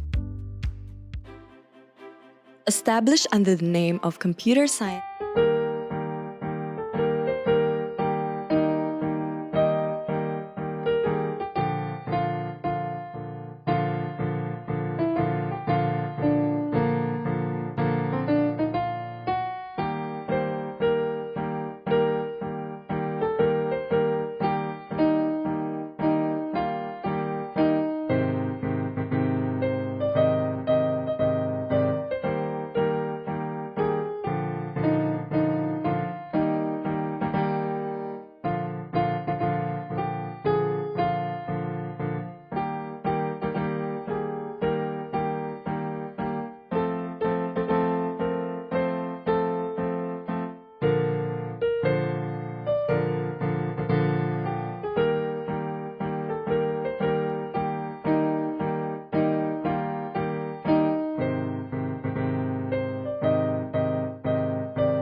Assalamualaikum warahmatullahi wabarakatuh. Good afternoon, everyone. Welcome back. We're here at the IWBIS keynote session with me as your host, Panca Hadiputra. Thank you for joining this session. We'd like to welcome all the keynote speakers for this afternoon session. Dr. Adhiguna Mahendra, Chief of AI at consulting firm Nodeflux. Air First Marshal, Dr. Budi Gultom, Republic of Indonesia Defense University. And also a very warm welcome to all participants of ICACSIS and IWBIS. The first keynote speaker will be introduced by Professor Eko Budiarjo, a professor in software engineering from Faculty of Computer Science, Universitas Indonesia, who is also General Chair of IWBIS. Professor Eko will also moderate this Q&A session following the talk by the keynote speaker. So please, without further ado, let us welcome Professor Eko. Okay, good afternoon, everyone. Assalamualaikum warahmatullahi wabarakatuh. Thank you very much, Dr. Panca, for the introduction. And then for today, the dear audience, respected audience, for the keynote speech for the IWBIS will be delivered by Dr. Adhiguna Mahendra. Before Dr. Adhiguna Mahendra give his speech, please allow me to introduce Dr. Adhiguna Mahendra. Okay, in short, Dr. Adhiguna Mahendra finished his undergraduate in computer science from Universitas Indonesia. And then he received his master degree in the computer vision and robotics from the University of Heriot-Watt, UK in 2008. And also he got his PhD degree in machine learning and computer vision from University of Dijon, France in 2012. Right now he is a chief of AI and product with the Nodeflux, a leading AI company in Indonesia, leading the implementation of AI product such as a video analytics platform, biometric,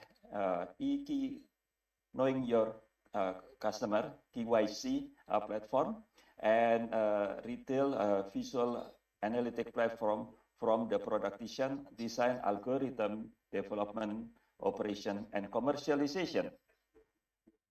He is actively been in the industry for over 20 years. Of experience in building intelligent systems based on AI and machine learning for global and national companies in Europe, Singapore, Indonesia, in verticals, such as oil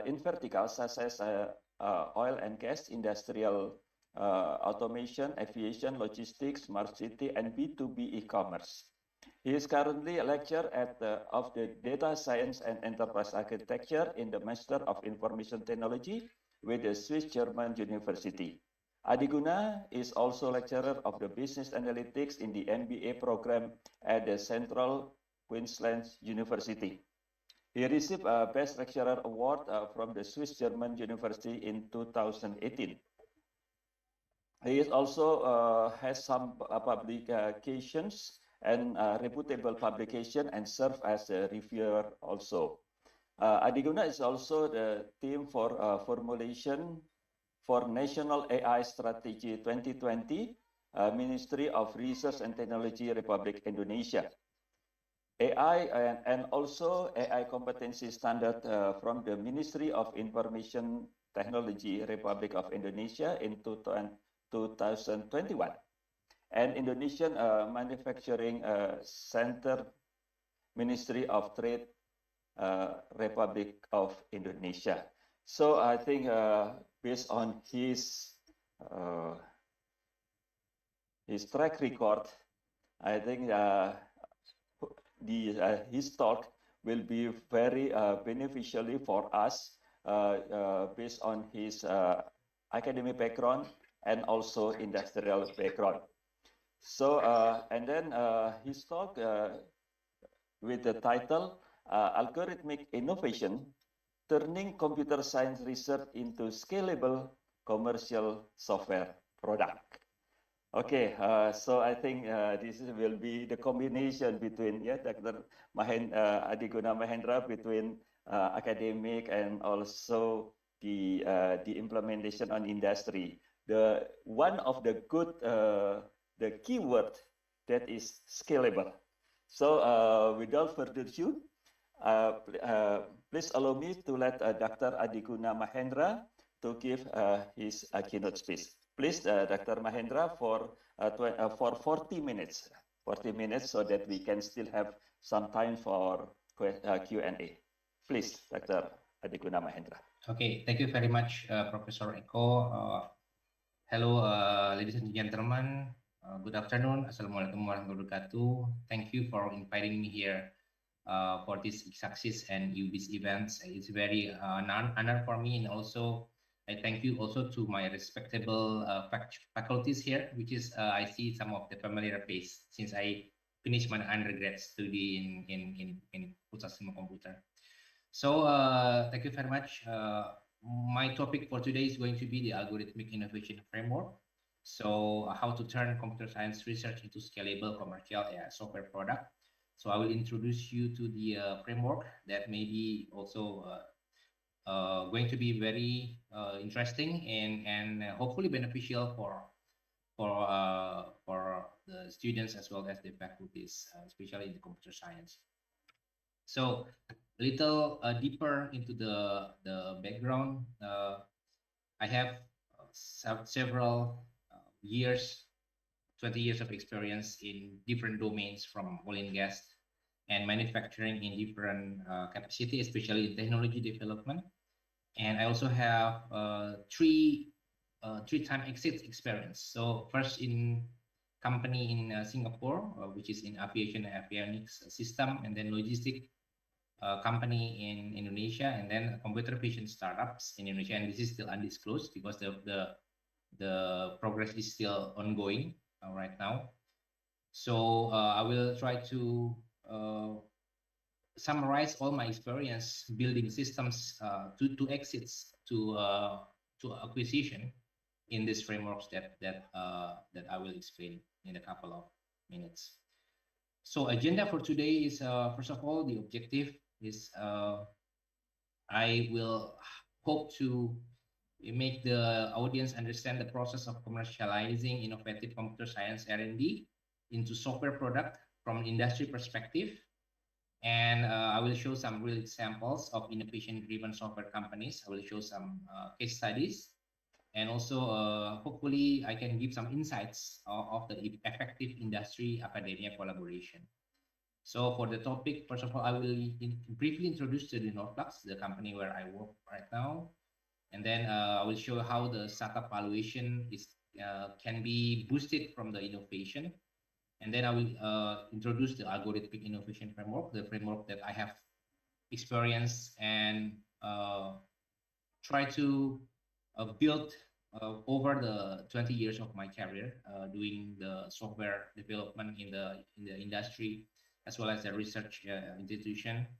And then actually there are three important components of this framework. First is a market validation, and second is how to build and scale the innovation into some platform or software product. And third is how can we have a sound exit strategy. And for the case study, I will introduce a 5 case study, and this is a really industrial case study that I have experienced. I have a hands-on experience myself in this, from the avionics systems to logistic to optimization system for scheduling, biometrics, EQIC, and video analytics. And I think it's the talk here will be hopefully beneficial for the startup or incubator founders or academics who wants to create a valuable product and commercialize it, and also for students who especially willing to build a new startups. So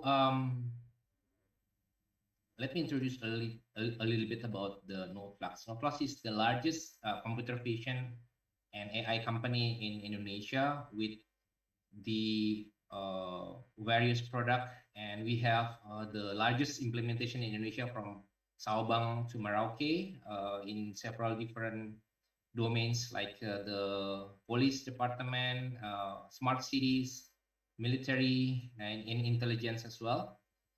we already acquired the largest institution like immigration, customs, military, police, largest bank like BRI, and many others. And we are deploying computer vision along with some of the big data platform. So what we are building is actually a platform which can transform the image and video data into some insights. And this platform can be used for different use cases from the smart cities, traffic management, security, surveillance, and also the retail industries. So we have developed this platform by leveraging many different algorithms from computer vision and deep learning in domain, and scale it to be a very to have a massive processing that can be leveraged in millions data points, thousands of CCTV, and even right now we are processing 192 million facial data in Indonesia. Okay, so I will start with saying that we are actually living in a very amazing moment right now, where we have a new algorithmic breakthrough every day. I mean, if you see the activities in computer science fields, there are new algorithms every single day. And this algorithm is coming from many different fields, from the cryptography, security, deep learning, and machine learning, which is actually it's going to be the focus of my talk today, because it's about how to create the company, especially in the AI domain.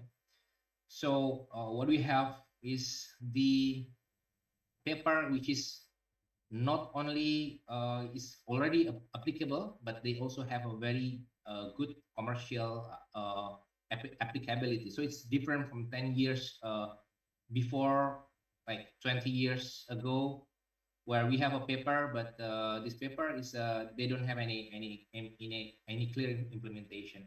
But now papers are come out with a very good implementation that we can try, and we can also scale it up and deploy it commercially.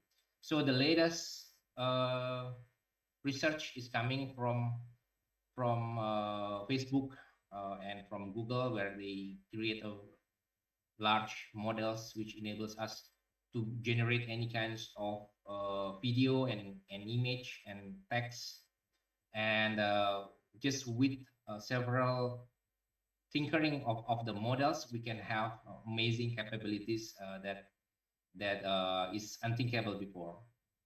So just today, or I think it's yesterday, we have a news that Elon Musk has demonstrated the Optimus humanoid robot, and this is priced for under 20,000, which is, for me, is amazing. It's going to disrupt the way we do manufacture.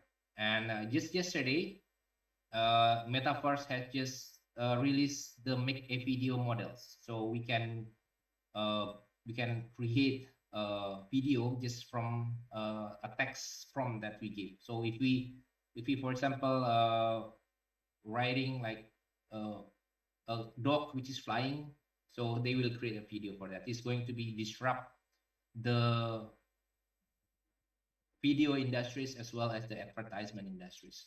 And we also seen some disruption in healthcare, in biology, and something like pharmacology. Pharmaceutical is also disrupted by this AI technology, where now not only the drug, but the AI can help us generate the protein and predict the behavior of the protein. Material design is also helped with AI, as well as the whole genome sequencing and drug design. And also for the healthcare, we have the system which is capable of detecting the disease like a cancer or diabetic faster than a specialist. So it's only a matter of whether we already have a good clinical testing to be able to apply this AI algorithm.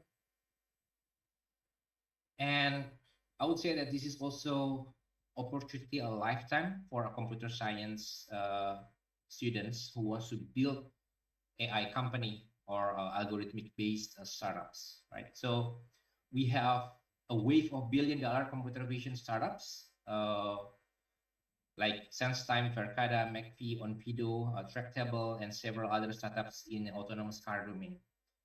And we also have another computer vision startups in many different verticals like agriculture, retail, insurance, construction, and security.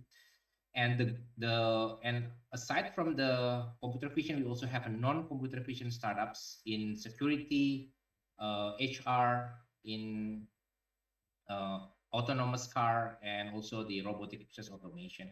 And they are valued in $billion US. And the most amazing things is that this $billion company, they only have a few employees. So just for comparison, $billion company unicorns like Gojek, they have around 5,000 to 6,000 employees. Traveloka, they have 5,000 employees. Oyo, 5,000 employees. Tokopedia has around 4,000 to 5,000 employees. And these AI companies, and they are worth billion, they only have maximum 30 employees. So you can imagine the scale of this kinds of company. If you build this kind of company, AI company, you only need 30 people maximum, right? With the AI capability, and you can build a billion company. So the next unicorn is not the next Gojek, it's not the next Traveloka, it's the next AI company. And we are living on this very interesting moment. So let me reiterate what is actually the valuation of the company formed. So how do this valuation is formed? First of all, we have three important pillars.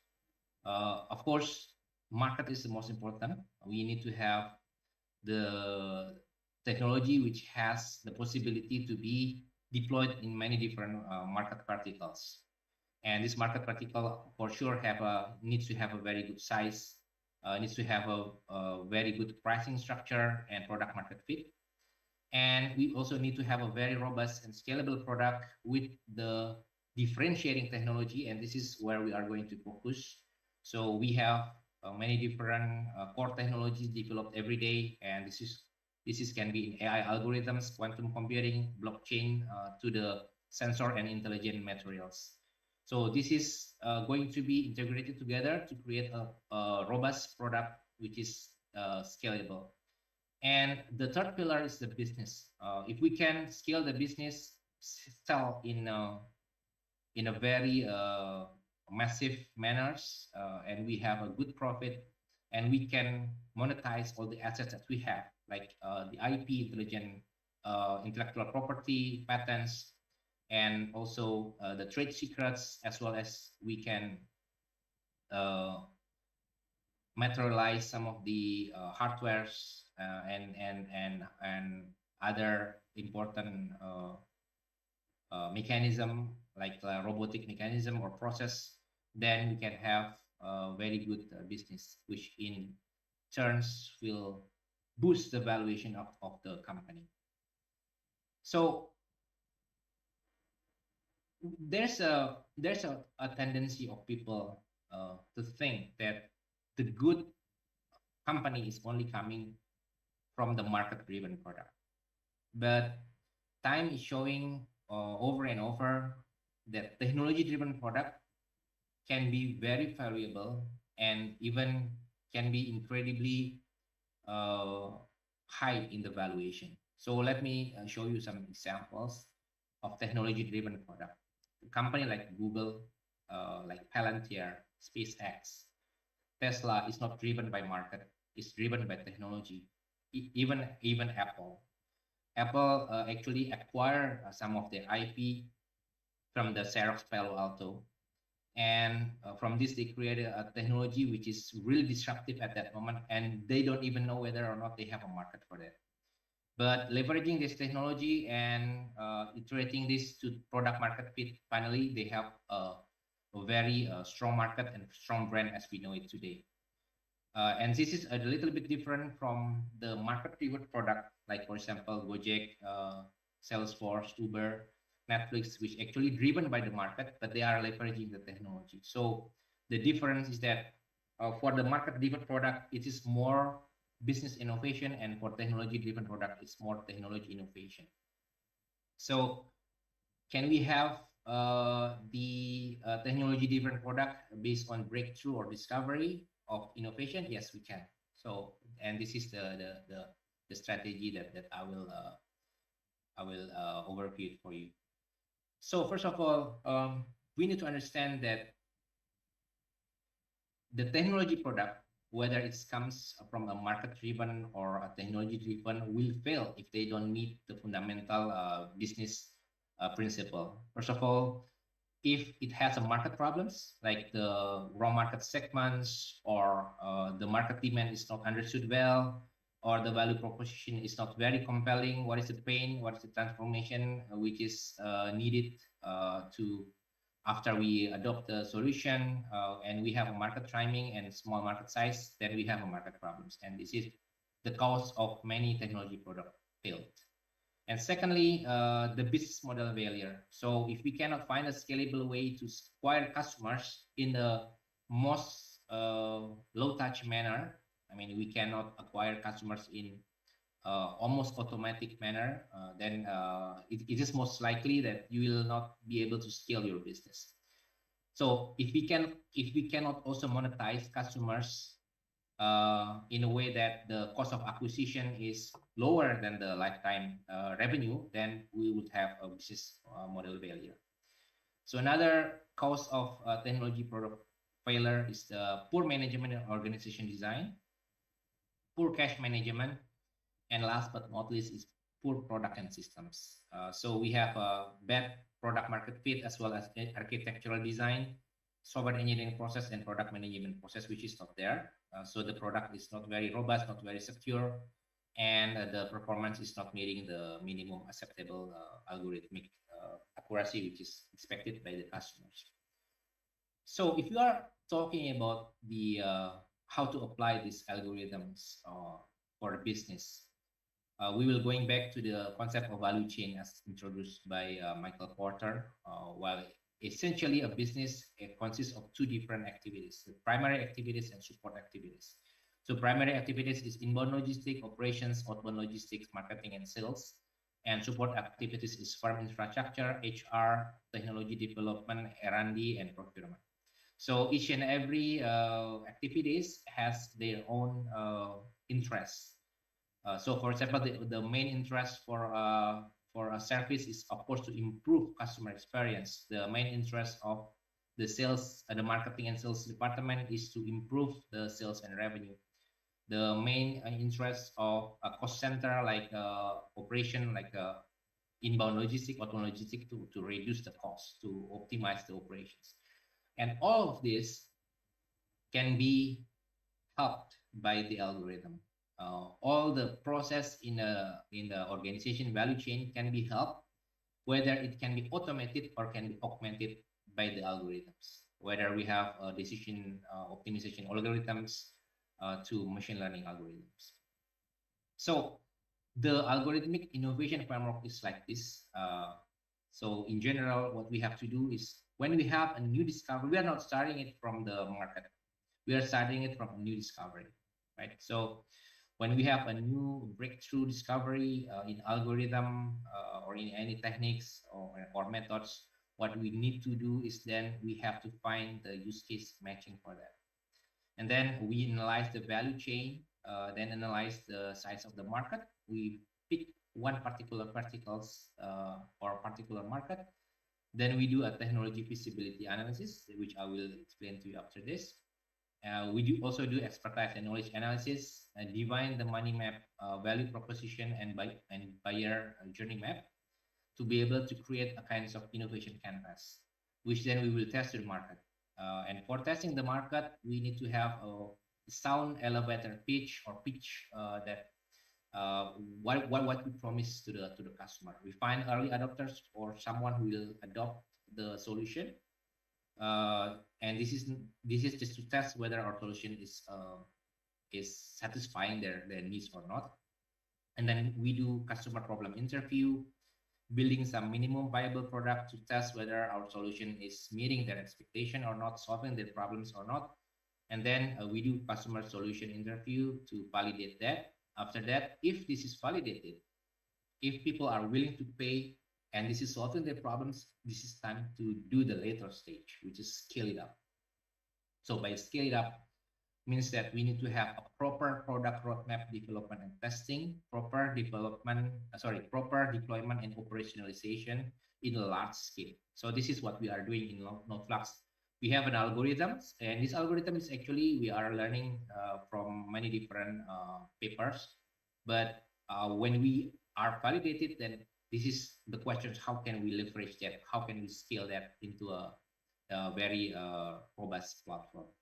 And after that, we have a revenue and we have an intangible asset in the forms of IP, and the valuation will be increased. And this is the time to think about exits. Okay, so maybe I will emphasize again: if you build an AI company, the main target is for exit, because it's not a kind of company which can last for 50 years. I mean, this algorithmic-based company, there will always be a new disruption algorithm, new methods, new techniques, that in 1 or 2 years, your company will be obsolete. And so you need to find a way to exit as soon as possible. So let me deep dive into use case matching. When we have algorithmic breakthrough, then we need to find a potential use case, okay, of how we can apply that algorithmic breakthrough. So what we do is we have to categorize the algorithm into a SETDA decision cycle frame.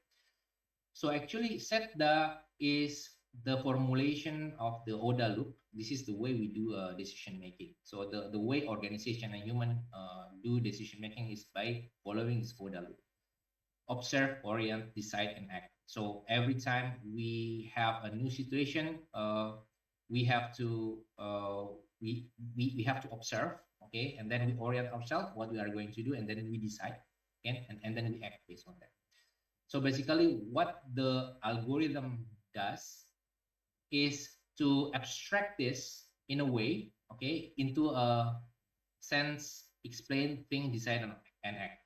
So when we are building a kinds of algorithmic systems, it's going to be do some of this action, like sorry, not action, some of this phase, like sense, explain, think, decide, or act. Let me give you a clear example of this. So we have to divide all this loop into observe and then orient, decide, and act. And then we divide it further into sense, explain, think, decide, and action. Okay. And we have to define what algorithmic fields that we are having a breakthrough in, and categorize it whether we are in sense, explain, think, decide, or act. And from that, we have to find out the best value chain activities which give us the highest impact. And then we analyze the industry where the algorithm adoption rate is the highest, and then we pick top 5 industry and its value chain activities. This is the output of these activities. So let's say we have an algorithm which is going to leverage the thing in SETDA loop. So for that, we have to understand in which activities that algorithm is going to have an impact, the highest impact. So from that highest impact, we match it with the AI adoption by industries, and we can have that kinds of analysis from publication like a McKinsey publication, for example. So we have the adoption rate of each and every methods in different kinds of industry. So what we want to have is the use case where the activities impact is the highest and the adoption by the industry is the highest. Okay. After we find that, then we calculate the total available market, the serviceable available market, and serviceable obtainable market. Can we get sensible obtainable market for that solution? Okay. So this is actually the definition of total available market. So total available market is the whole market that is including the competitor, and serviceable obtainable market is including all the vendors in more larger territory, and the serviceable obtainable market is in the territory where we are domiciled, and this is also including this is also excluding the competitors. So can you really get the market? So this is very important because we want to have the market which has the sensible serviceable obtainable market. And then the next thing that we do is we need to do a technology feasibility analysis. So technology feasibility analysis is to analyze the feasibility of breakthrough algorithm and its supporting technologies to scale. So breakthrough algorithm itself is not sufficient. We need to have a supporting technologies or enabling technologies to make the breakthrough algorithm scale. So how we do that? First, we need to define the total cost of ownership of the algorithms, because some of the algorithms may sound pretty cool, like a large language model that we see on a recent publication. They have a very good result, but it has a very high TCO. So some of the training of this algorithm can cost $1 million. So maybe this is not the most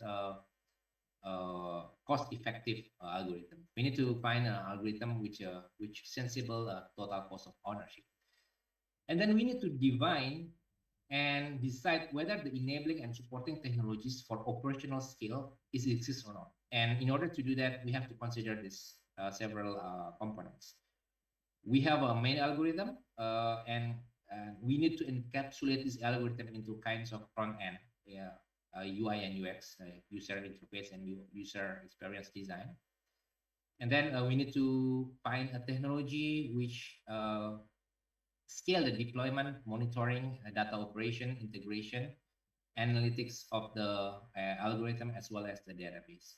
So if we have determined that this enabling technologies exist, then this is may be a feasible technology. But we need to also consider the minimum algorithmic performance, or actually the minimum accuracy, the minimum performance that's still suitable for the customers and user, and this is still also acceptable for them. So the way we do this is we need to do a lot of testing on the real world case, and we have to discuss with the customers whether this is acceptable for their needs, and we have to meet this. And we also need to define the operational domain design. The operational domain design is actually how can we use the algorithm in the real world, okay? And the real world also has some different kinds of constraints, and can we adhere to that constraint or not? If you build an autonomous car, for example, does it able to recognize some of the edge cases that may happen? For example, in Indonesia, if you build autonomous car in Indonesia, it needs to deal with a thing like ojek or maybe a pedagang asongan. So these kinds of systems is defined within the operational domain design. And also we have a system constraint, and in one particular area especially, we have a constraint with the internet access. We have a constraint with internet bandwidth and everything. So we have to deal with the latency and size problems. So if we can deal with that, and our algorithmic designs can be adhere to this constraint, then I think we are good to go. And last but not least, it's very important to determine R&D partners. So when we are building one particular algorithm, we need to do a lot of research, which is actually the industry doesn't have any capacity for that. So can we find R&D partners which can help us on that? So that's a technology feasibility analysis, and then we also do expertise analysis, which is actually based on the tacit knowledge and data asset that we have been collecting so far. So we need to be able to determine the experience, education, publications, IP and networks of the founders and management, because if we want to go into some particular verticals, for example, do we have people who understand how the vertical works, the networks there, the caveats, some of the different kinds of politics and mindset which happens. So this is also very important. And if we don't have the person who has this expertise and capabilities, and we don't have also the data sets which can be collected legally, then our algorithmic based business is going to be difficult to incept. So this is also one of the important things. And then we create the money map. Money map is the way we sell this to the customers, whether this will increase revenue, reduce cost, increase customer satisfaction, reduce the risk, or increase the employee satisfaction. Right? We need to build it as a hard benefit and soft benefit for the customers, and then we try to make it as a very interesting proposition for them. So the way we do this is we have to do a lot of brainstorming sessions with the industry experts as well as the potential customers. We do the hypothetical flow within the value chain of the customer target, and then we have to do a lot of simulation on the expenditure, motivation, and the monthly budget, and the ROI that they can get. So after that, we need to understand the buyer customer journey map. There are 4 types of buyer of these kinds of technology. There's economic buyer, which concern is ROI. And then we have also the user buyer, which concern is the user experience and day-to-day operation. And even for this, we have a non-direct user and direct user. And we also have a technical buyer, which concerns with the security, interoperability, and robustness, especially now when we have a lot of cyber security attacks. So we have to be concerned with the security and interoperability and robustness. So we need to be able to build this customer journey map where our algorithmic-based solution will be on this map. So this is the example, right? So what we have to build this map in a way that we have several different stages, from need and awareness, research, and then comparison and purchase, and then user experience. And for that, we have to divide into who is going to be on that particular journey map, what is their motivation, what is activities they do, what is the touch points, and what's the risk and barrier in each and every phases. So this is very important because we want to understand how this solution is going to be acquired by the user.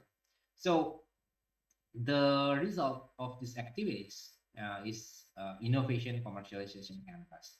So what we have is this canvas, okay, and this canvas will be the foundation of the things that we are going to validate. So what we have is market. Market is the target market of the AI solution, and then we have the key algorithm, the key breakthrough algorithm, which is used for this solution. R&D partner is partner to help us doing the research, and scale enabler is the supporting technology in order to scale. Unique selling proposition is what is the unique selling proposition? What is the difference between the current solution with the previous solution and the previous technology used? And the problem opportunity is the problem that we are solving. Is it a worthy problem to solve? And automated insight decision action is a kind of insight decision or action that can be automated. So basically, what we are doing in an algorithmic product is we either want to augment the decision capability of a human or automate it. right? So what is the thing that we are automating? So another thing is the current practice and technology which is used and disrupted by the product that we are creating using this new innovative algorithm. And then benefit and outcome is what is the benefit and outcome for the potential user. What is the outcome for the economic, operational user, technical buyer, and end user? Okay, and then the delivery models is also very important to understand how the algorithm is going to be delivered to the customers. We have several different models of delivery, like software as a service, SDK, as well as a platform, or even a firmware. And each computing now is also become very popular. We can also deliver this as a hardware to the customers. And business models, we have several different business models: B2B, B2D, B2C. B2D is a business to developer. We can also sell our algorithm via an API or SDK direct to the developer if you wish. And we can also sell this to the government as well. Usually in government, they want to have a complete solution, so they don't have to do any development on that. And revenue model, we have several different kinds of licensing for the software or hardware. Okay, after we have this innovation commercialization canvas, then what we are doing is next, we have to involve a product development lifecycle. So we define the product, the business strategy and product strategy with a very clear product objective, and then we validate the market according to the customer needs. We have to pick up several early adopters, and then after it is validated, then we build the product roadmap, which consists of product design and product development design, as well as the way we can do the growth strategy and the product marketing. So how to do market validation? If we already have this innovation canvas, then what we can do is we can pick the early adopters. We can select few early adopters that we can recruit, do a problem interview with them, and showing them some minimum viable product with some acceptable minimum algorithmic performance. So we have to make sure that with our breakthrough algorithms, it meets their needs. So it's called a minimum algorithmic performance, and it is has also needs to be able to deal with some edge cases that may arise. This kinds of edge cases is very typical in algorithmic based product. For example, if you are building systems which can detect the cybersecurity attack, you will always find a user, which may be also a hacker, which is trying to trick the systems, and they can do a lot of things. If we are developing, for example, like EQIC for identification of the customers, you will always find a user who is trying to fraud the systems with whether this is elaborated or not. Okay, so but this is actually something that is this happens. So the difference is that when we have non-algorithmic kinds of software, for example, the accounting software, we don't have many edge cases. But when we have the intelligent software, then all the things that can be tried by human is going to be tried on that software, right? So humans tend to do some fraud, right? So is our software is capable to handle that. So after we are sure that we can meet this minimum algorithmic performance, then we can do solution interview with the early adopters, and then we do pre-selling, right? If they are willing to adopt the solution and pay for that, then we are validated. So the next thing that we have to do is define this data ops and model ops. And what is this? Actually, building, designing, and optimizing algorithmic models is not sufficient, because what you need to do is you need to scale it out. And by scale it out means that you have to be ready when the users is using it in a very massive manners, and you may not even have only 1 or 2 customers. You may have like 100 customers, 1,000 of customers all over the world, right? With the scale that you cannot imagine. So you need to have a very robust systems and a way to operationalize the algorithmic models in the form of platform and process. So we need to build a platform and process for that. So the step is, first of all, we need to understand how the data is acquired, how the data is cleaned and validated, and also annotated. Yeah, I mean, annotation of the data is very important. And sometimes we have a data which doesn't need to be annotated, but we need to test or validate the data, whether the data is a valid data or not. Because if we are building algorithmic based software, then the quality of data is very important. There's a principle of a garbage in, garbage out there. If you have a bad data, then the result will be also very bad. And then we also need to define the model ops, or how the algorithmic train, updated, monitored, and optimized iteratively. And we try to make the whole process automated so that we can have what we call the operationification state. What is operationification? Operationification state is that this is the key to the scalability. This is the key why a company like AI company like Clarify, for example, can have $1 billion valuation, because with only a numbers of staff, they can have a very huge scale operation. And this operationification means that the whole operation is automated in the way that if with all the engineers going to the vacation, the system will run smoothly, right? So this is actually the goal that we want to have. Okay, so there are many methods of doing this, and then it's also very important to build a lean R&D process in our organization. So there are 2 goals of this unit actually. So first of all is to create a new intellectual property, right? Because everything that we are creating, especially using this breakthrough technology, is to create a new patterns. And in effect, these patterns will boost the valuation of our company. But also, we need to be able to validate the technology feasibility.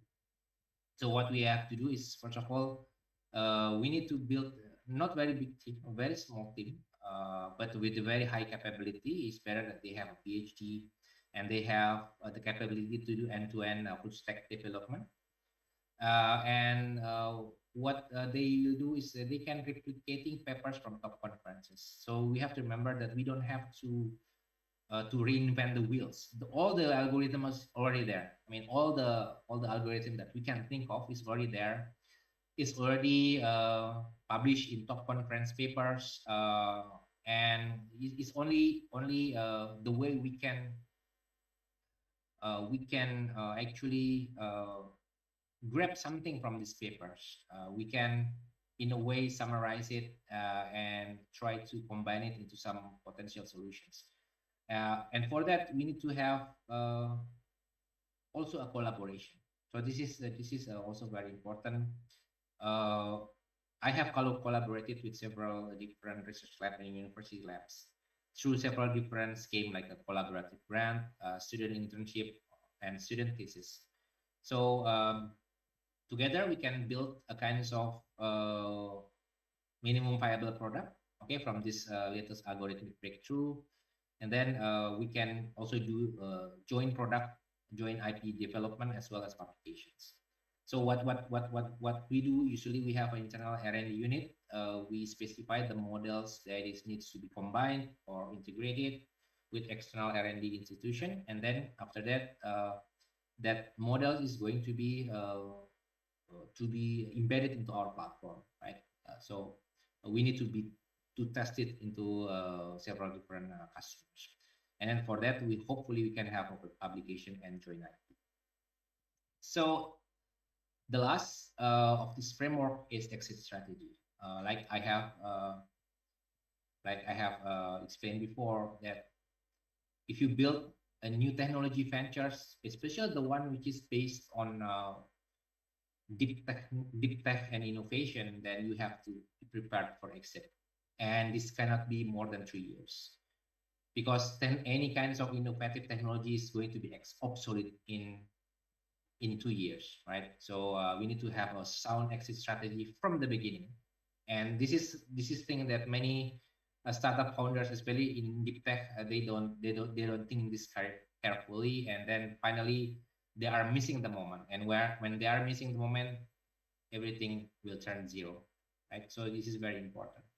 So the main step to prepare for the exit is, first of all, we need to think about how to acquire the key customer base. You don't need to acquire all the customers. You need to acquire only the key customers. Even 3 or 4 customers is okay, as long as it's key customers, right? And then we need to find the right investors. Even if the venture is profitable and we don't need investment, we still need a reputable investor to boost the valuation. So this is something that many founders sometimes are unwilling to do. They are unwilling to find an investor because they think that they have another revenue models which is sustainable. That's great, but still, investors is very important to boost the valuation. And also sometimes in expanding the market, expanding the product and innovation, sometimes we still need to have venture fund, right? And then we also need to understand how to register the IP, how to get the copyright and patents granted, because this is also very important, especially for a deep tech company. And then how to build a turnkey business and technology platform where all the process from the onboarding of the user to the operational of the user is within this platform. So turnkey business is very easy to sell. So whenever you have a strategic buyer, you can just sell the whole technology and platform easily, right? And then we need to also start to think strategic M&A, merger and acquisition advisor. Even in the second year, when we already have the IP, we have the customer base, we have to start to hire a strategic M&A advisor, and then we start to scouting strategic buyer. So there are also some methods of how we find a strategic buyer, but I think we don't have time to do this in this talk, because this is quite comprehensive. So I will explain some of the use cases. Okay, so this is the first. So I was involved in this company as a VP of engineering. This is called Applied Focus. So this company is incepted in 2010 and then acquired by Rockwell Collins in 2015. So this company is actually building the avionics systems and aviation software. It has the customers from AirAsia to Myanmar Air to Viva Colombia in Colombia. So it's a very innovative technology at that moment. It has the capability to do end-to-end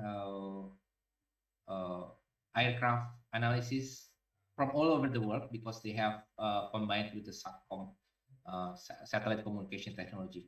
So the market is airlines, and the key algorithms was actually the SATCOM compression. They are invented one of the first algorithm for satellite communication compression algorithm. So you can compress this data and transfer it through the satellite with a very, very minimum cost.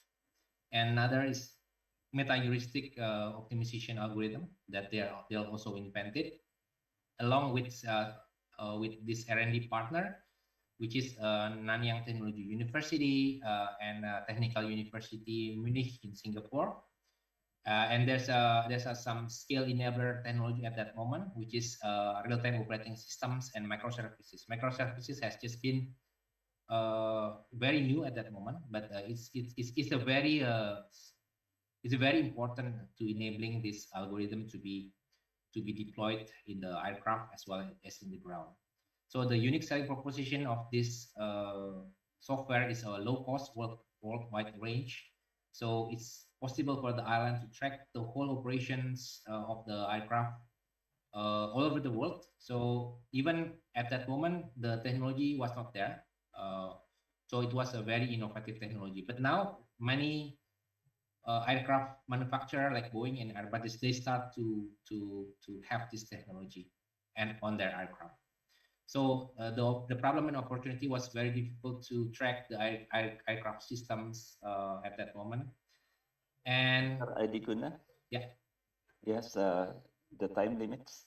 Yes. Okay, please. Okay. So okay, I will another 3 minutes. So this is the first case study, and then we have current practice and technology, and then benefit also like the better safety, fuel efficiency, and everything.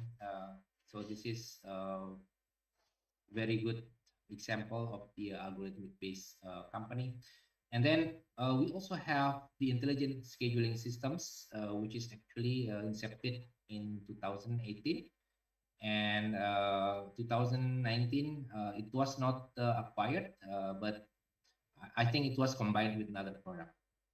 So it's also the market is airport, ground handling operator, manufacturing, and the key algorithm is meta-heuristic reinforcement learning and graph neural networks. With R&D partner is mathematics departments in Institute Technology Bandung, with a scale enabler is cloud containers and microservices.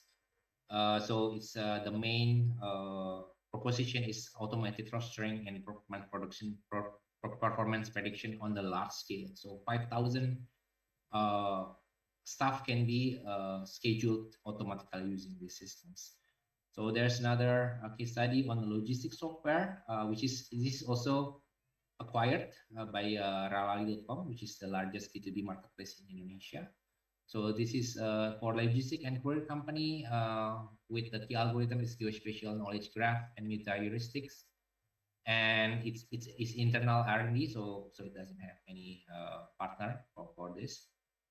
And the main proposition is how to automate the courier behavior, performance, and route optimization automatically using this algorithm. And then we have another product which is using the computer vision. So the key algorithm is multi-backbone, multitask, deep convolutional neural network, as well as the Garrett Cam.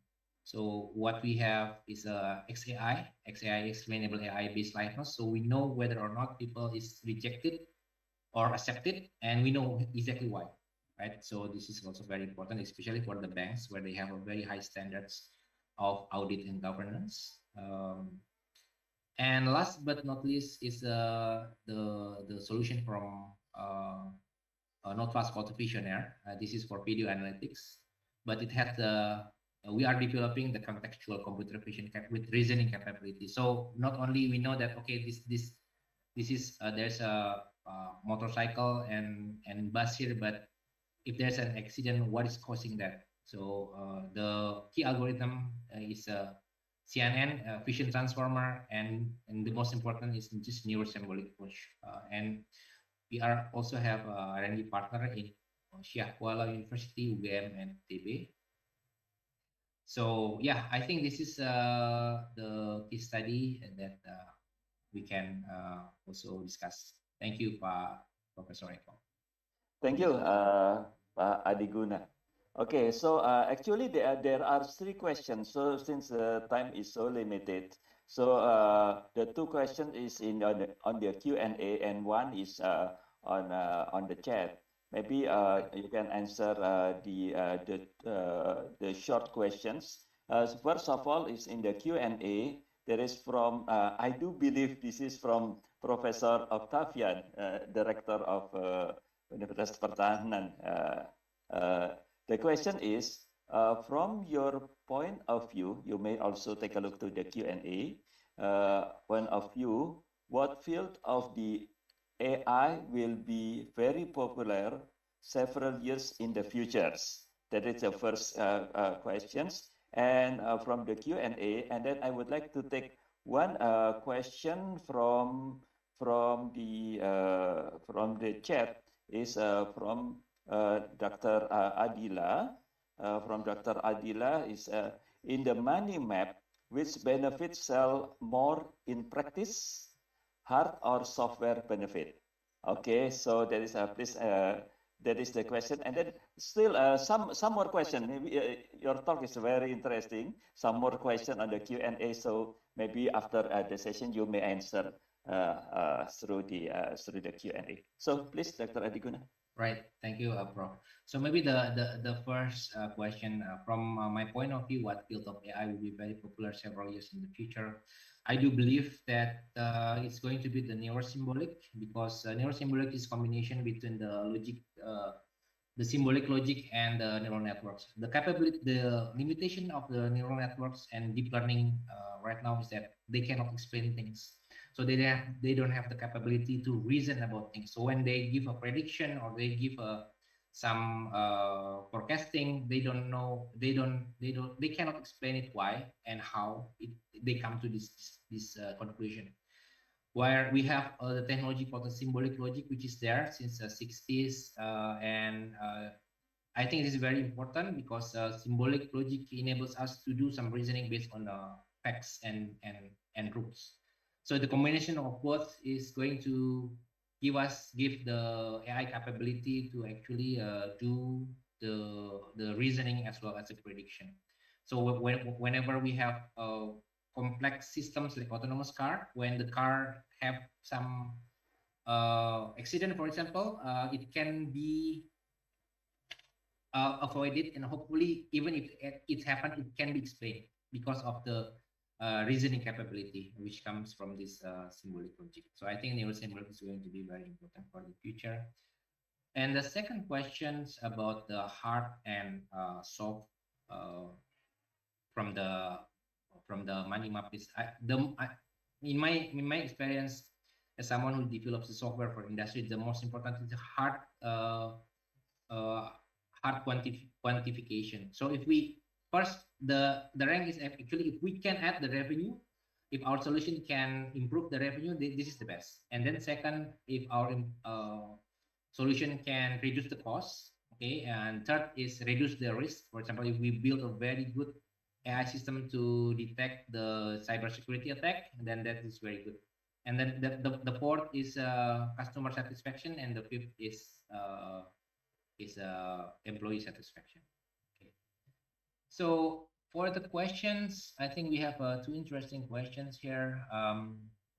Okay, Dr. Adhiguna, since the time is for the next, maybe for the other three long questions in the Q&A, kindly to answer after the session. Yeah. Right.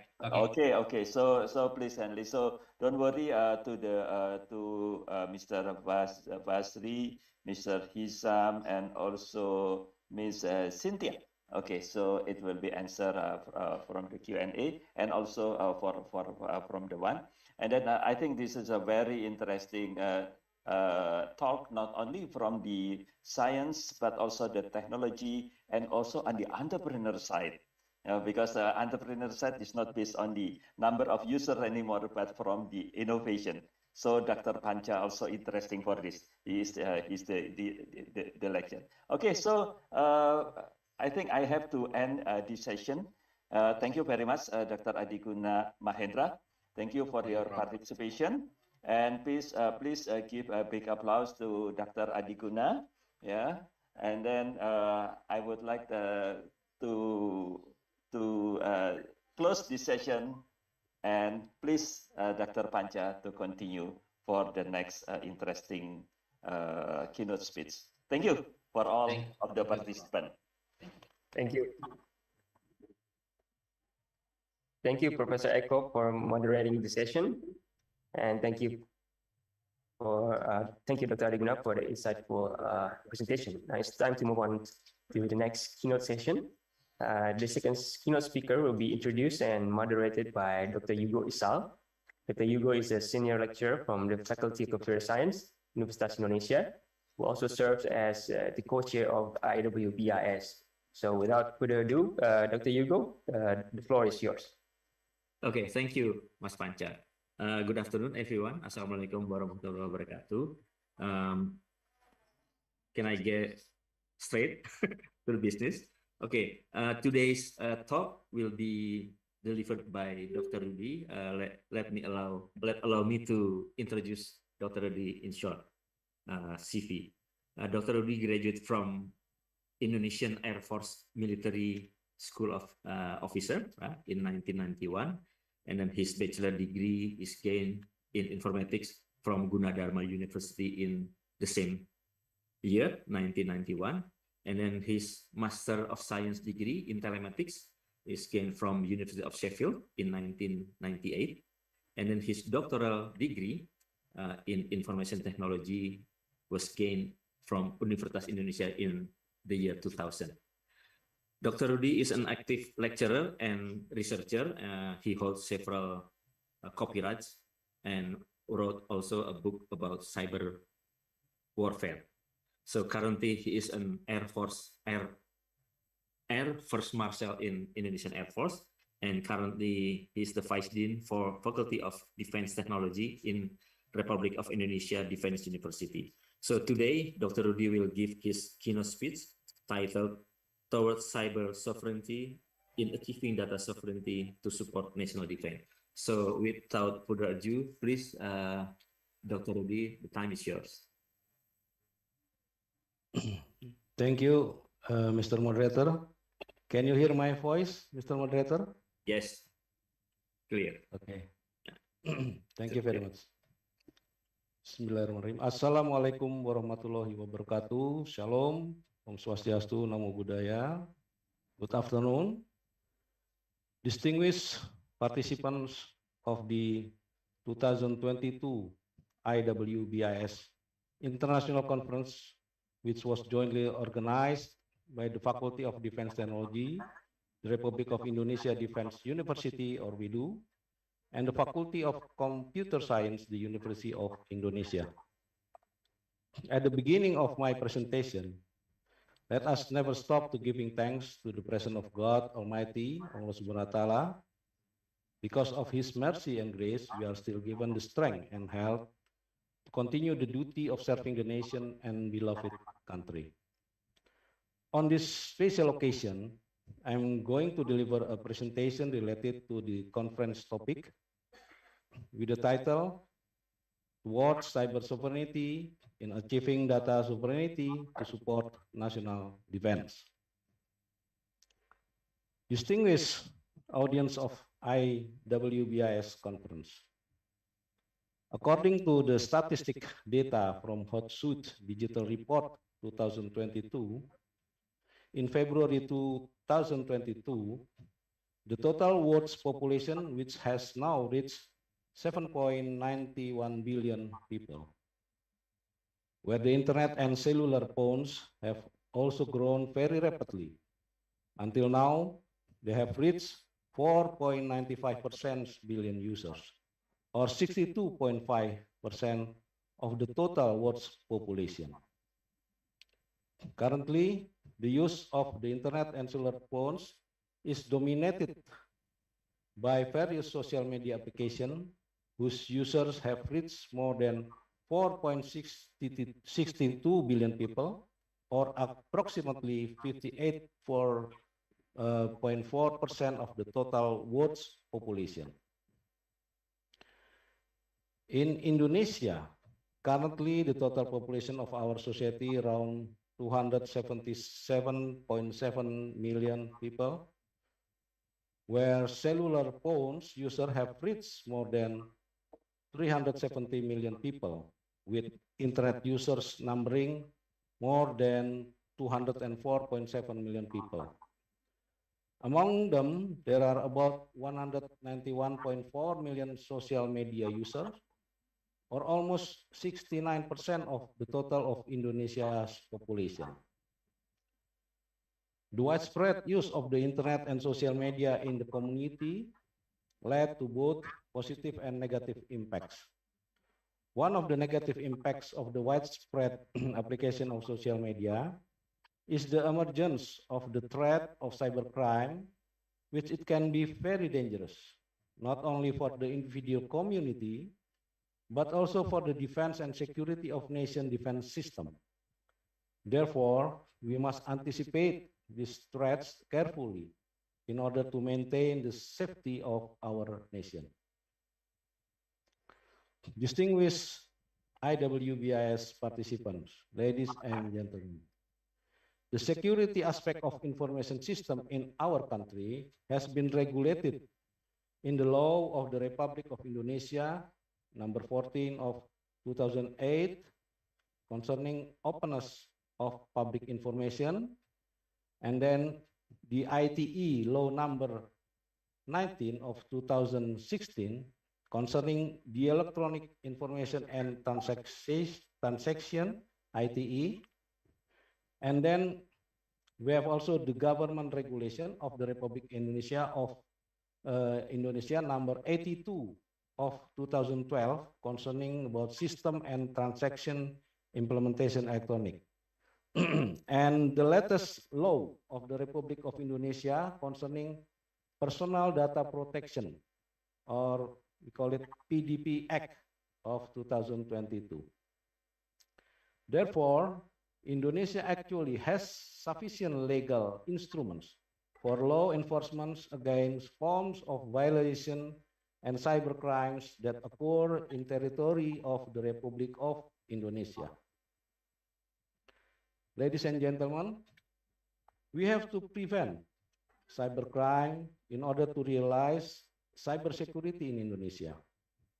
In particular, we must ensure that there is an adequate protection for important information that we have from various kinds of cybercrimes that may occur. For this reason, the role of cybersecurity is very crucial. Cybersecurity cannot be separated from other cybersecurity aspects. Those are information security, application security, and network security, as well as internet security.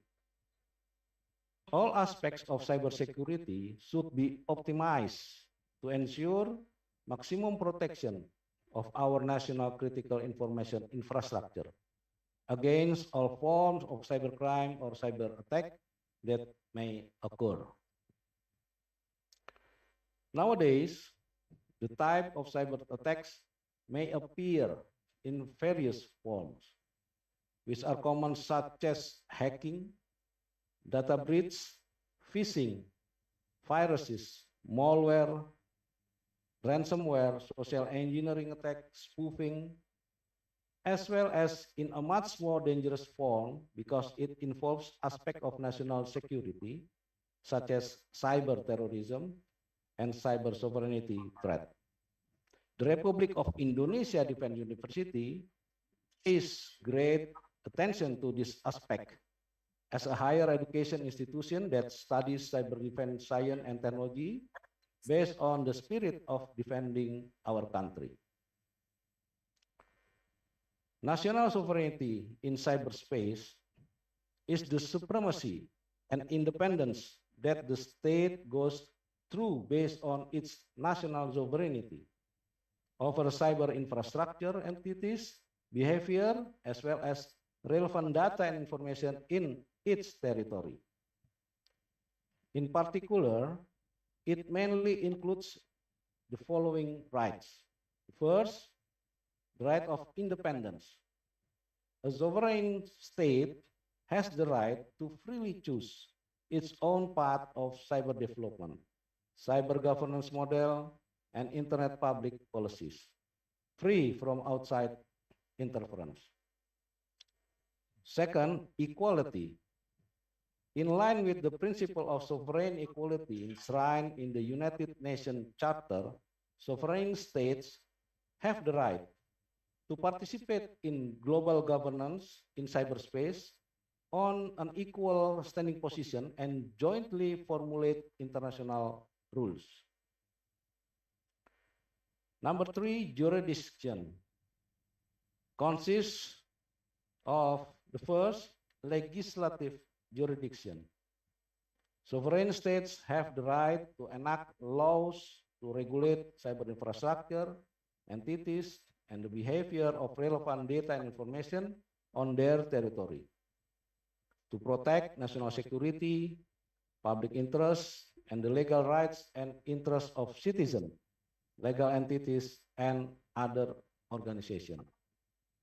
The second, administrative jurisdiction. A sovereign state has the right to manage cyber infrastructure, entities, behaviors, as well as relevant data and information in its territory, according to the law, in order to maintain good and order in cyberspace. The third is judicial jurisdiction. Sovereign states have the right to exercise judicial jurisdiction over cyberspace infrastructure, entities, and the conduct of relevant data and information on their territory under the law. Ladies and gentlemen, therefore, the Republic of Indonesia Defense University conducts intensive research and studies on the issue of cyber sovereignty, which can be achieved through a combination of 3 ways, namely, the first, making data labeling; the second, the use of data exchange mechanism using the public key infrastructure mechanism, namely private key and public key. Third, making a national certificate authentication or NCA to support data sovereignty, which is part of information security. The third method above, namely the creation of NCA or National Certificate Authentication, is a new aspect of cyber sovereignty proposed by the Republic of Indonesia Defense University. In this case, what is meant by data labeling is data marking or labeling in each file that function to help classify data, mark data ownership, as well as showing the online identity of the data. Data marking or labeling techniques may use identification mark as in the form of pictures or certain codes. What is meant by data exchange mechanism?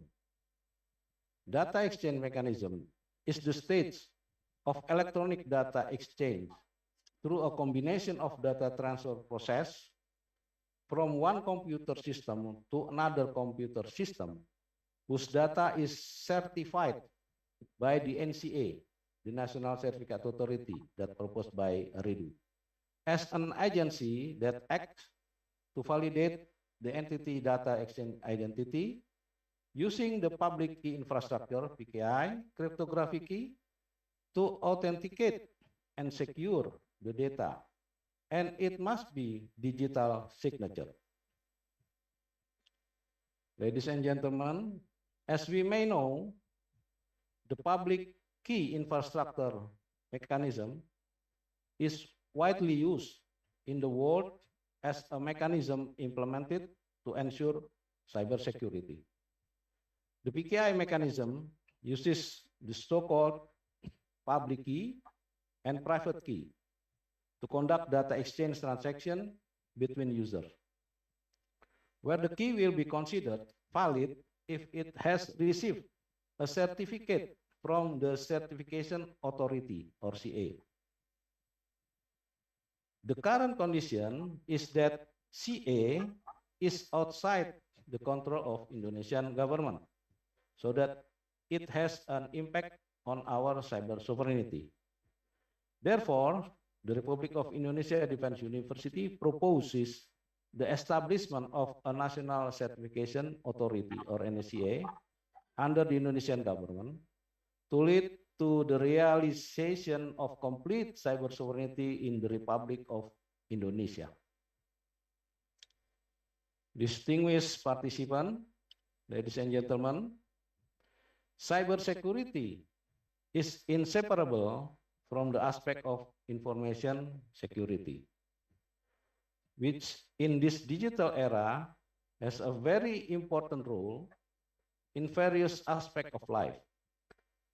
Information security can be said as an aspect of information security including aspect of privacy, confidentiality of information, including the ability to keep information confidential from various parties other than those who have authority.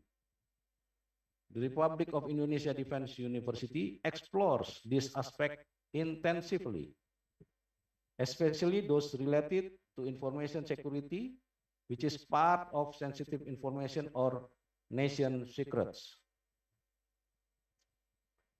Information security has to be supported by three other aspects, namely confidentiality, integrity, and availability, or also known as a CIA triangle. The first, confidentiality, is the process of securing and ensuring that only authorized person can access certain information. Integrity is a guarantee that all data is available in complete condition and cannot be changed by an authorized person. Meanwhile, availability is a condition in which data can be accessed at any time and is available in its entirety.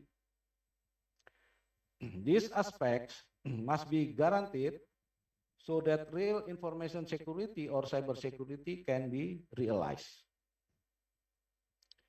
Distinguished IWBIS participant. One of the most common forms of cyber attack is data breach. Remember the case of data theft in Indonesia by hacker Buyya, which has caught the public's attention recently.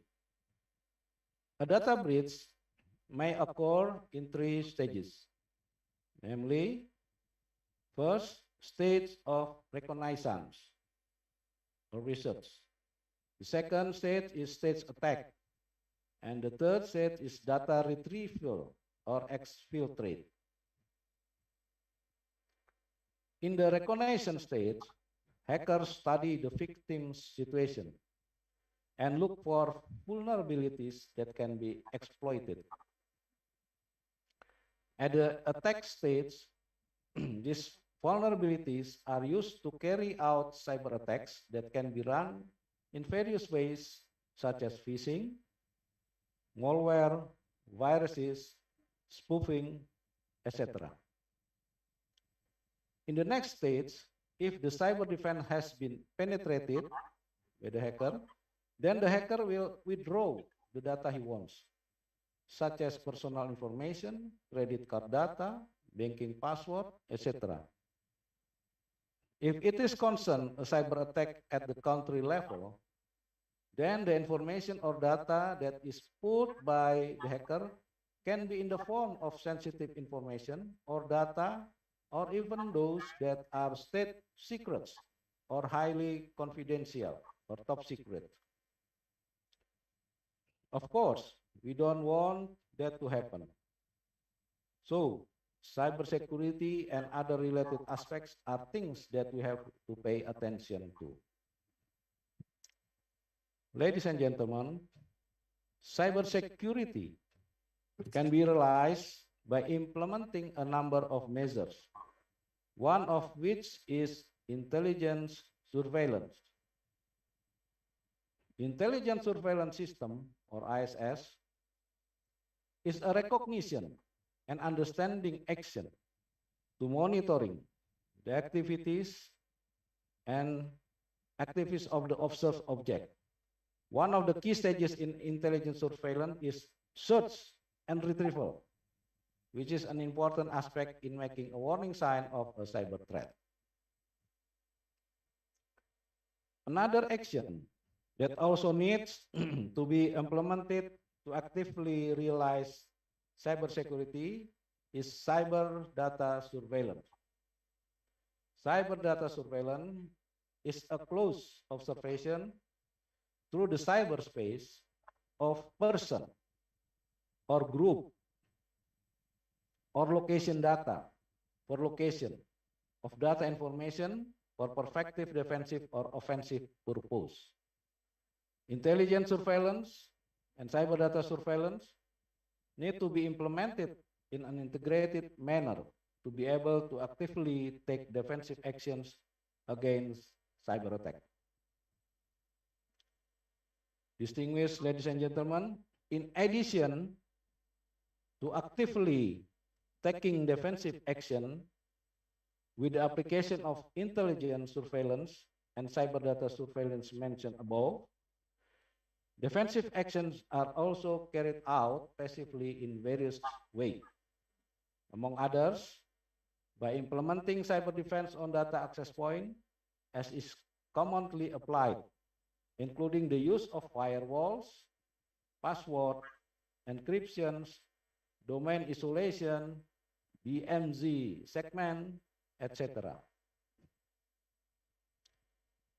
Distinguished participants, ladies and gentlemen, to protect national critical infrastructure and ensure data protection from cyber attacks, we need to implement what is known as a cyber security framework, such as first, NIST, NIST, the National Institute of Standard and Technology from USA. Or the second, we can implement the ISO 2101 ISMS, Information Security Management System, or we can use COVID-5, Control Objective for Information Technology, or the sixware Cyber Defense Framework from RIDU or from UNHAM. Especially the last one, namely sixware, is a cybersecurity framework product proposed and developed by Dr. Digultom, a senior researcher and lecturer of RIDU. Ladies and gentlemen, for example, the use of NIST as a cybersecurity framework, it adopts 5 main functions in its cybersecurity doctrine, which includes the following function. First, identify. Second, protect. The third, detect. The fourth, respond. And the last one, recover. You can see from the slide here how to identify. Identify means to develop the organization understanding to manage cybersecurity risk to system, assets, data, and capabilities.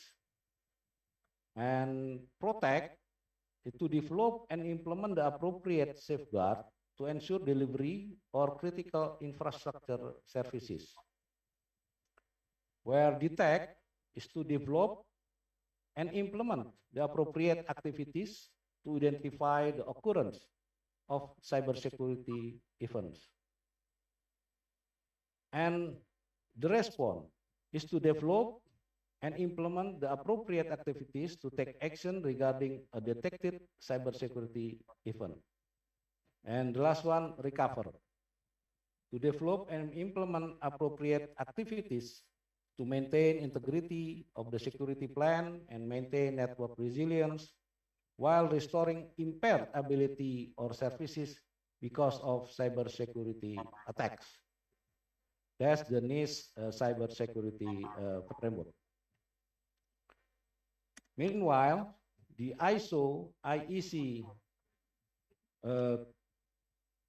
27001 ISMS in its capacity as a cybersecurity framework adopts a slightly different strategy by proposing a global standard called Information Security Management System, or ISMS, which is realized by prioritizing the implementation of 4 related functions, namely plan, do, check, and act. It consists of 14 control areas, 34 control objectives, 114 control points. That's the ISO cybersecurity framework. And then next, the COVID-5. COVID-5 is a cybersecurity framework for information technology management consisting of executive summary, framework, control objectives, audit guidelines, implementation tool settings, and management guidelines. Ladies and gentlemen, the Republic of Indonesia Defense University also conducted research related to the cybersecurity framework, conducted by Dr. Rudy Gultom as a senior lecturer and senior researcher of RIDU and his team, as mentioned above, who later succeeded in finding and formulating a new cybersecurity framework as a novelty called the Six-Ware Cybersecurity Framework, or SWCSF.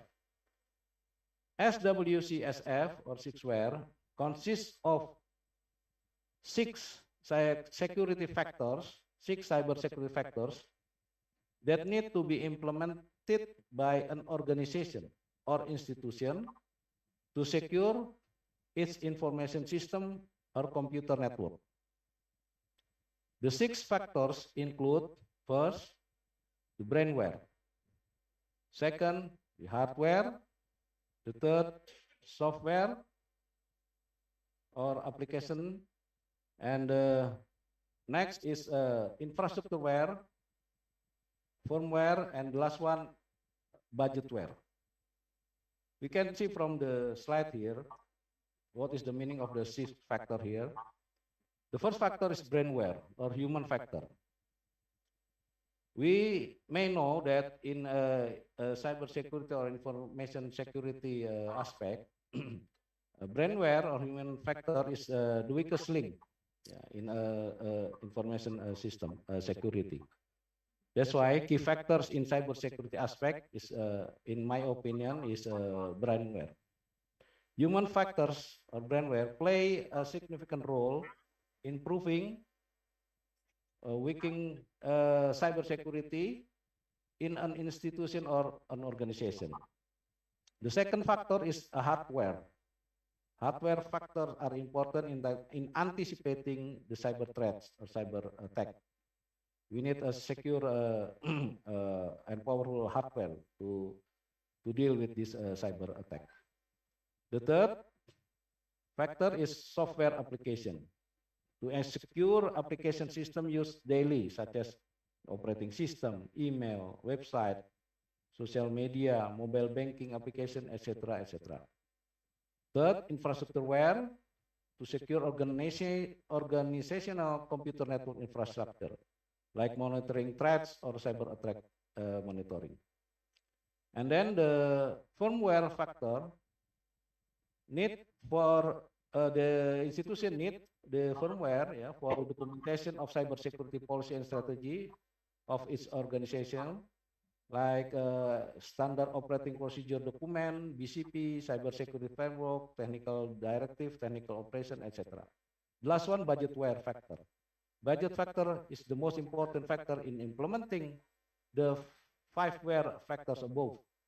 Without a supported budget or sufficient budget, it is difficult to secure information system, computer network in organization or in an institution.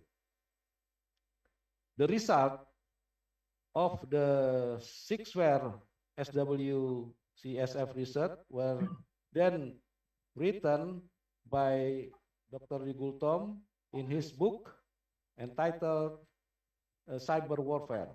Are we ready to face it? Published by Unhan Press Publisher in 2019. Distinguished IWBIS conference participant, as a conclusion for my presentation, it can be concluded that, first, in the current era of Internet of Things, IoT, or Internet of Military Things, IOMT, this is a new terminology in a military domain, IOMT, and Society 5.0, data sovereignty and security in cyberspace are an integral part of the sovereignty of the Indonesian nation that cannot be compromised. National sovereignty in cyberspace must be maintained through data sovereignty. The third, data sovereignty is a combination of data that must have an identity, which means have a unique identity, equipped with data labeling system, and use a mechanism using PKI, public key infrastructure, supported by certification from National Certificate Authority, NCA, and digital signature. Four, in order to protect national critical infrastructure, data protection and information system from cyber attack and cyber warfare, it is necessary to implement a standard national cyber security framework. The last one, to support all aspects of the protection of national critical infrastructure, data sovereignty, and information system security must be supported by data surveillance and intelligent surveillance activities in cyberspace. Ladies and gentlemen, here are some reference books that I used in making this presentation. Distinguished IWBIS conference participants, ladies and gentlemen, this is the end of my presentation. I thank you for your kind attention. May Allah Subhanahu wa Ta'ala, the Almighty God, always bestow His mercy and grace on us all. Amin ya rabbal alamin. Wassalamualaikum warahmatullahi wabarakatuh. Om Santi Santi Santi Om. Salam bela negara. Thank you very much. Okay, thank you very much, Dr. Rudy, for your interesting presentation.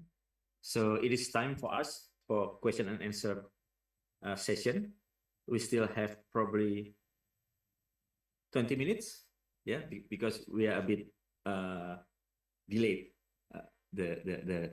We start a bit delayed. Anyone from the audience? Prof. Vishnu?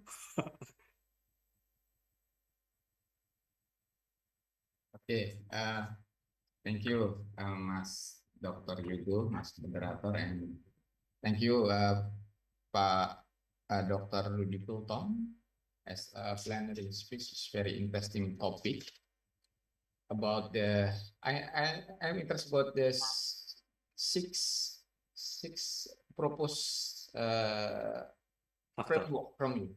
Yeah. About the budgetware. To be honest, maybe how about the maybe budget portion in Indonesia, for example, because usually in another country, for example, for the defense technology, maybe the budget may be multiple compared to Indonesia. Even the Indonesia maybe is very huge country. Is there any idea maybe from the Marskal Dr. Rudy Pultong how to make balance even with as you mentioned, because the budget were so I hope maybe is there any clue or any suggestion if maybe we have some limitation in budget, for example. That is Pak Dr. Rudy Bulldog. Thank you. Can I directly answer? Okay, you can directly answer that question, Rudy. Okay. Thank you for the question, Prof. Wisnu.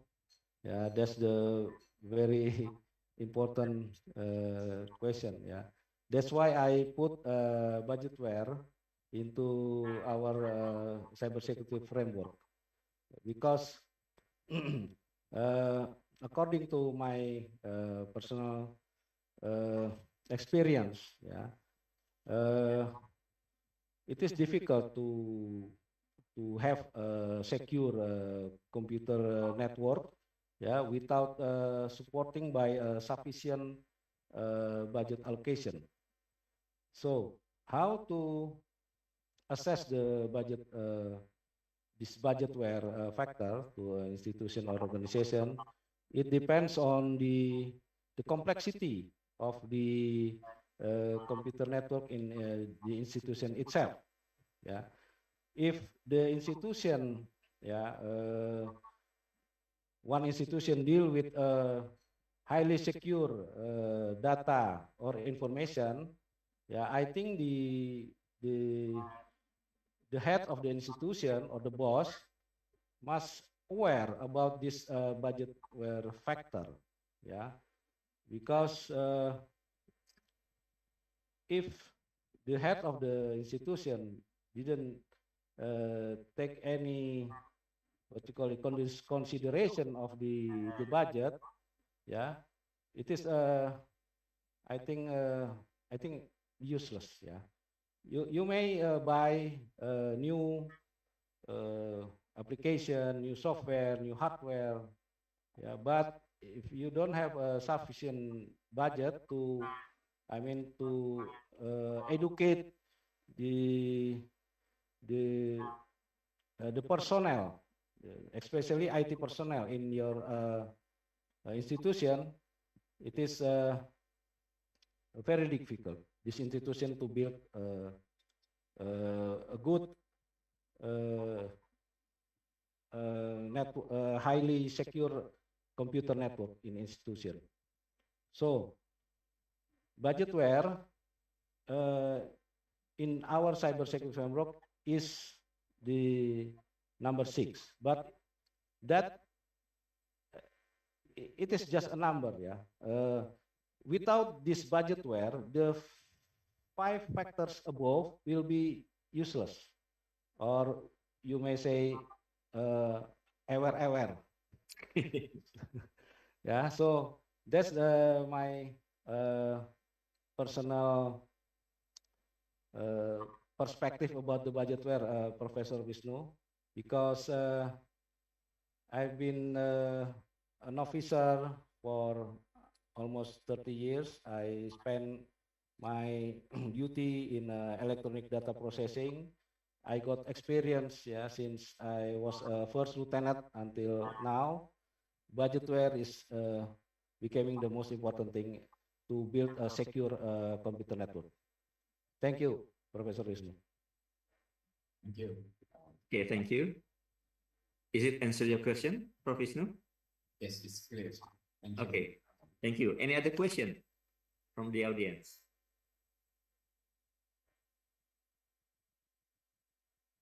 Oh, you can raise your hand if you wish. Or perhaps I will ask my own question, Pak Rudy. Yeah. Okay, please. Yeah. Following Prof. Wisnu's question about budgetware, why do you put brandware in a specific factor? Yeah, probably you have answered that question. But what will that brandware do? For example, one thing for sure that I can imagine is that, for example, once the institution set the budget, please do not cut or, please spare that budget until the as planned. Because in many institutions, I can see that budget is the weakest link. We have planned the budget in initially blah blah blah, but then as time goes by, another factor needs some what do you call you restructure the budget, so that budget is the most easy target to be reduced or to be cut. Can you explain it, elaborate further? Thank you. Yeah, thank you very much, Dr. Yugo. Again, budgetware is very, very crucial, in order to build a secure computer network of information system in one organization or one institution. That's why I put brainware as the first factor in brainware, because human resources, in this case, brainware, is including the head of the nation, the institution as well. Not only the employee, the head of the institution is included in the brainware factors. So the head of the institution or the boss must have cybersecurity awareness first. If they don't have a cybersecurity awareness, it is difficult, to create a policy or strategy to defend their institution from cyber attack. So maybe in the future, to become the first, to become the head or to become the boss of the institution, must must experience about the short courses or education about the cyber security to improve his awareness, capacity awareness of cyber security. That's my answer, Dr. Yugo. Okay. Thank you. Probably another illustration is that we must have a budget when the system is attacked, right? So when there is an attack, then some budget will be spent. But then when that spare budget for emergency has run out, then what will we do, right? We have to secure somehow some budget, probably unlimited, if such attack happen. Right? Yeah, that's true, Dr. Yugo. This is the consequences. This is a trade-off. If you want to have your system information got hacked first, and then you prepare a sufficient budget, while your sensitive data already took by the hackers, or you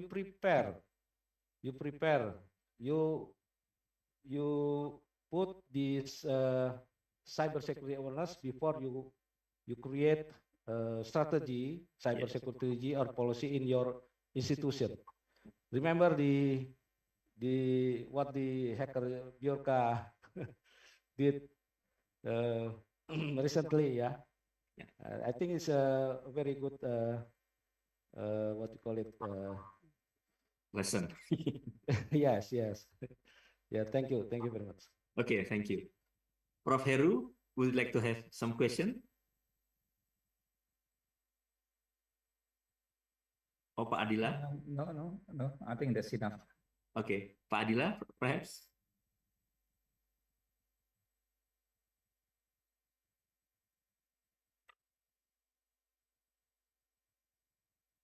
Oh, Pak Panca, you can ask a question. Yes, thank you, Yugo. Just right at the top of my head, about a few weeks ago, right? 2 weeks ago, I guess, the Personal Data Protection Regulation had been passed by the government and the Legislative Assembly. What's your view on that regarding the enforcement of the law with regards to the cybersecurity issues in Indonesia? Thank you. Yeah, thank you, Dr. Panca, for your question. Yeah, I think this is a blessing in disguise, yeah. This PDP Act, yeah, or the latest law of the Republic of Indonesia concerning the personal data protection, yeah. In my personal opinion, yeah, I think this PDP Act can support, yeah, support the actual legal instrument that we had before, yeah, to create a complete, comprehensive cyber security law in Indonesia, especially to protect our data. Yeah, I think we have to support this PDP Act, yeah, and implement this PDP Act to our institution. Okay, thank you, Dr. Panca. Thank you, Dr. Rudi. Okay. If there is no other question, then perhaps we have reached the end of the session, the plenary session. Once again, thanks to Dr. Rudi for your insightful and interesting presentation. Please give a round of applause for Dr. Rudi first. And I will thank to all participants in the session. We learned, we refreshed, perhaps, yeah, several things about national security, cyber security, and then this time related to national sovereignty of Indonesia. I think that's the end of the session. We will get back to Dr. Panca as the MC. Thank you. Thank you, Dr. Rudi. Thank you, moderator. Thank you all. Thank you.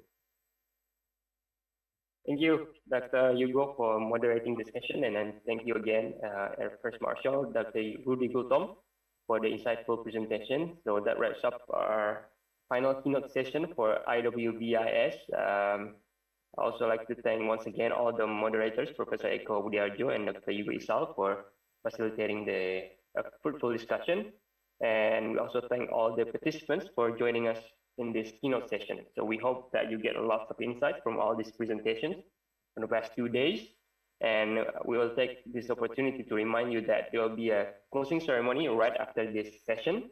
The closing ceremony will be led by the General Co-Chair of ICACSIS, Dr. Adila Krishnadi. So please stick around, don't go anywhere. In approximately 2 minutes, we'll start the closing ceremony. So I'm passing it to Dr. Adila to take over as moderator. Pak Adila, please. Yes, thank you, Dr. Panca, for the introduction again. And we're waiting for someone to get ready at the room here.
All right, let's wait for another minute for the moderator to get ready.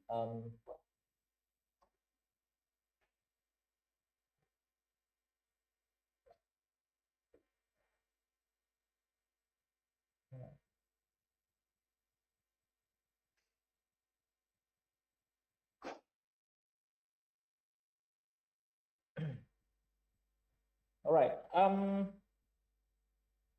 Okay. So let's get started. We are at the end of the conference, and we have been enjoying a number of talks, a number of presentations, both from the keynote speakers, from the plenary speakers, as well as from the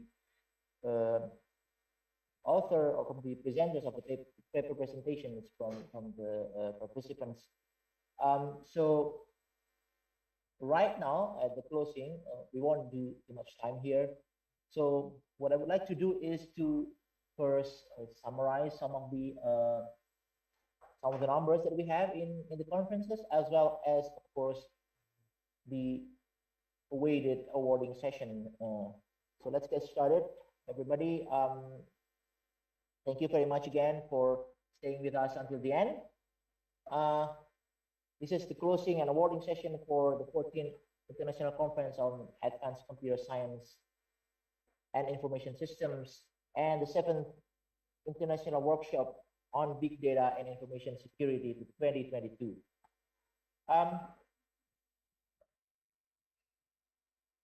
So in numbers, ICACSIS 2022 has 82 papers submitted, and out of these 82 papers, we accepted, after going through a rigorous review, we accepted 44 papers. Each of the paper receives at least 2 reviews from the program committee members, and so we got around 53% of acceptance rate. And from these papers involve authors or contributors from 15 countries, including Indonesia, the Philippines, Malaysia, China, Sri Lanka, India, Pakistan, Saudi Arabia, Japan, USA, Germany, Iceland, the United Kingdom, Libya, and Nigeria. And from these 44 papers, we organized them into 9 parallel sessions. Thank you all the moderators or the session chairs to help us in running the sessions. And also the IWBIS 2022 receives 30 papers submission, and 20 of them are accepted. That counts for 66.67% acceptance rate. And all these papers involve 10 countries: Indonesia, Turkey, Malaysia, Saudi Arabia, Nigeria, Libya, Taiwan, Japan, Brunei, Darussalam, and Australia. And we organized them into 4 parallel sessions. And in addition to this, in total 13 parallel sessions, we have 3 plenary speakers and 5 keynote speakers from a number of institutions. We are thankful for the speakers for giving us insightful discussions and also sharing their research to us. Hopefully some of them inspires us for our further research. Now, with that done, now I'm going to move to the awarding session. So we have, first we have session presenters. So best session presenters. In each of the session, the session chair selects the best presenter of that session. So let me just go through and present the names of the best session presenters one by one.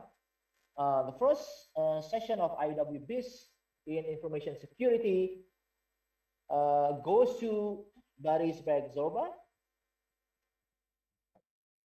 Let's give a round of applause.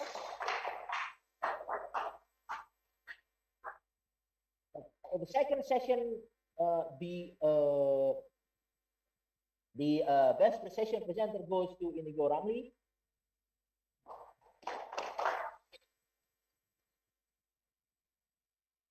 And for the third session, we award the best session presenters to Muhammad Zarahadin. And for the fourth session, the best session presenter goes to Lupita Fazri. So congratulations to all best session presenters. And now we move to the ICACSIS session presenters. For the first session presenters on e-government, the award goes to Jonathan Filbert Liscianto. Congratulations. And then on session 2 on data science and artificial intelligence, the best session presenter award goes to Nur Hamid.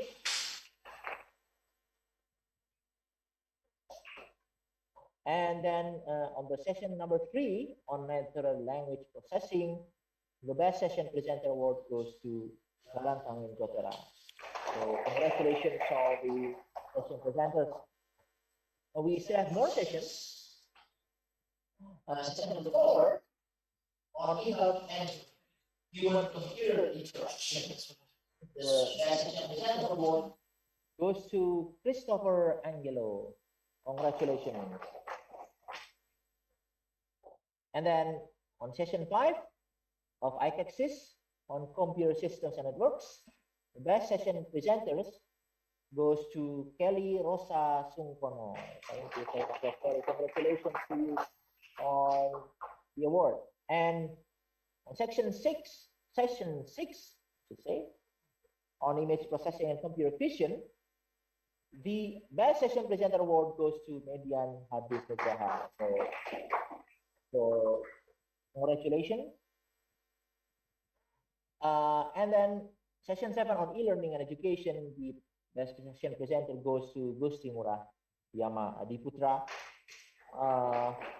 And congratulations to Gusti. And then session 8 on e-business, the best session presenter goes to Sari Intan Kailaku. Congratulations, Sari. And finally, on session 9 of ICACSIS, on machine learning and artificial intelligence, the best session presenter award goes to Aska Lesmana. Right. Congratulations. All right. So those are the best session presenters. Let's take a breathe. Let's take a breath. All right. So now, in addition to best session presenters, which are awarded to the presenters of each session, we also select some of the papers to be awarded best student paper and best tip. And on this occasion, for IWBIS 2022, we have selected one winner of best student paper, and the winner goes to, well, usually there's a drum roll here, but I mean, we don't have a drum here. So it goes to Lukita Fazri, Asef Haryono, Nuzul Khairul Saed, and all the other authors with the paper entitled Hierarchical Fission Transformers for Cardiac Ejection Fraction Estimation. So just to note here, when we award best student paper, it means that the paper is authored, or the first author of the paper is a student. So yeah, so the first author is the main author. So essentially this is the student's paper. All right, that's for IWBIS. Now what about ICACSIS? So this is the best student paper for ICACSIS. And we actually select 3 nominees for the best student paper.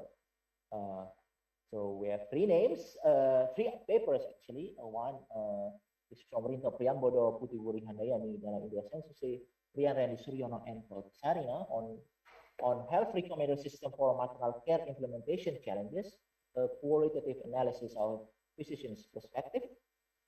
And then the second paper nominee, the second best student paper nominees, by the way, this is not indicative of the actual winner, right? So it's randomly ordered. The second nominee is the paper from Niranjan Rafi and Mohammed El Sharqawi entitled Improved Single Shot Detector with Enhanced Hard Negative Mining Approach.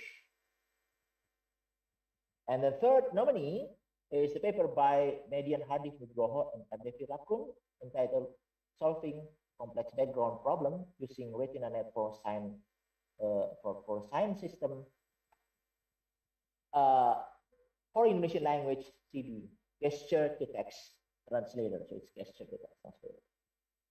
All right, so those are the nominees. And the runner-ups are, so we have two papers runner-up, right? The runner-ups, the first runner-up is Rinto Priambodo, Putubudi Handayani, Dana Indra Sensei, Randy Suryono, and Coach Serena. For the paper entitled Health Recommender System for Maternal Care Implementation Challenges, Qualitative Analysis of Physicians' Perspective. So congratulations all to the runner-ups. We have another runner-up. Of course, we have three nominees, right? So we have two runner-ups. The second runner-up, the runner-up is Median Hardik Nugroho and Adevi Rakun. So congratulations for the paper entitled Solving Complex Background Problem Using RetinaNet for Science System for Indonesian Language or CD, Gesture to Text Translator. So congratulations to the runner-up. And now, of course, we have one winner, and the best student paper ICACSIS winner is the only one here, Niranjan Rafi and Mohammed El Sharqawi, for the paper entitled Improved Single Shot Detector with Enhanced Hard Negative Mining Approach. So congratulations all the winners. And although we have one student paper winner, we still have another award, their best paper winner. So we still have one more award, right? So let's take a breath a little bit. Now, best paper award for ICACSIS and IWBIS 2022. Now, so like the student paper, best student paper awards, we select the nominees by considering the reviews. So from the reviewers' scores and comments, and then we got a short list of those papers, and then we look at the papers and see which one deserves to be the nominees and then the winner. Now for the best paper awards for ICACSIS and IWBIS 2022, so it's combined for both conferences. We have two nominees. The nominees are the papers from Ming Zhao, Yaling Wang, and Yves Lepage, entitled Large Scale AML Corpus with Regenerated Sentences, Domain Adaptive Pre-Training on ACL and Pathology Corpus. That's the one. And the second nominee for best paper for both conferences is the paper by I don't know how to read it. Apologies for that. Hao Chu, Chun Ruan, and Kehao Wang. The paper's title is Real-Time Subpixel Binocular Ranging based on FPGAs. It's actually interesting. It's a hardware paper. Right, so from these two nominees, who is the runner-up? And the runner-up goes to Ming Zhao, Yaling Wang, and Yves Lepage. So for the paper entitled Large Scale AML Corpus with Regenerated Sentences, Domain Adaptive Pre-Training on ACL Ontology Corpus. Congratulations to Ming Zhao, Yaling Wang, and Yves Lepage. And of course, now the winner of Best Paper Award for ICACSIS and IWBIS 2022 goes to Hao Chu, Chun Ruang, and Kehao Wang for their paper on real-time subpixel binocular ranging based on FPGA. Congratulations, and let's give another round of applause to the winners.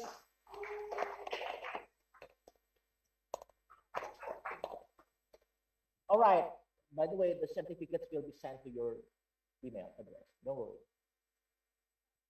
Now, with that, I think we arrived at the end of the conferences, for both conferences, and I would like to thank a number of parties here. First, the Faculty of Computer Science, Universitas Indonesia, Republic of Indonesia Defense University for being host. And then, of course, the technical co-sponsor of our conference, IEEE Indonesia section, all authors, as well as, of course, the keynote and plenary speakers, because without them, we won't have the conference, right? And then also all members of the program committee who work hard on reviewing and selecting the papers to be then organized into a nice program in the last 2 days.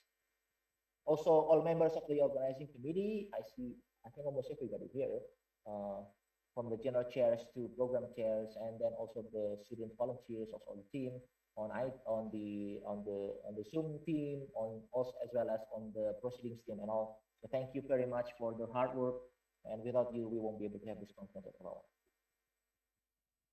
And also, last but not least, of course, all participants of both conferences, and we are very happy with the conferences and how it goes. Hopefully, all the speeches, all the paper presentations inspires us to have, better research, better collaboration, and advances the science and the technology in the future. Now, with that, let me finish. Don't forget, tomorrow we have another day at the Republic of Indonesia Defense University, FDD, another purpose group discussion. So it's the Indonesia International Defense Seminar. The information details are in the advanced program. Please don't forget to check it out. We also have AI tutorial in the afternoon. Please attend those tutorials. And with that, thank you very much. And I'll see you in the next ICACSIS and IWBIS. Goodbye. Pak Adila, maybe photo session. Pak So Mursamba, the Dean of Faculty of Computer, and Pak Dr. Kasih.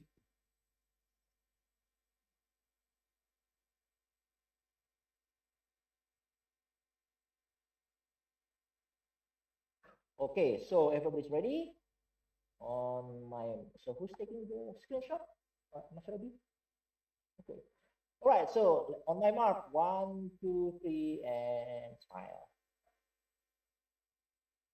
All right, so usually we have the sign, bela negara sign, right? So let's do that. Yes, salam bela negara. So 1, 2, 3 on my mark, 1, 2, 3, salam bela negara. Okay, very good. Thank you very much, and see you everybody in the next ICACSIS and IWBIS. Bye-bye. Thank you all. Terima kasih semuanya. Terima kasih. Terima kasih. Pak Petrus, Pak Dekan, Prof. Wisnu. Sama-sama Pak Dekan. Sama-sama Pak Dekan, kasih. Maaf nggak bisa hadir di situ. Terima kasih Pak Adila, Prof. Wisnu. Pak Gulto.